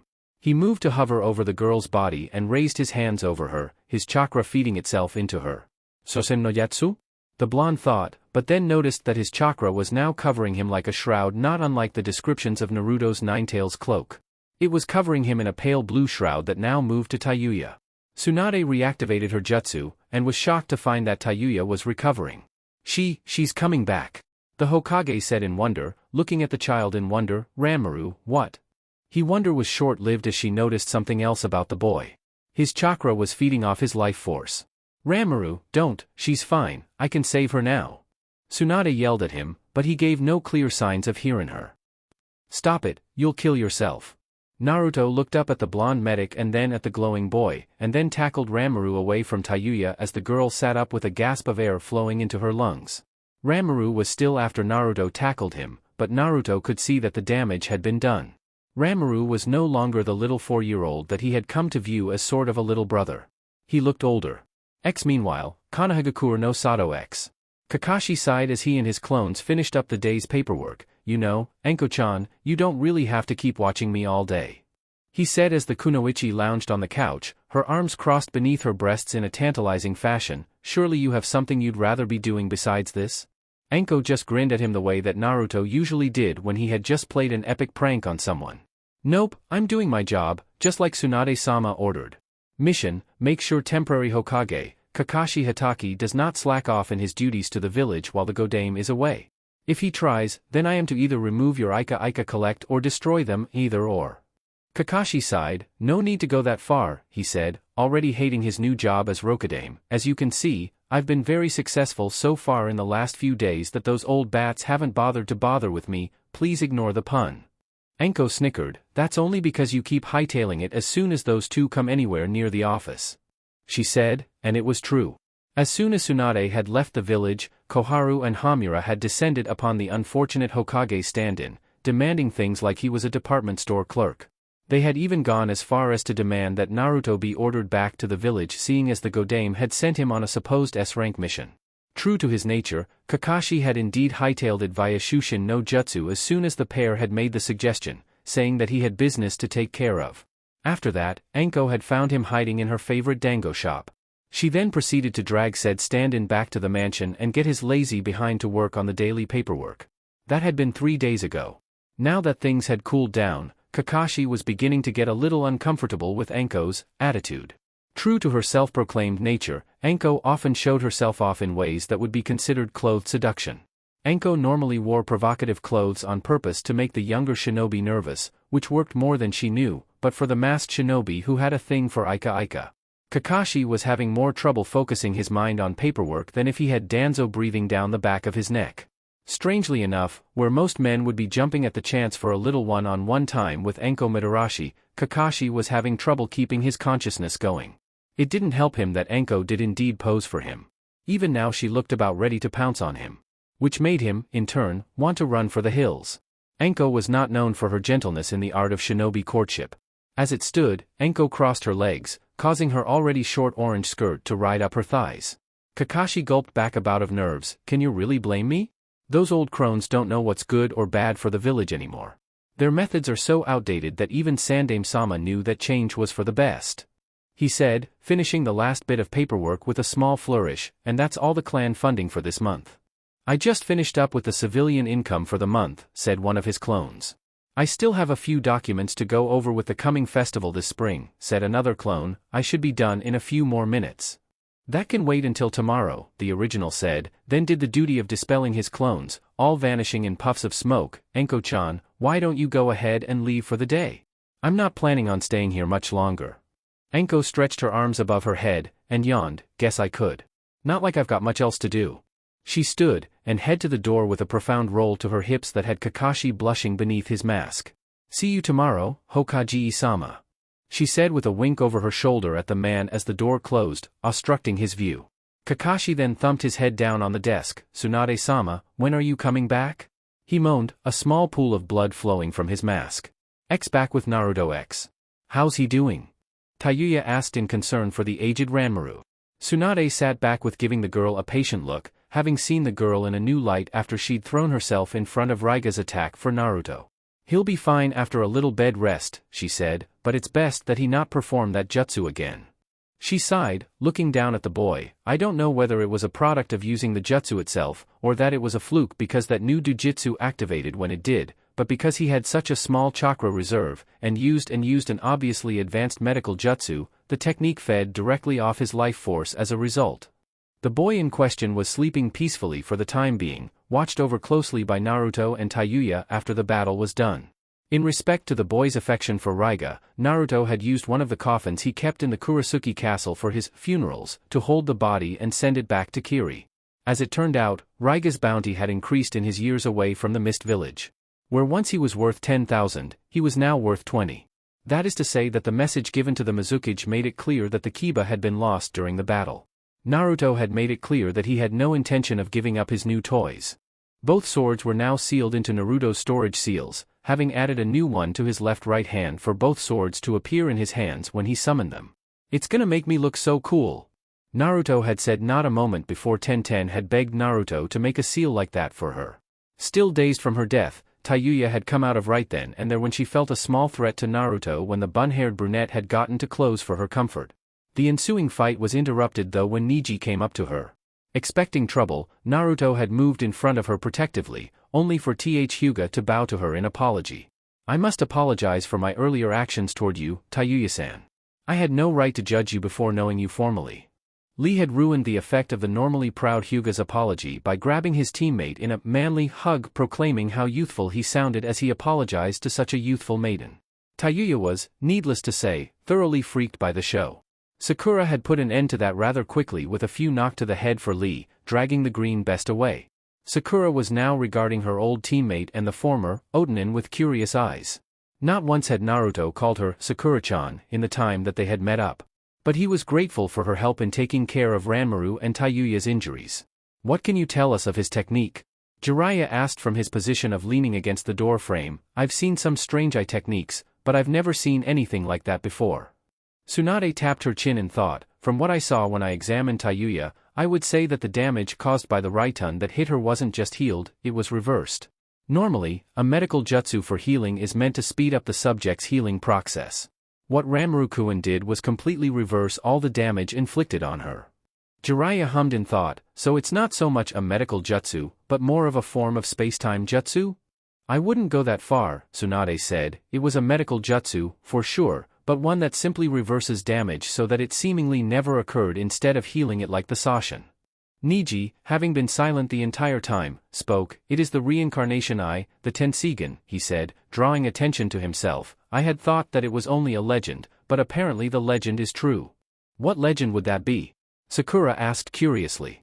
It is said that the Hyuga clan was founded by one who came from the moon, Neji said. From her came 2 sons, and one of those sons possessed the Byakugan as she did. When he had children of his own, one of them is said to have been the first Hyuga, while the other seemed to possess a different type of gift. I cannot remember what it was, but the first child had a Byakugan so strong that it surpassed that of his father. It was said that he could even bring someone back to life with those eyes. But since that time, no one with the Tensigen has surfaced within the Hyuga clan. Then how do you suppose Ranmaru-kun has it? Lee asked, somewhat confused. I had thought that there were no other ranches of the family outside Konoha. Neji shrugged. If I had to guess, then I would say that he is a relative of the second child, the brother of the first Hyuga, who had a different ability. He explained, looking at Tsunade. It is as Tsunade-sama said earlier when she mentioned that this was a random mutation of a Kekii Genkai. I have never seen such a powerful Byakugan that it glowed as his did, nor have I seen the Tensigen in reality. I see, Tsunade said, looking back at the boy, but it would seem that the abilities came with a price this time. Let's hope that I was right in saying this was a fluke. If this really is the Tensigen, then it could mean so much for the boy's future. As a stud horse, you mean? Jiraiya growled, striding into the room. I didn't call you here so that you could drag him off back to the village so the civilians and those old bats could have a field day with him. I wanted you to fix his legs so he could walk properly. Naruto and Tayuya-chan already offered him a chance to travel with us, and I have no intention of not taking him along. Tsunade glared at the man. You know I wouldn't allow that to happen. What's to stop them? Jiraiya questioned. Face it, Haim, the moment you bring him in, Danzo will try to sink his claws into him. Like hell he will, Tayuya snapped. I don't know who this fucker is, but there's no way he's getting Ranmaru. Naruto rose, smacking his fist into his palm. What she said, Tebeo. Ranmaruo groaned, his eyes opening, which were back to their normal blue-gray. Where? Naruto grinned down at him. Welcome back, Ranmaru. Thought you'd never wake up. Ranmaru smiled at him and absolutely beamed when he saw Tayuya Nizen. You're okay. Tayuya grinned, and smacked gently on the head, all thanks to you, you crazy little shit. Next time, though, I think I'll just let shithead Kuin fry. She shivered, dying was no fucking fun at all. Ranmaru smiled as Naruto glared at her, then looked around the room. Is Raiga-san? Naruto hung his head. Sorry, Ranmaru, after he hit Tayuya, I lost it and killed him. Ranmaru felt tears stinging his eyes. I see, he said, strangely, I feel that Raiga-san is happy now. Did he suffer? It was quick, Tsunade told him, but you're a different story. She quickly explained what had happened to him, not sparing any details as Ranmaru listened.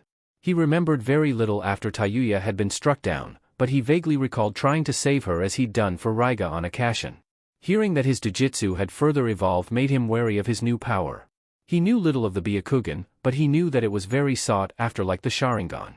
Raiga had warned him that his eyes would always attract unwanted attention, because, in the world of shinobi, the jujitsu were the most sought after in the world. He looked at his blonde and red-haired friends. Is it still all right that I come with you? He asked timidly. With Raiga-san gone, I have no one to turn to, but I'll understand if you don't want a burden along with you. As he finished, Tayuya unexpectedly bonked him on the head, hard. Ouch! You fucking idiot! Tayuya spat. Look here, when I started out with these two nutfucks, my legs were totally smashed to hell, but Gigi over there still helped me and offered me a place with them, she said, jerking her thumb over at the white-hair Sannin, who chuckled at the stunned looks on Tsunade and her team, Sakura being the most surprised as she blushed at the colorful language flowing from Tayuya's mouth. And before any of that bullshit, I was shithead Kuin's enemy. I was going to kill him, get it? She said, looking the boy in the eyes. Finki-do? Ranmaru said uncertainly. Naruto just grinned. What she's trying to say is that even if you end up slowing us down a little, you've got a place with us for as long as you want. He said, looking at his friend and current training partner, right? Yeah, what he said, Tayuya said, crossing her arms. Not like we're in that big of a hurry anyway. Jiraiya smirked. No, there's no hurry. And if you stick with us, Ranmaru-kun, you'll most definitely improve as a shinobi if you wish to become one.